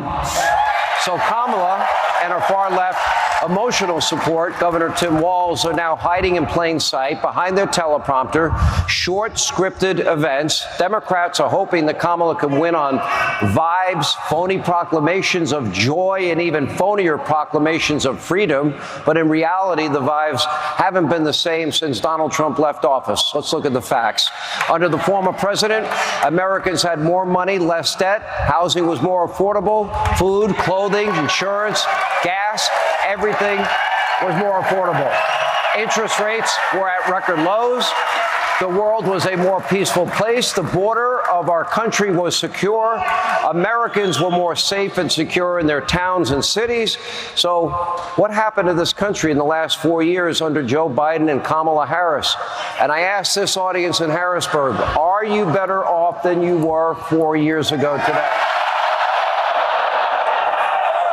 Now, here to answer that question and many more, let's give a warm Harrisburg, Pennsylvania welcome to the 45th President of the United States, Donald J. Trump.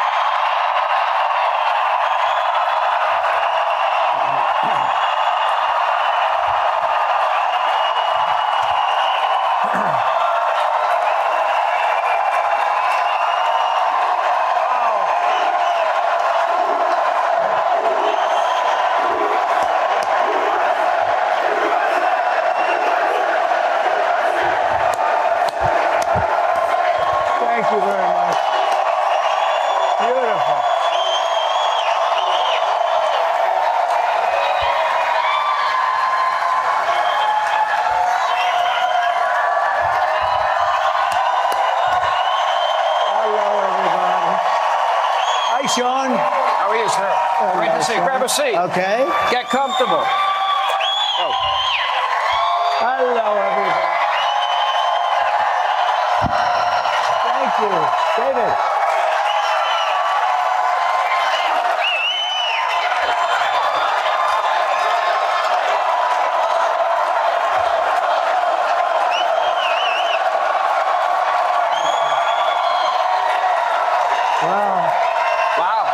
Nice crowd. I would say it's a big crowd. You know, I mentioned we had this terrible shooting in Georgia. Right. Our prayers are with our friends in Georgia. And I've been doing town halls and interviews in public with you for all these years since you got into the political arena. And I told this audience, never before have restrictions been so tight, obviously after the assassination attempt as well. And Director Ray said the threat level has never been this bad. He said it 5 consecutive times before Congress. What is going on? Well, it's a sick and angry world for a lot of reasons. And we're going to make it better. We're going to heal our world. We're going to get rid of all these wars that are starting all over the place because of incompetent American leadership. And we're going to make it better. You know, Viktor Orban made a statement. They said, bring Trump back and we won't have any problems. He was very strong about that. So we're going to hopefully do very well. We have an election coming up. And actually, you know, they keep saying 60, but it starts in Delaware and North Carolina and other places a lot sooner than that. So we're going to be, I think we're going to be very well set up to do a great job. And do we love Pennsylvania? Do we love it?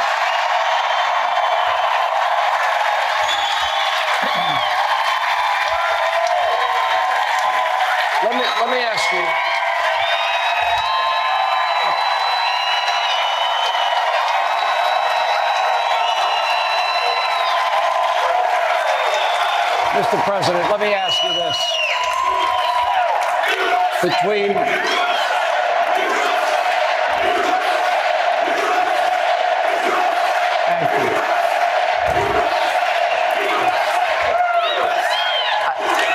this is a very tough interview. One thing I'll say is that we did great in 2016. We did much better in 2020. We got millions of more votes. But there has never been enthusiasm like we have now. I mean, I see it all over. There's never been anything like it. And I hear the polls are very close and we have a little lead and I just find it hard to believe because, first of all, they've been so bad. They've done such a bad job, but that's why the enthusiasm's so good, because they never had anything to compare it by. I ran and I didn't have anything at all. I just was a successful businessman and we did a good campaign. But the next time we had something special. We could talk about what we did, but we never could imagine we'd have borders where 20 million people are poured into our country. Many criminals from all over the world are coming into our country. They're coming from jails, from not just South America, from all over the world. They're coming in at levels that nobody's ever seen. They're coming from prisons. They're allowing prisoners to come out of all countries. They had almost 180 countries represented over the last number of months. 180. Most people don't know that you have that many countries. They're emptying out their prisons and jails. They're emptying out their mental institutions and insane asylums. They're emptying out the sickest people, and they're emptying all into the United States. And you said it better than anybody. More terrorists have come into the United States in the last 3 years than I think probably 50 years. There's never been anything like it. These people are so bad. They're so dangerous. What they've done to our country is they're destroying our country, and we can't let this happen. If they won, you'd have not 20 million, you'll have 100 million people. You won't have Social Security, you won't have Medicare, you won't have anything already. If you take a look at the numbers, they're filling up and loading up Social Security, Medicare with illegal immigrants that have come into our country, many of them from jails and many of them from very bad places. And we're not going to destroy our country, Sean. I'm going to play Kamala Harris and the comments that she has made about the border, because I think this is important. I want to play her in her own words about this. You're right. We have people, almost 11 million plus. We don't know how many gotaways there are. We have hundreds of known terrorists that have entered the country. We don't know what countries they've come from. We're allowing people in. They've come in from Iran, Syria, Egypt, Afghanistan, China, tens and tens of thousands, Russia, Venezuela. I don't think they're coming here because they want a better life, as maybe some other people are. And we know nothing about them. We haven't vetted them. I scroll the names often on this show of people that have been murdered, people that have been raped, people victims of violent crime. And this is all happening by unvetted Harris Biden illegal immigrants. What is I can play your tape. I'll play that maybe after your answer, but what is your reaction to you've spoken to some of the families of loved ones. I said at the beginning, I heard they were going to have open borders. They want open borders. She wants open borders. Now she's all of a sudden saying, I think we'll close the borders. She was the border czar, whether you like it or not. But even if you don't want to use that term, she was in charge of the border. It's the worst border in the history of the world, not just here. There's never been a country that allowed 21 million people to come in over a 3-year period. There's never been. And 21 million people, many of whom are from prisons, many of whom are murderers and drug dealers and child traffickers. And by the way, women traffickers. Women trafficking is the biggest, and they're traffickers in women. And they're coming in now, and they're putting them in our Social Security accounts, and they're putting them in our Medicare. And just one thing, if you take a look over the last week, I said this was going to happen, and it's happening, because these people are tougher than our criminals. Our criminals are nice people by comparison. That's the only good thing. We're showing how nice our criminals are. They came from 22 people recently came from the Congo in Africa. Where do you come from? Prison. What did you do? We refuse to say. We're letting everybody in. We're letting everybody in. Take a look at Aurora in Colorado, where Venezuelans are taking over the whole town. They're taking over buildings, the whole town. And the sheriff, who can blame them? I mean, they have AK-47s. You saw it the other day. They're knocking down doors and occupying apartments of people. The people are petrified. And it's getting worse and worse. You look at New York, Chicago, Los Angeles, and now you look at all over the place. You take a look at Iowa, Idaho, places that never had the problem. They're pouring in. 21 million people, that's bigger than New York. And we have to stop it. And we have to do the largest deportation in the history of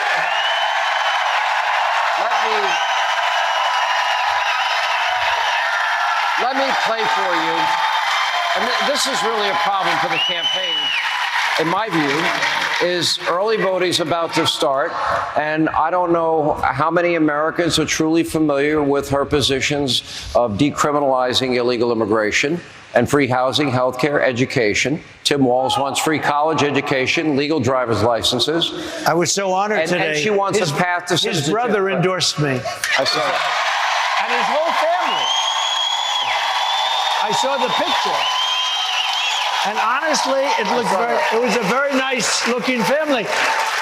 But his brother endorsed me and the whole family endorsed me. I said, who are all the people? Let me play Kamala.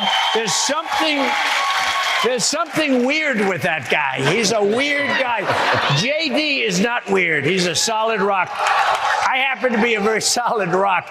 We're not weird. We're other things perhaps, but we're not weird. But he is a weird guy. He walks on the stage. There's something wrong with that guy. And he called me weird. And then the fake news media picks it up. That was the word of the day. Weird, weird, weird. They're all going. But we're not weird guys. We're very solid people that want our country to be great again. I mean, it's very simple. Let's play Kamala in her own words on the issue of immigration. This whole thing about the border, we've been to the border. We've been to the border. You haven't been to the border. And I haven't been to Europe. And I mean, I don't understand the point that you're making. You support giving universal health care, Medicare for all to people who are in this country illegally? Let me just be very clear about this. I am opposed to any policy that would deny in our country any human being from access to public safety, public education, or public health. Period. We have to have a secure border, but I am in favor of saying that we're not going to treat people who are undocumented and cross the border as criminals. That's correct. The border is secure. Listen, I think there's no question that we've got to critically re-examine ICE and its role and the way that it is being administered and the work it is doing, and we need to probably think about starting from scratch. And now she wants to offer a path to citizenship, which by any definition would be amnesty. Your reaction? But, well, before you even start with that, of course it's ridiculous. You can't do it.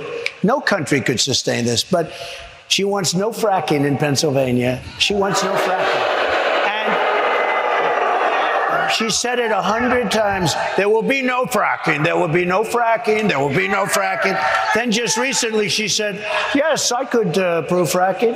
Look, this is a woman who is dangerous. I don't think too smart, but let's see. But she loses her train of thought a lot. She goes, that's why she doesn't want to do interviews. Can you imagine her doing an interview like this or like any of them? I mean, she did an interview with Dana Bash on CNN. And, you know, I have to tell you, Dana Bash did the debate with Joe Biden with, I used to call him Fake Tapper, but I don't do that anymore. You know why? Because he was very honorable and so was she. And I thought that she would give a fair interview based on the debate because she was fair. I was surprised, to be honest with you. I didn't expect that, but she was fair. I thought I did well. I don't think he did too well. Although a friend of mine said, you shouldn't have done the interview. He's not going to make it. And you know what? He didn't make it. You know, think of this. It's very unfair in a lot of ways. I complain about it. But she ran against him in the primary. She got no votes.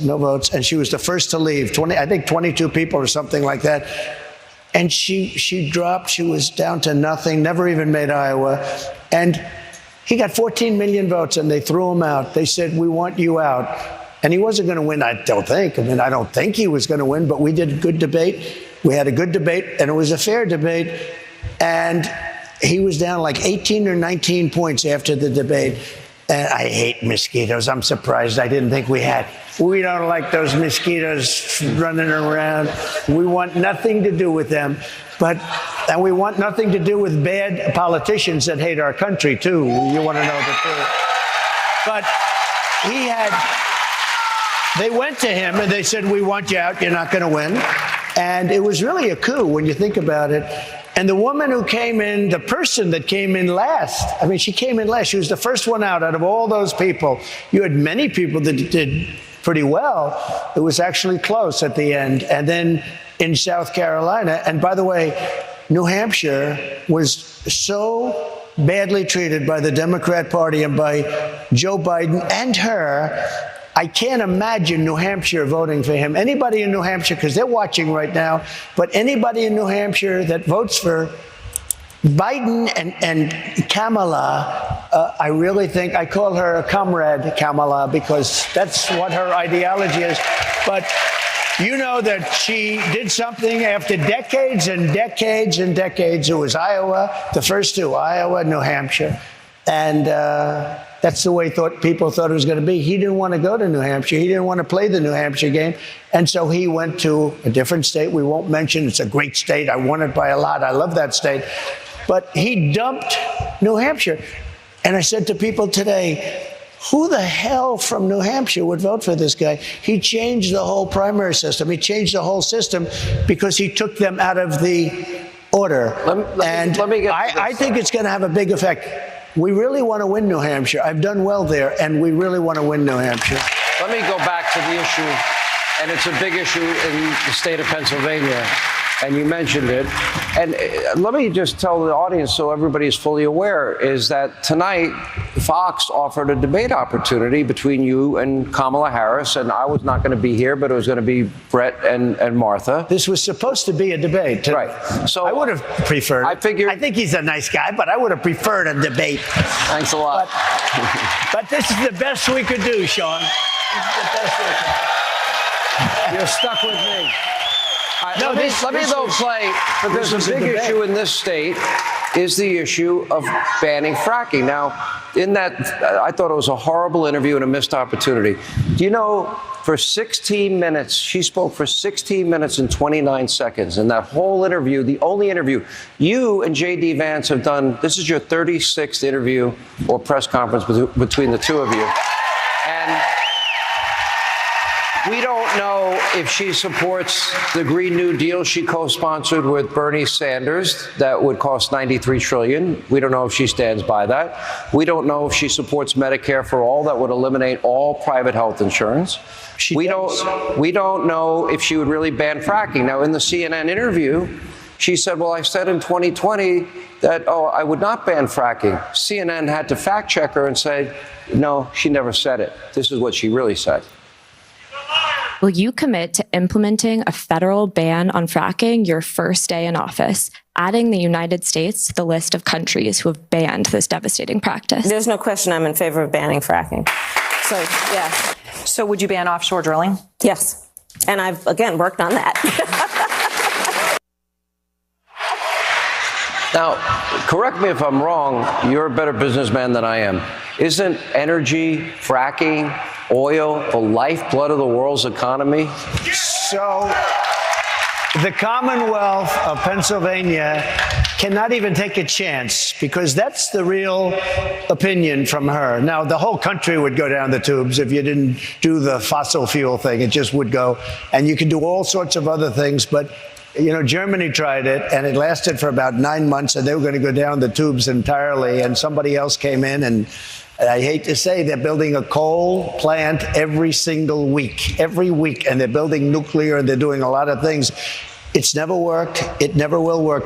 But Pennsylvania can't take a chance that answer is true. But she's been there for 20 years. That's what she's been saying for a long time. And she will do that. There's no chance that she's going to allow it. The election will take place. If she won, you're not going to have any fracking in Pennsylvania.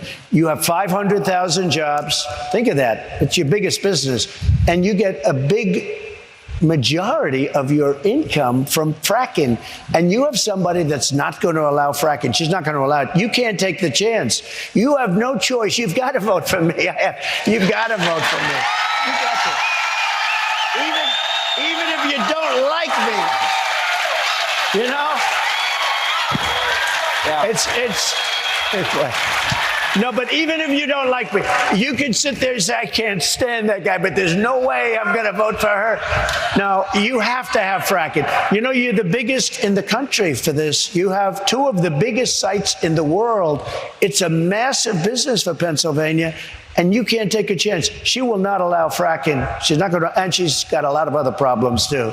But for your particular, for the Commonwealth, you have no choice if I may, but to allow it. 16 minutes and 30 seconds are up. Thank you for being with us. Thank you very much.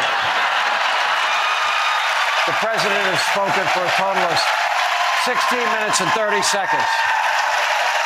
I'll say something else. Real quick, because we got a break. If you watch that interview, she had notes. That means she knew the questions, and she had notes. She kept looking down, up. Nobody wants to cover it. I know all about notes. I mean, you know, it's all right if people know that, but she wasn't supposed to have notes. So she's asked a question. She looks down. She keeps on.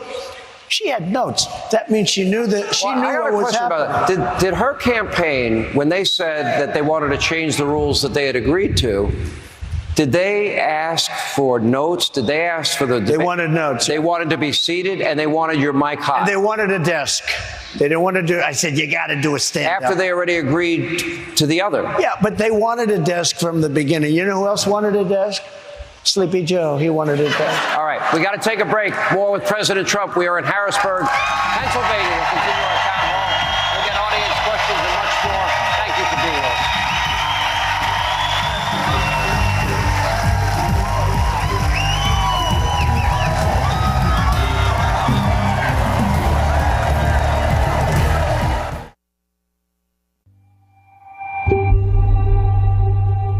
Lord, you know what's on our hearts.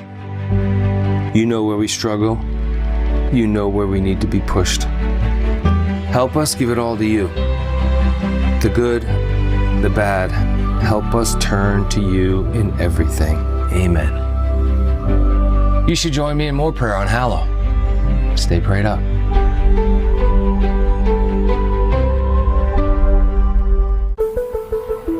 Raising twins as a single mother presented quite a few challenges. The financial aspects of, oh my gosh, how am I going to provide for my family? I'm going to have to get 2 jobs.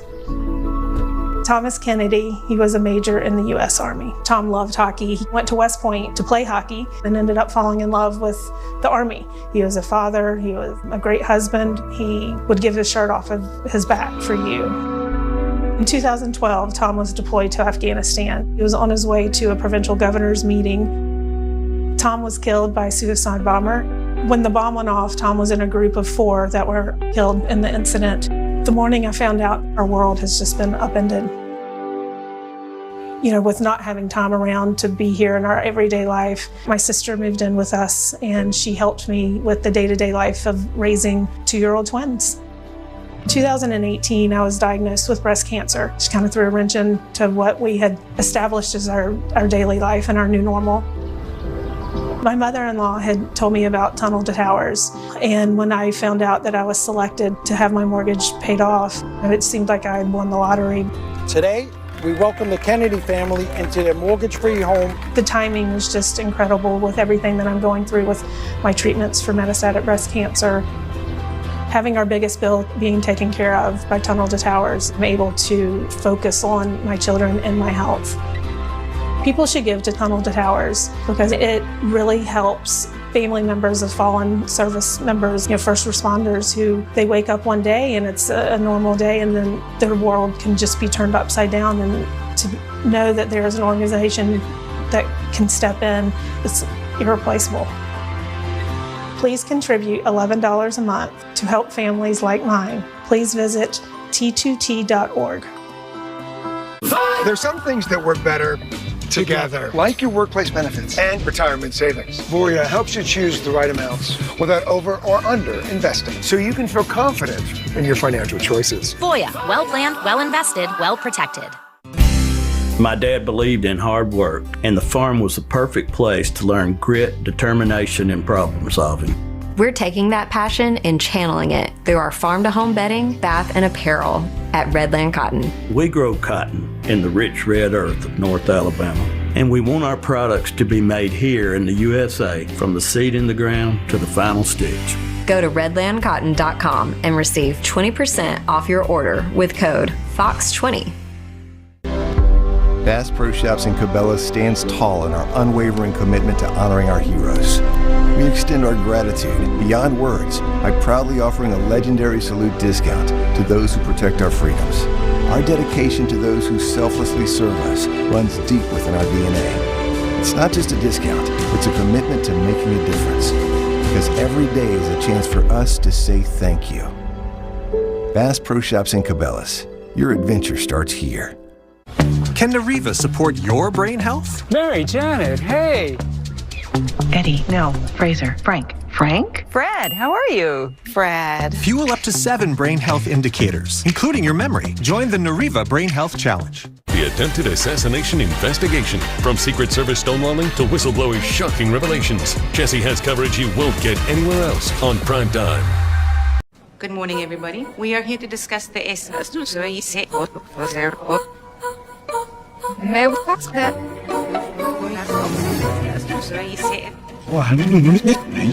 What?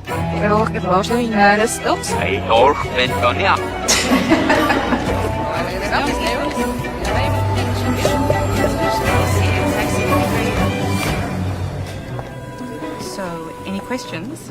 Nope, all clear. Honey? But the gains are pumping. Yeah, the market's closed. Futures don't sleep in the after hours, bro. Dad, is Mommy a finance bro? She switched careers to make money for your weddings. Ooh, penny stocks are blowing up. Sweetie, grab your piggy bank. We're going all in. Let me ask you, for your wedding, do you want a gazebo in a river? What's a gazebo? Something that your mother always wanted and never got. Or you could give these different investment options a shot. The right money moves aren't as aggressive as you think. I'm keeping the best. Huh.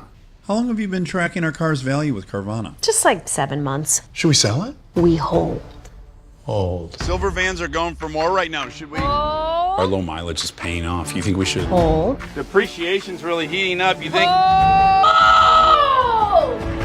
We just did 2.5%. Hold! Now! I'm on it. Already sold to Carvana. Go to Carvana and track your car's value today. Have the courage to object when they use that term, radical Islamic terrorism, which ignores how Muslims have overwhelmingly been the greatest victims of terror. And we must also have the courage to reject that term, illegal alien.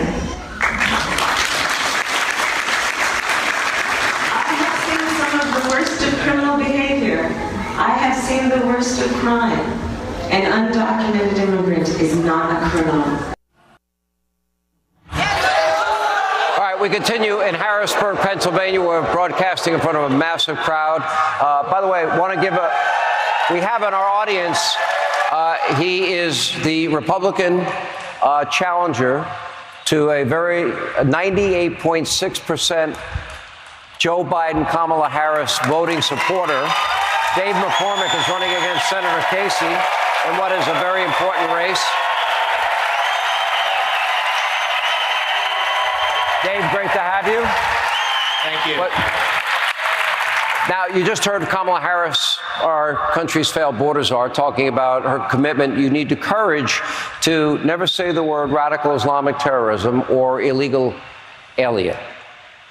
President Trump is back with us. What is your reaction to that? Because who attacked us on 9/11 and who's crossing our border?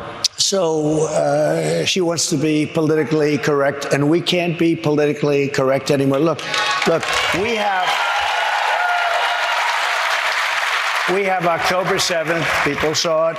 We have things going on in the world right now with Israel and with the Middle East is blowing up. It's blowing up. We have Ukraine and Russia. That would never happen. That would have never happened. October 7th would have never happened. If I were the president, it would have never happened, and everybody knew it.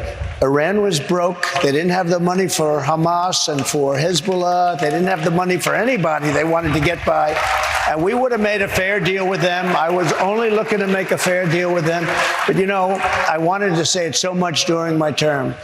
We went 4 years without any blow-ups. We had no World Trade Center blow-up. We had no radical Islamic terror. We had no radical Islamic terror because we were very tough at the borders and we were very tough with our statements, and we had the whole world was a safe place. That was the question they asked Viktor Orban, who's really considered a very strong. They said he's a strong man. Sometimes you need a strong man. He's a strong man. He's the prime minister of Hungary.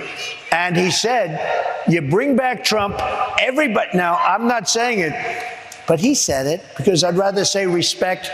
But he said, everybody was afraid of Trump. You bring him back, you're not going to have any problems. It's all going to go away. The world is blowing up. The world is blowing up. This brings... And Sean, one thing? Yeah. The world is blowing up.